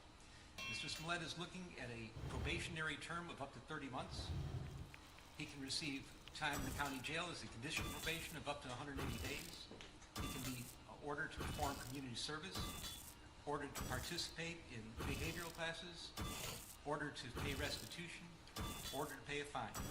He's also subject to a penitentiary sentence of what I find to be 1 to 3 years. Now there's talk about, well, what about 5 counts? Shouldn't he be at least eligible for a 15-year sentence? There are ways to analyze Illinois law and say that in a case where there are 5 counts, that consecutive sentences might be required or might be at least considered. I don't believe that I could ever make the findings that are necessary in Illinois law, and I'm not going to have a long dissertation about it, but I don't think those findings would apply. I don't think Illinois law, for the facts I have before me, would allow for consecutive sentences. So as far as I'm concerned, the penitentiary sentence, should there be one, would be 1 to 3 years. I'm mindful that there's acute public interest in this case. Yeah. We have television cameras. They want to be here, and they are here. People want him to get smoked. That's what it is. People are watching. People seem to care passionately for varieties of reasons about this case. And the reasons are you know the reasons, Your Honor. And let me be clear. The sentence I put down today, render down to Mr. Smollett, Don't talk is candidly. not in any way, shape, or form to assuage any public sentiment in any form at all. I'm listening to things that were brought to me in court today, things, people that have participated in the aggravation and litigation portions of the presentation today. This guy's stressing, man. He's checking all his angles. It's going to be rendered today going to be strictly for Mr. Smollett. It's going to be fashioned for him. And when a judge sentences somebody, and I've been doing this for quite a while now, Oh, God. you have to look at both the crime that was committed and the person that committed it. How did the person get here? Who is this person? What is the crime? You put them together, you look at the sentencing range, and you try to find something that is just, and fits, and makes sense, and that is right. Just get That's to it, what we're man. going to do. There we go. Let me tell you, Mr. Smollett, I know that there is nothing that I will do here today that can come close to the damage you've already done to your own life. Dang. You've turned your life upside down by your misconduct and shenanigans. You've destroyed your life as you knew it. And there's nothing that any sentencing judge could do to you that can compare to the damage you've already caused yourself. I'm just gonna say what I feel. Oh, Smollett was a crash dummy. They threw the batteries in his back ×2. Always remember, try not to get caught up in the hype when someone else is hyping you up. The hypocrisy is just astounding. Don't know where to begin. I'll remember one thing that will always stick in my mind, and I've been involved in so many trials over the years, and it talks about your sensitivity to issues of social justice. You're on the witness stand. You're being cross-examined. Mm-hmm. Your liberty is at stake. It is your criminal trial. Yep. Mr. Webb is winding through some things on cross-examination, and he's going through some social media communications, and whether it was Instagram or chat or text, a little quibbling about that, that doesn't matter. But Mr. Webb found a line that he wanted to confront you with. He said, "Didn't you say," and he used a word starting with the letter N, "meet me at this place at this time," and I'm paraphrasing. And rather than just answer the question, which is what a witness is supposed to do and expected to do in their criminal trial, you stopped the proceedings. You said, "Mr. Webb, out of respect for all the African American people in this courtroom, you should not be using that word." And I was amazed. But it showed, and I'm not talking about the parrying and the gamesmanship that may go on between a prosecutor and a witness on the stand. That's not why I'm telling this, recalling this event. But what I'm talking about is how sensitive you were to any kind of slight, that anybody, if the wrong words come out of somebody else's mouth, you're going to get up and speak up and complain about it. And I kind of want to play Phasma. That they're not behaving the way you're supposed to behave. So you know better than anybody else that these are serious matters. They're serious to you. They're clearly serious to you and as your whole family. And for you to be here now. Imagine being in the courtroom and some of the major evidence that you have starts with an N-word. But the defendant says, "Look, buddy, you can't say the N-word in America." Convicted of these hate crimes. It's just astonishing. It is. Fake It hate is. crimes. Yes, it is. So why'd this happen? Is that distilled? That's a good question. I think that's the question on everybody's mind. There's some conjecture you did it for the money. Frankly, I do not believe that you did it for the money. You were making, the evidence showed, close to $2 million a year when this happened. I don't think money motivated you at all. Listen, Your Honor, $2 million a year ain't shit for the crowd that he was probably running with. He was probably partying with some of the best actors, actresses, NBA, whatever. He's got to keep up with that tab, man. And $2 million ain't gonna cut it, trust me. So yeah, money could have definitely been an issue here. Money's always an issue, man. Greed, there's never no cap to greed, Your Honor. You know this. You knew this was a country that was slowly trying to heal past injustices and current injustices and trying to make a better future for each other.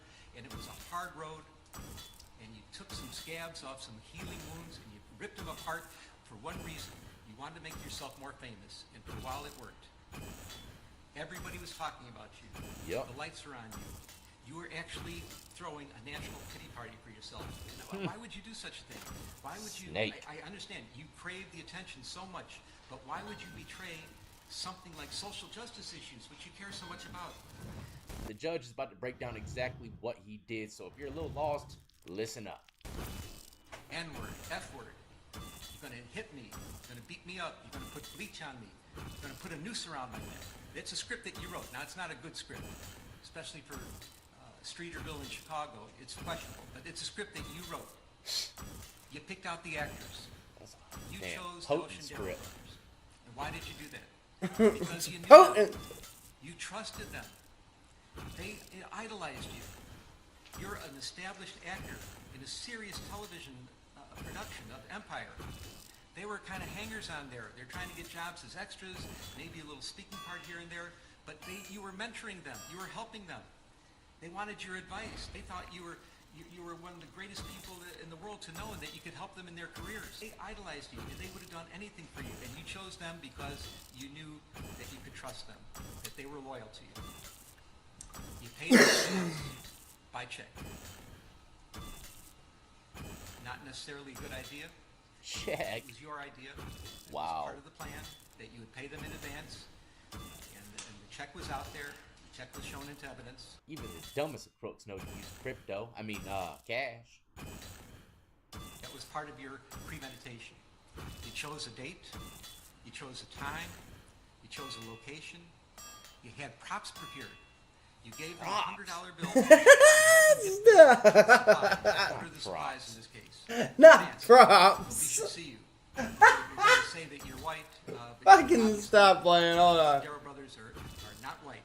I don't even think they're light skinned. They're going to have a red hat because that's going to indicate MAGA country. Going to get a rope they're going to use as a noose. Damn. Going to procure some bleach. Going to have the supplies. And you had all that together. Damn. In rehearsals. You picked them up and you did drive-bys. You drove around and around the block. You picked them up in Lakeview in their neighborhood. No, you didn't. Where you were living, and you showed them. You're going here, you're going there, and you're going over the lines. You're going over the script with them, so they would memorize. No, you didn't. Which brother? You're the one that's going to hit me. Whoops. You're the one that's going to put the noose Premature. around my neck and pour the bleach on me. This was planned. This was premeditated. Premeditated to the extreme. And I find the extreme premeditation in this case is an aggravating factor today. I don't wait. The incident itself. Premature. It's all set up. All Shandero brothers are on board. Your plane is running late. Oh no. Now you had a chance right then and there to think, okay, I'm really late. I'm 4 hours late. This can't go down. It's freezing in Chicago. We're on the verge of a polar vortex. You might have just thought about it and said, maybe it's not in the cards. Maybe the karma's wrong. I shouldn't be doing this. But no. A lot of people like to dismiss that thought as just their conscience, but usually I listen to it, and I strongly recommend y'all do the same. Yeah, you're wrong. You double down. You start communicating with the brothers through social media. Now, whether it was by texts or chats or Instagram, public or private, one way or another, you kept in touch with them. And there was some quibbling about the specifics about how you kept in touch with them, but they knew what time you're coming in, and now the time is pushed back to 2 o'clock in the morning in the freezing cold weather. It's double digits below zero at 2 o'clock in the morning. Yeah. Who's gonna be walking then at that temperature at that time of night? A reason to be out on the street, and the reason you chose is to come up with the story that you needed to get some eggs at Walgreens at 2 o'clock in the morning. Not that you're going to go to Subway and get a sandwich and a salad and get something to eat at 2 o'clock in the morning in the freezing cold. You did one more thing. You got the Oshendero brothers. Now they're on board with you. You're using them as your patsies. A professional man that's trying to help you in your career. You're not sure what town he's in, if he's in Australia or not, but you get him on the phone, and he's going to be your patsy also, because he's going to listen and be around on the phone to hear that you're being attacked by somebody. Now, he doesn't know what's going on, that it's really not an attack, but he's going to be able to corroborate your story. Oh, wow. So you're getting that together. You got Brandon on the phone, you're out on the street, ostensibly to get some Subway, you get some Subway, and you're walking to where this is supposed to take place. Now, the Oshendero brothers, they're getting ready too. And they're doing this because you wanted them to do it on the sneak. No cell phones involved. Sneak tip. Make sure nobody sees you get there. And what they think is some kind of clever way of getting there, they have an Uber pick them up from their home in Lakeview. They take the Uber to Old Town, it's a different neighborhood. They get out of the Uber, they get into a cab. Now the cab is supposed to go to Streeterville, but not to the scene where this is supposed to happen, a few blocks away. So nobody actually sees them get out of the cab, and this works out the way you want it to work out. So they get there a little early, they're walking around, they're sitting on a bench for a minute, but at 2 o'clock, the time that you said this is supposed to happen, at the place you said it was supposed to happen, at the moment you said it was supposed to happen, they appear. So you're talking to Brandon on the phone, you have your Subway in hand, and they follow the script. Hey, Empire, word with the letter N, word with the letter F. There's a scuffle. They pour bleach on you. Brandon's listening to this. They attempt to put a noose around your neck during the scuffling. You're getting a little abrasion and scrape on your face. A car goes by. All The fake. brothers take off. They leave. They never did get the noose around your neck. So what do? You gather your belongings. You get the cell phone. You're talking to Brandon. Hey, did you get jumped? Yeah, I got jumped. I got mugged. Did you hear what happened? You're trying to make sure that he heard the words that were spoken. You grab your food, and you took the noose that they never did get around your neck, and you put it around your own neck. I repeat, put the noose around your own neck. You go home.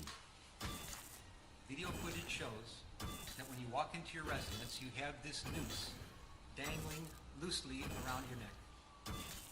You go into your apartment, the police are called, the police arrive. The first officer on the scene is Chicago Police Officer Mohammed Bey. Damn, how slow can you be? In full uniform. Me, if I was an officer, I'd be like, bro, why'd you walk 7 blocks with the thing still around your neck? Come on, man. Me, if someone slid a damn noose around my neck and the car shows up and they run, what's the first thing I'm gonna do? I'm slinging the fucking noose off my neck. But not Mr. Smollett. He wanted to paint the picture true and blue. Let's wear this noose all the way to breakfast at IHOP. First responder is the first responder. His body cam is on. He sees you. And now he sees that noose is around your neck, but it's not the way that you walked into the house. Now the noose is up in your throat. Oh. You've maneuvered the noose, and you've made it look worse than it was. Wow. This is part of your plan. Officer Bay gets a simple question. What happened? And then you start to lie. And you haven't stopped lying ever since. You've become toxic in your own workplace. Your career future is uncertain at very best. It was really on a rocket ship to success, and now you've turned yourself into riches to rags. And it's so unfortunate. Your very name has become an adverb for lying. And I cannot imagine what could be worse than that. The face of lying, Talk right about here. situations where somebody's lying and trying to manipulate and maneuver a story, and your name comes up. There's, pulling a Jussie, something like that. That's awful. You're the butt of jokes. Damn. Comedians. Mainstream talk show hosts. They make jokes about you. Yep.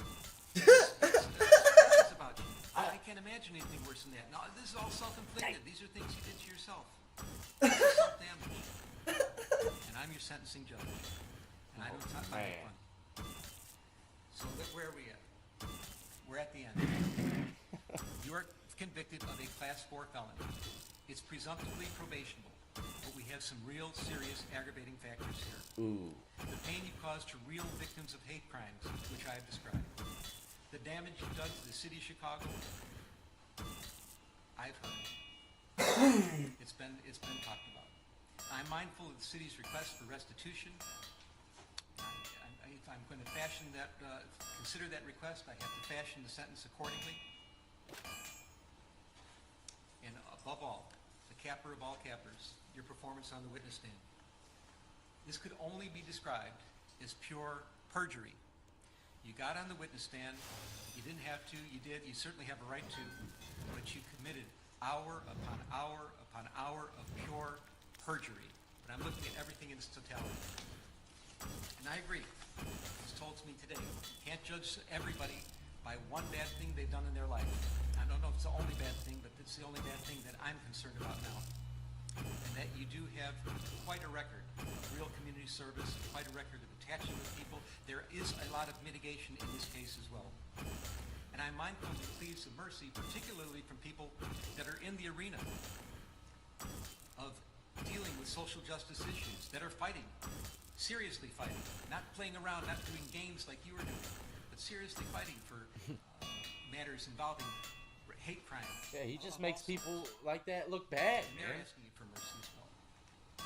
So I'm trying to consider who you are as a person, how you got here, how somehow you strayed away from your family values. You let that dark, narcissistic, selfish, and arrogant side come out.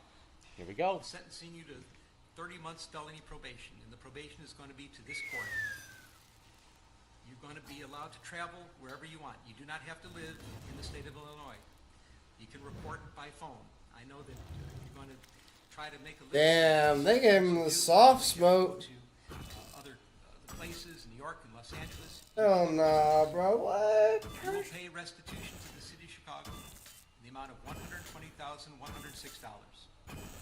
You are fined $25,000, which is the maximum fine. The first 150 days of your sentence in the Cook County Jail, and that will start today, right here, right now. Mr. Smollett, so the jury found you guilty, and I've sentenced you as I have. You have the right to appeal the findings and rulings of the court, or ask your sentence to be modified. To do those things, you need to file a notice of appeal in writing within 30 days. You may also file a motion to modify your sentence, which would have to be filed in writing within 30 days. Anything not stated in those filings are waived for purposes of appeal. You cannot afford lawyers or transcripts. They would be provided free of charge. Do you have any questions? No, I would just like to say to Your Honor that I am not suicidal. That's what I would like to say. Okay. I am not suicidal. Okay. I am not suicidal. I am innocent, and I am not suicidal.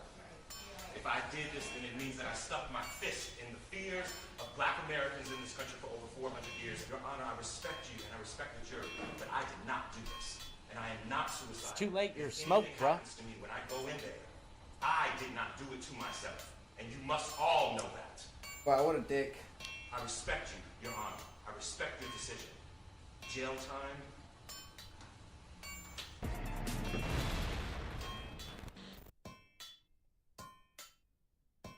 What a dick. For 13 years, he tortured me. He's gonna pay for what he made me become. What's up, everybody, and welcome back to another episode of Lockdown 23-1. You'll recall he's charged with involuntary manslaughter for the shooting death of Cameron Lamb. The fatal shooting of Cameron Lamb happened on December 3rd, 2019, when the detective and his partner responded to a traffic incident involving a red pickup truck in Kansas City. A police helicopter had observed a red pickup truck driving and entering a driveway at the back of a home. The officers, dressed in plain clothes and wearing a police department vest, arrived at the home and entered the backyard without legal warrant and with their guns drawn. Lamb was slowly backing the pickup truck down a ramp into the basement garage, and the detective's partner was on Lamb's side of the truck and could see him when he arrived. The officers attempted to tell Lamb to stop, but it's unclear if he even heard him. DeValkyrie then shot his gun at Lamb when he seen that his left hand pulled up a gun and pointed it at his partner. He takes his left hand with the gun, and as he brings it along, up and around the left-hand side of the steering wheel is when I... Oh, shit.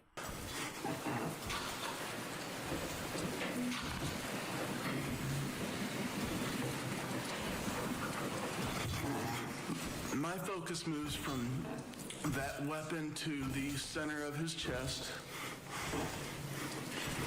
I bring my weapon from this position and drive it towards him. Piece of shit. And as I acquire the front side, I discharge around to his center mass. I gotta hear y'all's opinion in the comments section. Are these crocodile tears pure simulation emulators or the real deal waterfalls? Let me know, ladies and gentlemen. I love hearing y'all's input. Everyone was wondering whether Detective Eric DeValcanier was going to take the stand or not. He did. His legal team had him lay out the moments that led up to the shooting of Cameron Lamb. Meanwhile, prosecutors tried to question his credibility. I was going to ask you, did you plant evidence in this case? No. Did you ask anybody? But according to his partner, Lamb had left his hand on the steering wheel with his fingers spread apart, and Lamb also held up his left hand with no gun in it. The indictment says, and keep in mind, this is the detective's partner saying something totally different than what he's saying. This case is absolutely wild, so let's go ahead and jump into the courtroom and just see how things unfold and see how much time I gotta make this because he shit. was found guilty. So a lot of y'all are fans of the whole courtroom analysis, and it brings me a very sad heart to tell you that I won't be doing them anymore. I'm just playing. It's time for the courtroom analysis. By first glance, that looks like a smiley face mug. I gave one to my mother back in '82. And would you look at the seal, it looks like it's engraved on what appears to be none other than the elusive Arctic birch from Sector Z. No one can go there. No one's allowed. But let's just take a moment. Our recedings are kind of similar. If I were to guess, he's 13% French. Ethernet cable's clean. No lamp though. His glasses shine like a star. Out that when defendant shot and killed Cameron Lamb, Number one, defendant was not acting in lawful self-defense. Number two, defendant was not acting in lawful defense of Sergeant Schwam. And three, it being conceded that defendant and Sergeant Schwam were not effecting an arrest of Cameron Lamb or preventing his escape after an arrest, that defendant did not lawfully utilize deadly force as a law enforcement officer under Missouri use of force laws applicable to such officers. The court further finds from the admissible evidence beyond a reasonable doubt that when defendant followed Sergeant Schwam into the backyard of 4154 College and engaged Cameron Lamb, ultimately shooting and killing him, he did so without considering or being aware of the substantial and unjustifiable risks associated with his conduct, including, but not limited to, the fact that Sergeant Schwam and he were unlawfully on the property, that they were both escalating a situation that previously had de-escalated, and that their actions created or exacerbated the risk that what ultimately occurred would. The court concludes that this conduct was a gross deviation from the standard of care that a reasonable person would exercise in the situation and constituted criminal negligence, as that phrase is defined under Missouri law. Accordingly, as to count one, in which defendant is charged with a Class C felony of involuntary manslaughter in the first degree, the court finds the defendant guilty of the lesser included offense of involuntary manslaughter in the second degree, a Class E felony. As to count two, the unclassified felony of armed criminal action, the court finds the defendant guilty. Well, there you have it. The detective was found guilty. Now my question to you is, how much time do you think he's gonna get? 10? 15, 20, maybe 30. Let me know in the comment section below how much time you think he's going to get, and if you agree with the amount of time that he does end up getting. And the parties have a right to expect that no matter what I hear, I will only consider factors that are appropriate and that I will disregard those that are inappropriate. And that is what I've done here, and as a result, I've concluded as follows. There are a number of facts in this case that are both aggravating and mitigating, sometimes all at the same time. Don't want that. First and foremost is this undeniable and uncontested fact. Cameron Lamb is dead. Yup. And Eric DeValconer killed him. Sure did. That's undisputed. Sure is, Your Honor. Cameron Lamb was by all accounts a helpful and loving son, brother, father, and friend. People who have contacted me and who I have heard from today have described him as funny, caring, giving. Miss Gray called him a protector, a jokester, and my favorite of all the ones that I read, not a saint, but our angel. Cameron Lamb's death leaves an irreparable and unfillable void in the lives of his family and his friends, and also in our community.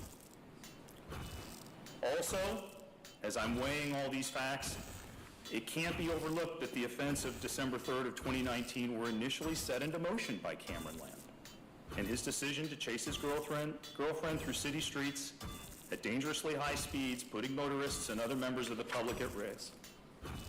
However, those events tragically concluded with the actions of Troy Schwam and the defendant, pulling up to defendant's house, Sergeant Schwam pulling into the driveway, immediately getting out with his weapon drawn, rapidly moving into the backyard, carport, garage area of the house, and defendant doing the same.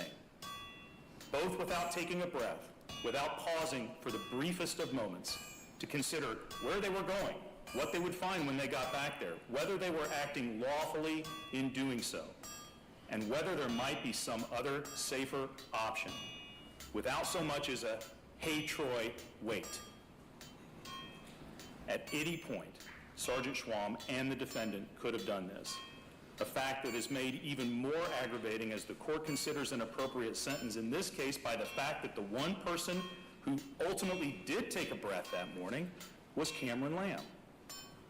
He did this when at some point, while he was chasing his girlfriend, he decided to discontinue the chase and to go home. Yup. Peacefully, The too. video from the helicopter shows this decision, shows how it played out. Cameron Lamb is not racing through the streets of his neighborhood at this point. He's not driving through yards to get away from anyone. He does not abandon the truck and let it roll into someone's yard. while he flees on foot. Rather, he simply pulls into the driveway of his home, pulls around back, puts the vehicle into reverse, and slowly begins backing it down the driveway under the carport and into his garage. Then Sergeant Schwam and Eric DeValconaire arrive, and as the court has found, an encounter that was over and a situation that had de-escalated was again escalated by what I have found, rightly or wrongly, was their unlawful entry into the backyard carport area and confrontation. This is an aggravating factor. Class E felony of involuntary manslaughter in the second degree, I sentence you to a term of incarceration in the Missouri Division of Adult Institutions of 3 years. On the unclassified felony of armed criminal action, I sentence you to a term of incarceration of 6 years in the Missouri Department of Corrections. Those cases, or rather those counts and sentences, will run concurrent with one another for a total term of incarceration of 6 years. There we have it, 6 years, ladies and gentlemen. Do you agree with that sentencing? Like I said, be sure to let me know in the comment section below. If you follow the rules, the regulations, chances are you will have no issues. Don't bend them, don't twist them, don't manipulate them in any way, shape, or form, because it could end up biting you in your ass. But hopefully y'all enjoyed and learned a little something. And until the next time, don't forget to hit that like, subscribe, notification bell if you enjoy.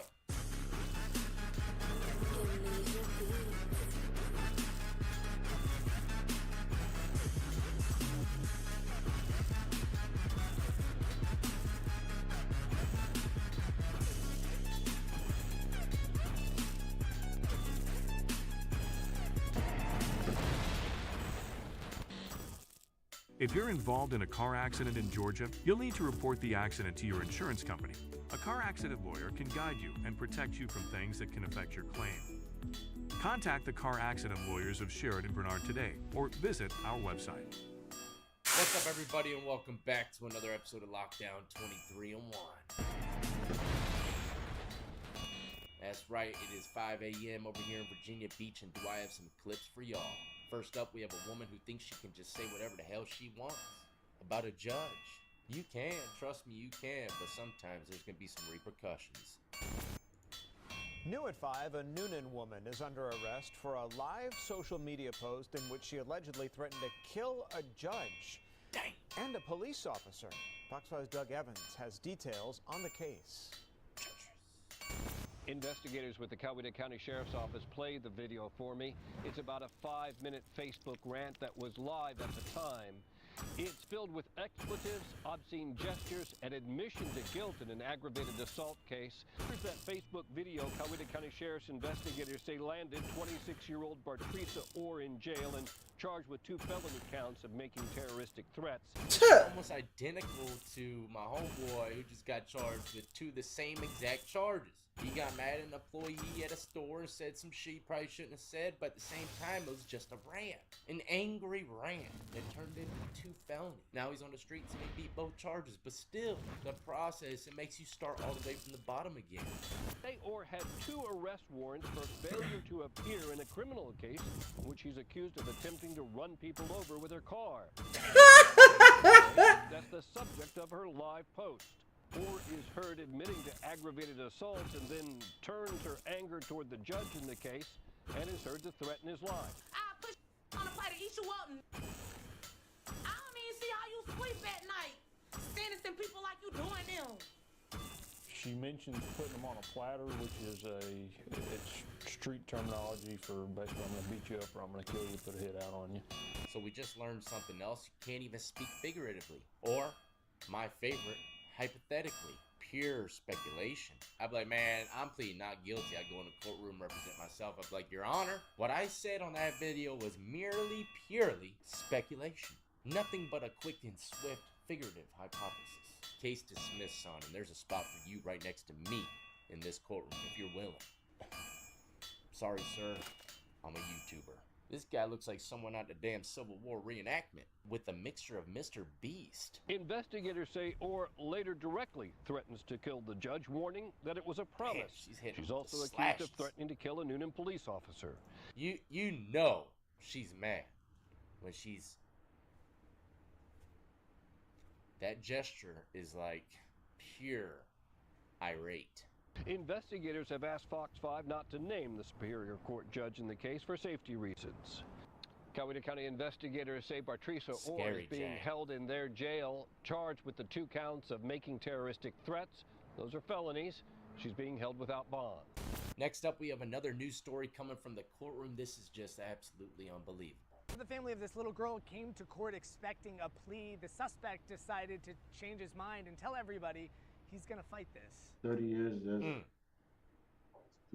too much. I will not be taking it. The judge shocked and confused as Antonio Robinson says, no deal. All right, so let me break something down for y'all. In the courtroom, when there's a deal settled and everyone's ready to do the sentence, in 30 years, first and foremost, let me say this is a blessing because it was a drive-by gone wrong and a little girl died. So 30 years, if you were to ask me, I mean, I'd gladly take that. Now, this man was just the driver, and that's what I want to ask y'all's opinion on. Do you think 30 years is too much for just being a driver? I don't know the details on the case, but what if the guy didn't know homeboy was gonna, put the gun out the window and start shooting? Now, if that was the case, he had no idea anything that was going on, yeah, I'd be like, man, 30 years is too much. I honestly had no idea any of this was gonna go down. Now, if he knew he was driving his homeboy to do a drive-by, 30 years is a blessing. He should have stayed with the 30. Now, he's probably gonna be facing more time than what he was looking at. Robinson abruptly changes his mind. I'm sorry, Miss Delgado? Yes? I'm terribly confused. Me too. I will be in front of the grand jury as soon as they reconvene. They will hear his co-defendant's confession. They will see the video. They will see the video of him following the victim. They'll see the video of the shooting. They'll see the video of him confessing. So the state made it very clear after that, they'll be seeking the death penalty for Robinson now. The family of Alana Washington. If it were me, I'd be leaving that courtroom with a smile on my face, because now he's facing death. Next up, we have another one coming from the courtroom. Homeboy's about to get smoked for shooting a cop in the face 2 times. 37-year-old Demetrius Blackwell sat in court as if he had not a care in the world. He had nothing to say to the judge, but the judge had a lot to say to him. You're a cold, calculating killer. You realize what you did? You killed a man for no reason at all. To make that simple for your compromised brain, you're gonna die in prison.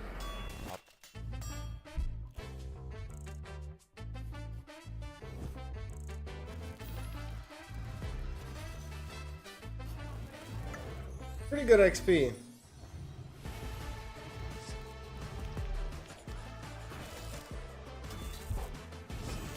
Not very AFK though.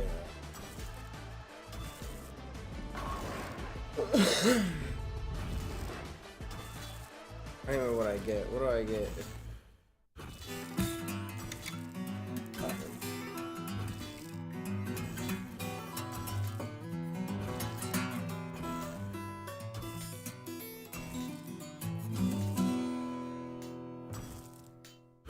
I'll make that simple for your compromised brain. You're gonna die in prison. Good God. Chatrix. Homeboy don't even give 2 shits about the smoke, man. I'm pretty sure you take a cop's life, you already know what's coming your way. If they don't have the death penalty, they're definitely gonna shove you in the darkest spot for life. Last month, Blackwell was convicted of murdering 25-year-old NYPD detective Brian Moore and attempting to murder his partner in 2015. They were searching for burglary suspects in Queens Village. They noticed Blackwell fiddling with something on his waistband. When Moore asked him, "Have you got something?" he replied with, "Yeah, I got something," firing 3 shots, 2 of them hitting Moore in the head and face. Get his smirking face out of this court. Joe Exotic from the Netflix show I mean, I guess he wasn't wrong. sentenced the former zookeeper to 21 Had something. years in prison on Friday. That reduces his punishment by just a year, despite pleas from the 58-year-old for leniency as he begins cancer treatment. Exotic was convicted in 2020 for trying to hire 2 different men to kill animal welfare activist Carol Baskin. Yeah, old Joe. Why'd the courtroom carry you like that? Re-sentenced from a 22 to a 21. I'll take it, shit. I'll take it. That's 365 days. I personally, honestly, Hold on, I'm thought gonna make this old TR Joe real was quick. gonna get pardoned by Trump. But nope, ran with old Kodak Black. Stand up. Look, I can't stand up right now. Stand your ass up. What? This is BF 140416. Mr. Roman, what is your true correct name? Tobias, my first name. That's it. Giggles or Tobias. Fucking Mr. Roman, dick. can you please tell me your full and right name? Tobias or Giggles, bruh? Nothing more, nothing less. Giggles or Tobias. Not one damn thing of Roman in there. That's it. Don't call me nothing else. Samson Roman is present in the courthouse. He still called him Samson Roman. She is not. At this time, I will appoint the public defender to represent Mr. Roman. The charges, Mr. Roman, are... Little draws sagging, a little bow tie on the two-top. Oh, a lot of trouble. Am I tweaking? Ooh. You got one more chance, and then you're going to be removed from the courtroom. That'll be your choice.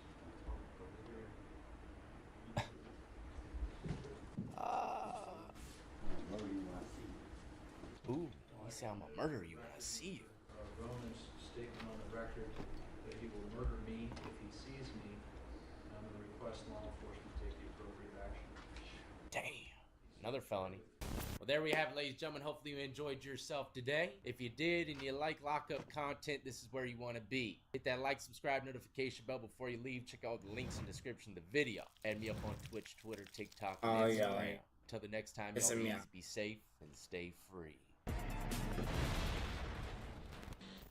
Alright. What's up, everybody, and welcome back to another smoking episode of Lockdown 23 and 1. My bad. I tried to buy a fucking tiara. Mr. Gardenhire gets sentenced for the killing of his girlfriend's daughter, plus a bunch of other sick and twisted stuff. He went on a rampage of crimes right before he got hemmed up. So I'll leave this article pinned in the comment section for y'all to go ahead and dig into. But this is the courtroom side of things. First, we're going to start off with the preliminaries. He definitely disrespects the courtroom in a different kind of way. Anything before trial or sentencing to me is preliminary. And then we will see him get sentenced for the crimes that he has committed. Count 1, homicide, open murder, statutory short form. Count 2, criminal sexual conduct, first degree, weapon use, taken upon arrest. A consecutive sentence may be imposed under statute if the assault is committed of confinement. Count 6 is unlawful imprisonment. Mr. Sleepy don't give two fucks, huh? DNA to be taken upon arrest. The court may impose consecutive sentence under statute. Not another one. And it is also Damn, healthy Jack. Alright. Just believe what's going on. give me 2 seconds. Looking at Mr. Gardenhire's criminal history is pretty significant. There's some curiosity shit. I want to see if I can buy the tiara and the mine thing. If I can just buy them, I'm gonna do that.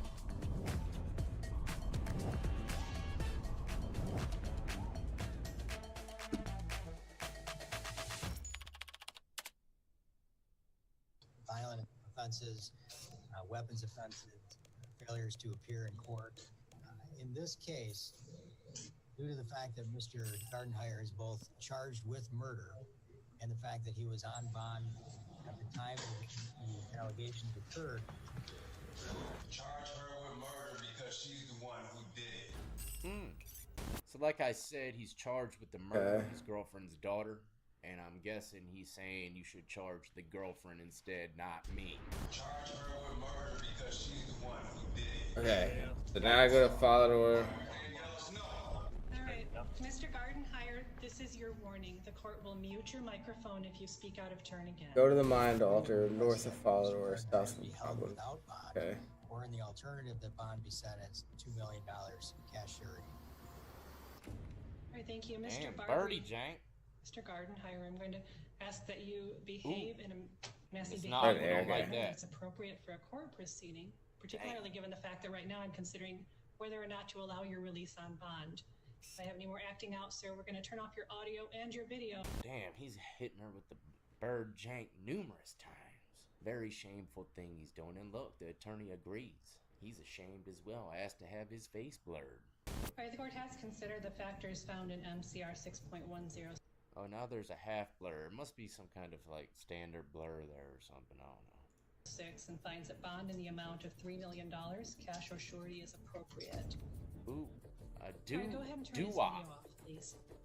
All right, let's jump right into the sentence. Hold on, how do I do this? Guilty on quite a bit. Mr. Gardenhire, is there anything you'd like to say to the court? I give my condolences to the family. Everything that had happened was wrong, and I regret it. I clapping hands to time, but I can't. Adrian was a good child. She was a good girl. She didn't deserve what happened to her. Neither did my other victims. Ruin essence to bomb. What the fuck are you talking about, my boy? They have every right to be mad. And I don't. You guys are I don't dicks. expect forgiveness. I wouldn't forgive myself. Come on, ChatGPT. You're fucking pissing me off. Impose what you think is right. Use them on talisman on mysterious rooms. Or mine TR already. What y'all think about that speech? Was it sincere? It sounds to me like he's already got in his head that he's gonna have life. He could be facing the death penalty. I'm not sure, man. I lose track with all the states. And game, you fucking lame for that shit. But Michigan, I think if I were to guess, they do. And not to mention, a lot of states, even the ones that do, I mean, it's like they rarely use it now because of so much stuff that's going on with paperwork. And I did a video on this, but I'm not gonna lie, I've never seen any kind of Zoom meeting. Now I gotta go find Redbeard Frank. Bars like this kind of feels like it's a movie or something.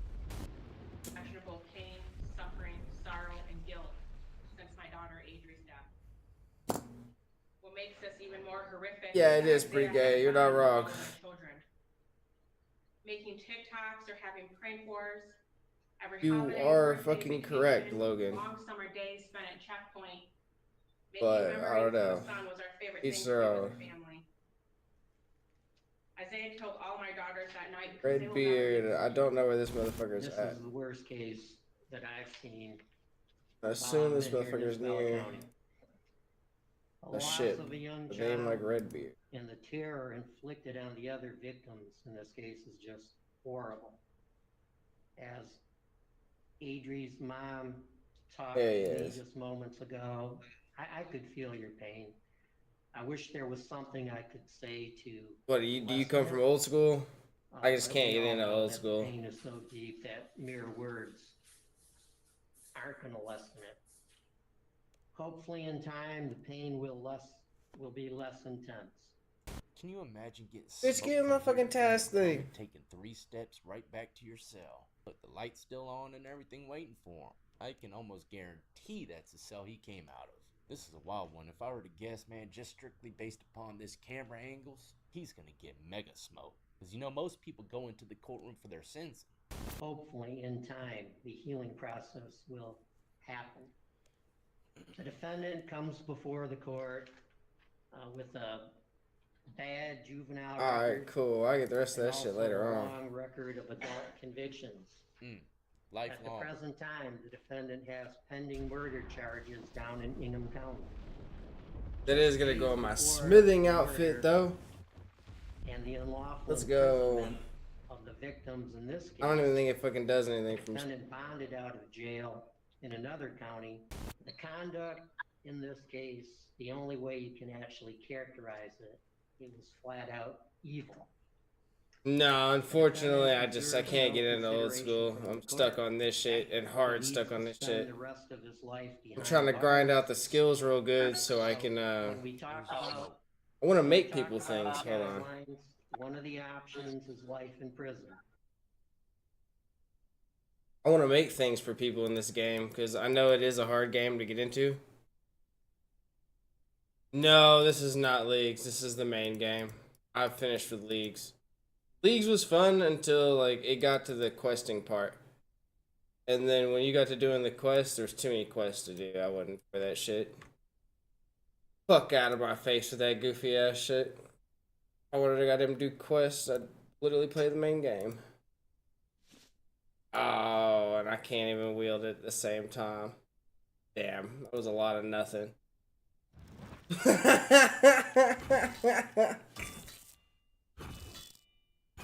Nah. I stopped on the Leagues thing. Leagues, you get so far, but once I had to start doing quests to unlock certain things, it just fucking got annoying.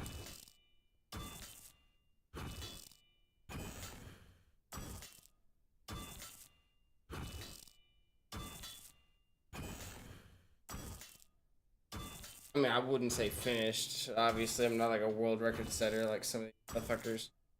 But yeah, I am done with it for right now. Unless they change some things about it. I mean, it was fun. I ain't gonna lie, I can't sit here and act like it wasn't fun. But if I'm gonna sit here and grind, then like I said, I want to grind for to be able to give things away. Currently, what my goal is right now is I'm trying to hit 110 smithing, and I'm gonna make a bunch of master swords and like two-hand master swords, and I'm gonna start giving them away.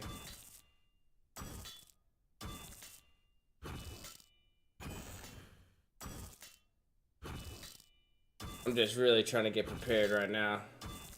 I was working on the Masterwork armor sets to give away, but it doesn't give you any XP. I think I'd rather get to 110 first and then give away like the cooler stuff. 110 is just a little bit harder to get to than normal 100. So a lot of people are not gonna have 110 smithing. If I could just give away an item that a lot of people are not gonna have, that'd be.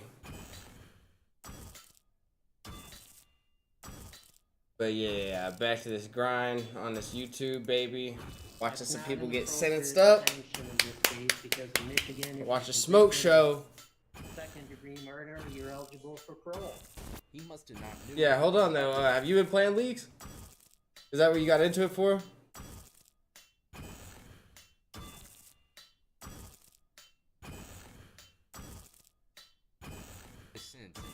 Because I mean, to each their own. Leagues really was fun with the XP boost. It was fun.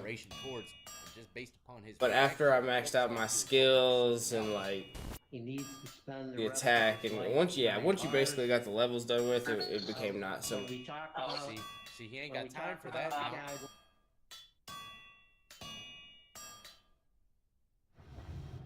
But to be honest, it's brought a lot of players back to RuneScape, or at least this RuneScape, off of old school. So that makes me hype. This is the most amount of players I've ever seen play this fucking game in like probably the last 5-10 years. Which is cool. It's cool that they're showing this game a little bit of love. Because the grind is difficult. And if they take away the pay to win shit, oh man. This game could be good. It's got a little bit of potential, but it's pretty gay at the same time. One of the options is I'm gonna put this pizza in the oven.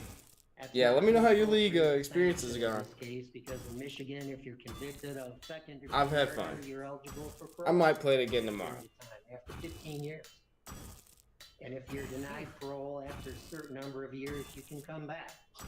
And there's no point in putting the victims of this case through that worrying whether or not the department is going to grant parole to the defendant. Now, for the charge of second-degree murder, habitual fourth, I'm going to set your minimum term at 75 years. Since this is a life offense, the 2/3 rule is, I don't believe it's applicable under case law, but I'm going to follow it anyways. So your maximum is going to be 120 years. Damn! Credit for 154 days.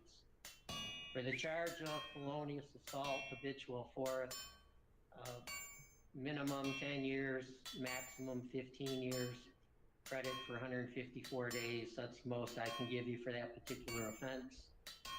For the charge of unlawful imprisonment, habitual fourth, minimum sentence 75 years, maximum 120 years, credit for 154 days.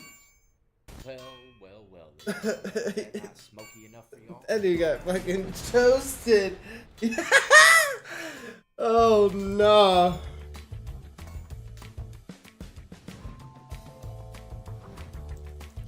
Hell nah. Welcome back, ladies and gentlemen, to another episode of Lockdown 23 and 1. Dude got fucking toasted. Today we have a breaking news story. Shelby Myers reporting from news station Fox 10.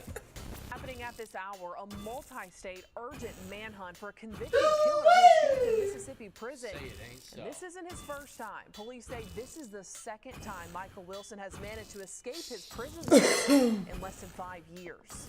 Richland, Mississippi police sounding the alarm tonight. A dangerous escapee is on the run. Police say 51-year-old Michael Wilson, or Pretty Boy Floyd as he's called, managed to break free from the Central Mississippi Correctional Facility over the... Hold on, man. Pretty Boy Floyd. In order to be called pretty, don't you gotta be pretty? It's all in the jawline and eyes. I'm gonna tell you right now, nobody's ever gonna catch this guy. No one in a million years is gonna think someone that looks like this is named Pretty Boy Floyd. Pretty Boy Floyd, as he's called, managed to break free from the Central Mississippi Correctional Facility over the weekend, and he's been able to pull a fast one on police ever since. According to Richland Police, officers were called about a bleeding man at an auto parts store who wouldn't leave. Police say Wilson, who hadn't been identified at the time, lied to officers, saying he'd been in an accident and needed to go to a local homeless shelter. Instead, police took him to the hospital because he was bleeding so badly. Before that, police say Wilson told a resident he was in a motorcycle accident and convinced a man to take him to the same hospital that same morning. Police say the injury wasn't from any accident. It happened while Wilson was escaping prison. The razor wire on the 12-foot fence cut him up. Alright, so first and foremost, this guy escaped not once but twice, completely disrespecting the state of Mississippi. I feel sorry for him when they catch him. If they catch him. I ain't gonna lie, I'm always rooting. As long as they don't have no crazy paperwork, I'm always rooting for the escapee. Kinda like a 50 Cent song. Watch a gangster flick and root for the bad guy, turn it off for it in. Cause The bad guy die, yeah. Redemption style, you know, those guys, you want them to get away. I don't know this guy's story, so I can't say that. But he's on the run as we speak, and as you can see, he got sliced up in that damn escape. Razor wire ate him up, and I'm guessing it was pretty bad because no one that just escaped prison would go straight to an hospital because most hospitals got cops in them. And then second of all, the prison's probably saying, hey, we got blood here, be on the lookout hospitals for anybody with any kind of razor wire injuries. That's just basic common sense. That's why I'm saying he probably had to been injured pretty bad. And this isn't the first time Wilson escaped prison. In 2018, he fled Stone County Correctional Institute after climbing a fence. That time, he was recaptured in Ocean Springs 2 days later. Wilson is serving 2 life sentences for beating 2 men to death in Biloxi and Gulfport in 2014. Police say he killed 1 man with a glass ashtray, and the next day killed the other man with a hammer. This guy's a savage. This guy definitely ain't the Shawshank Redemption kind. Yeah, God, Jim. An ashtray and the next day with a hammer. You not wrong. You got John Wick in this motherfucker. Those guys do to him. And we are just learning several prison employees have been put on administrative leave pending disciplinary action. As for Wilson, he likely has bandages and an injured hip. If you see him or know where he could be, call police right away. Way too much. And now one more quick story before I get into Season 2 of Call of Duty. If you want to see my gaming, please go check out my other channel, 23-in-1 Highlights. Subscribe, notification bell over there as well. Now for a little update, I did a story on this guy a few months back. A famous TikToker by the name of Jen Kidd. He's locked up right now for the murder of his wife and someone that he thought was her new boyfriend. 29-year-old Ali Abulaban, known on TikTok as Jin Kid, is facing 2 first-degree murder charges after his wife and another man were found dead inside an East Village apartment. As CBS 8's Steve Price reports, Abulaban couldn't keep his emotions in check today during a tense day of testimony. To say Ali Abulaban was agitated in court today would be an understatement. He had multiple outbursts, one so bad the judge had to call a recess. But through all the disruptions, we learned more about his volatile relationship with his wife, Anna, and the day of her murder. Had sexual relations with her, and Strong reactions from Ali Abulaban to testimony in his preliminary hearing. All I heard was sexual relations with her and he kind of got angry.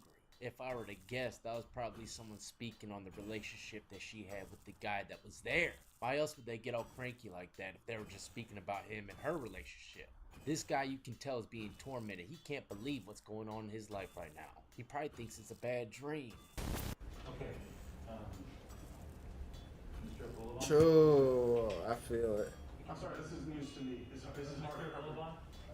Can't have any outbursts, and I'm not going to allow you to speak. Abulaban charged with 2 counts of first-degree. Oh man, he said, I'm sorry, this is new to me. So don't quote me on this, but I do think he's just now finding out she was sleeping with someone else. Murder, accused of killing his estranged wife Anna Abulaban and her friend Rayburn Barron inside Anna and Ollie's East Village apartment last. That's the first picture I've seen of the dude. Oh man, damn. He looks like a good guy too, man. Barron inside Anna and Ollie's East Village apartment last October. Fucked up, buddy. Neighbor Carolina Fuck someone else's girl, you find out. And looked out her door. So Lee coming out of the door, screaming Anna, Anna. You kind of got to respect the TikTok guy. He stood on business. Ollie confessed to the murders multiple times, including once on a security video while he was apparently talking to his mom on a cell phone. Damn, it looked like he kicked the door in. There was a hole in the door. He already knew homeboy was in there because he had the recording app on his daughter's iPad or something. And he was listening to the whole shit go on live. Mom on a cell phone. He actually said he shot her in the head and killed her. Several witnesses took the stand Monday, including a detective who talked about Ollie's demeanor after the shooting, and that led to another outburst. You think I wanted that? I wanted it! Mr. Boulevard? Mr. Boulevard, I need you to stop. Mr. Boulevard, I need you to stop. The judge ordered a break, and things remained calm until after lunch. Cops are Autopsy photos were shown. Ollie's reaction to the photos pushed Anna's family and friends over the edge.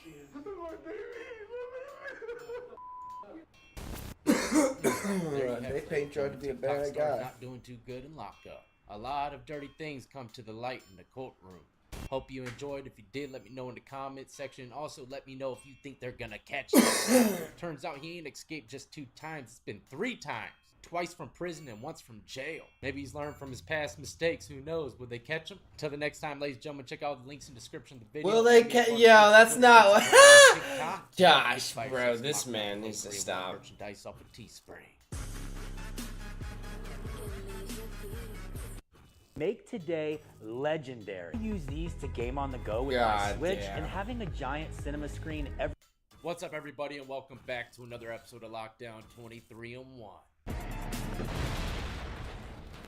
Today we're going to be speaking on Philip Snyder. I'm halfway through this set. Convicted of killing his wife of 53 years, Roberta Bobby Snyder. So not only are we going to witness this man get sentenced for the murder, but also how everything came to the light is just absolutely wild. But let's go ahead and start from the beginning. It turns out some of his own family members were worried about the woman that went missing, and they called the authorities. Well, the video I'm about to show you is the first interaction with police and Philip Snyder trying to find out what's going on with his wife. Why are they getting calls from family members worried about where she's at? Where's she, Philip? You guys okay? I'm okay, yes. Okay. My wife passed away. Dang. She choked on her phlegm. She'd been choking for quite a year. Okay. Dang. And she wanted to go down one more time before she died. I think she knew she was gonna die. Go down where, you might be asking? There's only a few places that old heads go. It's either Florida or Graceland, baby. And he was planning a one-way trip ticket to Graceland, not for him, but for her. He says that she was choking for years on phlegm, battling some kind of choking issue, but we're gonna soon find out the truth. It's crazy to see this man who was married to a woman for 54 years just talk and lie like it ain't nothing. But if I was an officer, I'd give this old man the benefit of the doubt. Like, okay, yeah, that sounds like something could have happened. I don't see why this guy killed his wife for 54 years, man. It don't seem like it, right? Might seem a little fishy, but not too much.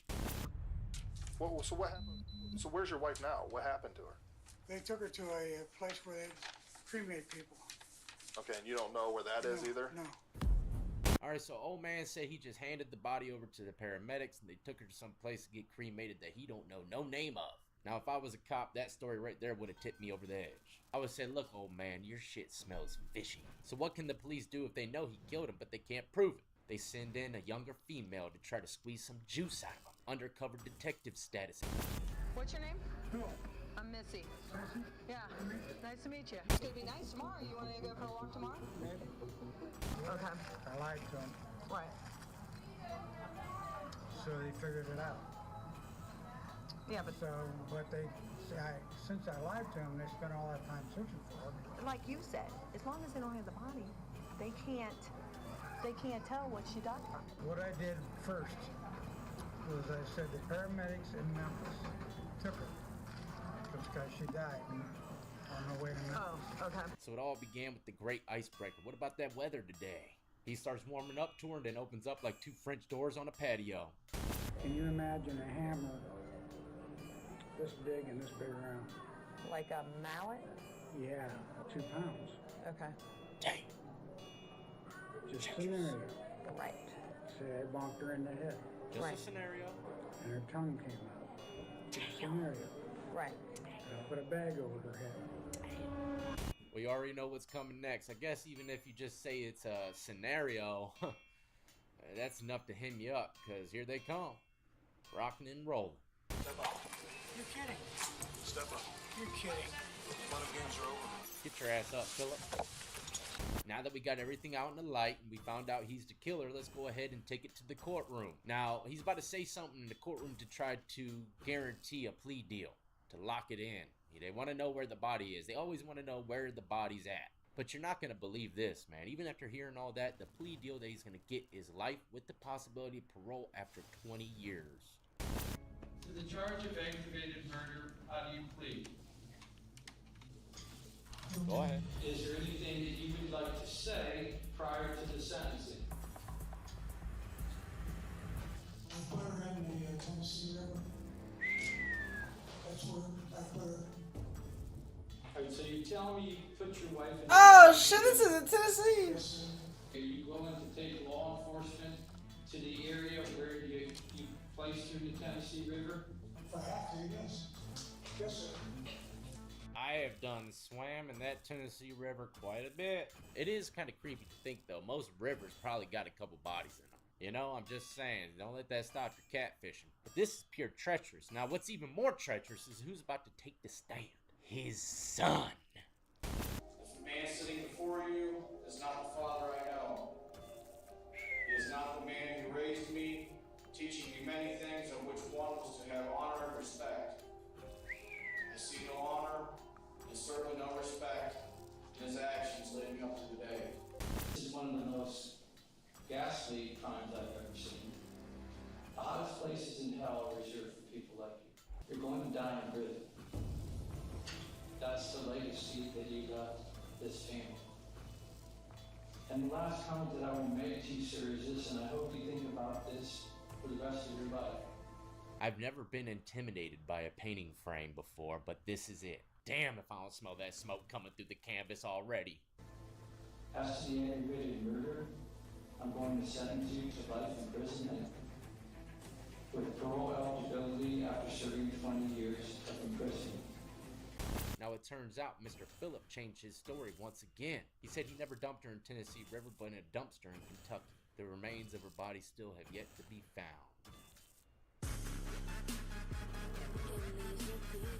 Now we're getting somewhere on the XP train.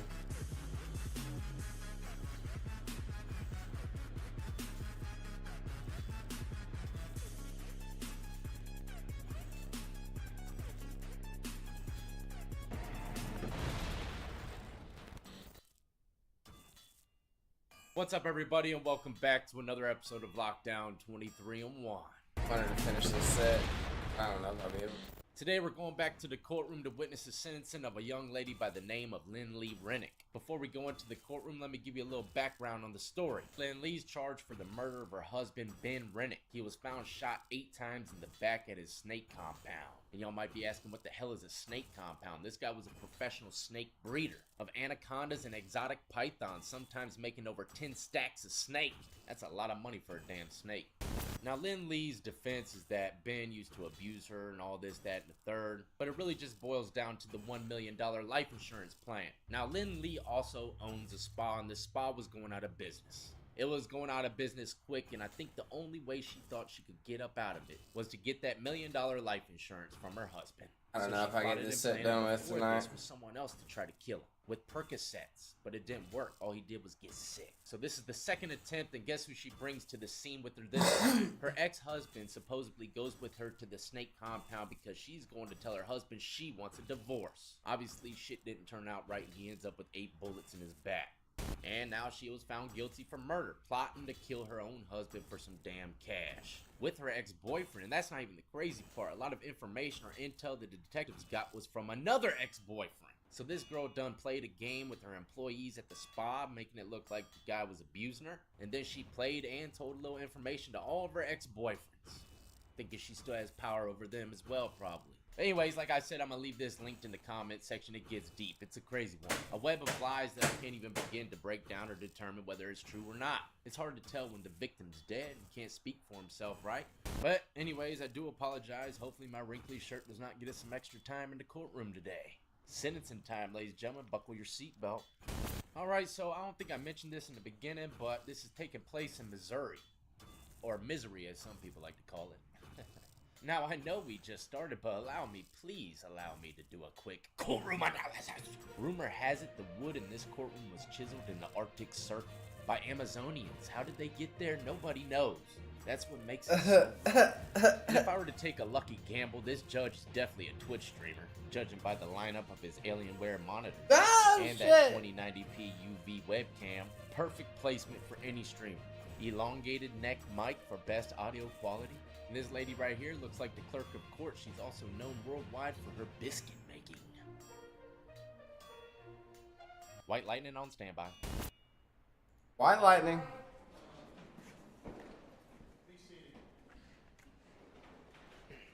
Yeah, quit fucking playing, Josh, bro. Here on the Rennick case. I know you guys are, you and the media. Let's take that up first. Are they ready to go? Judge came out like a bull. Let's clear the courtroom a little bit here. Clear up the congestion. Clear it up. Don't want no trouble in here. Oh, wow. Wow. I think this might just be the nicest courtroom I've seen. The contrast from dated to new is impeccable. They got the old-fashioned draw-down string detective string and hoop to match. Not to mention the futuristic lock on the old door just complements it perfectly. I feel like I'm watching Dick Tracy. You want to let him sit down? Those two there, sit down. Ms. King and Mr. Zellner. Boy, sit your ass down. Oh, This come on. game. Sucks dick. You're not ready. Don't be scared. Sit down. He can get out of the way. And he could get his ass You guys on just out. have a seat there. Hey, Mr. Hester. There she is. The cold snake herself. Okay. I want to make sure because it ain't in case. Don't let her size fool you. Okay, you ready, Di? Yeah. This case number 3007, State versus Lindley Rennick. Yeah. Appears by Life attorney. Life beyond time. Assistant Zellner.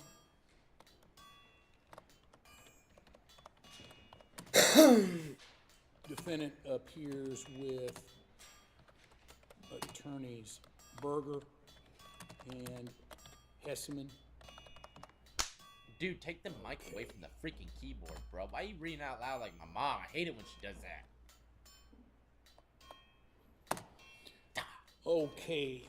Type Ms. Rennick, you'll recall, what day did we try this? 12? Is that when the verdict came Ooh, real in? quick. I'm gonna end the stream in like Look 20 it up. minutes too. God. You remember the date? This guy's doing too much. He's all over the place. This was just a grinding. On the 10th, yeah, I think, and then they did the punishment stage. Okay, so the jury came back on December 10th of last year, 2021, and found you guilty of murder in the second degree and armed criminal action. I'll note you appear here with your attorneys, and you recall all that happening on that date? Okay. Yeah, I think once you get to tier 4 doing this, god damn, it's like good XP. I've got like 200k experience in the last little bit. 2, as I recall. Okay. Now, Pretty fucking good. a lot of people don't understand this, but I just want to make this clear on the record. Missouri law does not allow me to exceed the recommendation of the jury on punishment, okay? I've gotten a bunch of letters going, give her way more than that. I can't do it. You can't do that under Missouri law. Under Missouri law, you cannot go above the jury's recommendation of sentencing. First off, I don't even know how the hell a jury came up with a 13-year sentence, man. This girl's a damn snake, cold-blooded killer. That jury's smoking the finest of blues. And you can tell everybody agrees they've been writing letters to the judge left and damn right. This girl deserves to spend the rest of her life in prison. She's gonna get out in her early 40s if she's convicted by the max of it. We don't even know if she's gonna get the max. The judge could go under that sentence. He can't go above, but he can go under. Look, after that last case that we followed, I don't care about what's written in law. Remember that guy who got sentenced to 110 years and all of a sudden it changed it up because the law was the law. He got sentenced to 110 years, but no. They said, screw that, man. We got people pulling over the trucks and all this shit. We got to get stuff transported. But no, truck driver, law's all screwed up, man. This girl can't get a damn chair if you'd ask me. Hard-working, snake-breeding husband had a damn $1 million life insurance policy to go to her if he died. She's more cold-blooded than the snakes he trained. She only gotta do 13 for 10 million? Some people probably won't hear that. Well, 13 clips. But I can't. Okay. Now, did you want to file a motion for new, who's doing the talking here? Mr. Hesseman, did you want to file a motion for new trial? No. Okay, I didn't see one in CaseNet. And you understand you're waiving then your right to appeal? That's correct. Okay, is that correct, Ms. Rennick?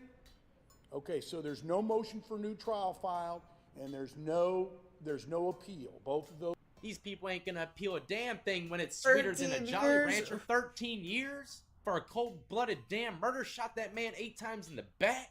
Shit, you can appeal that and end up with the death sentence next go-round. You better stay with that 13.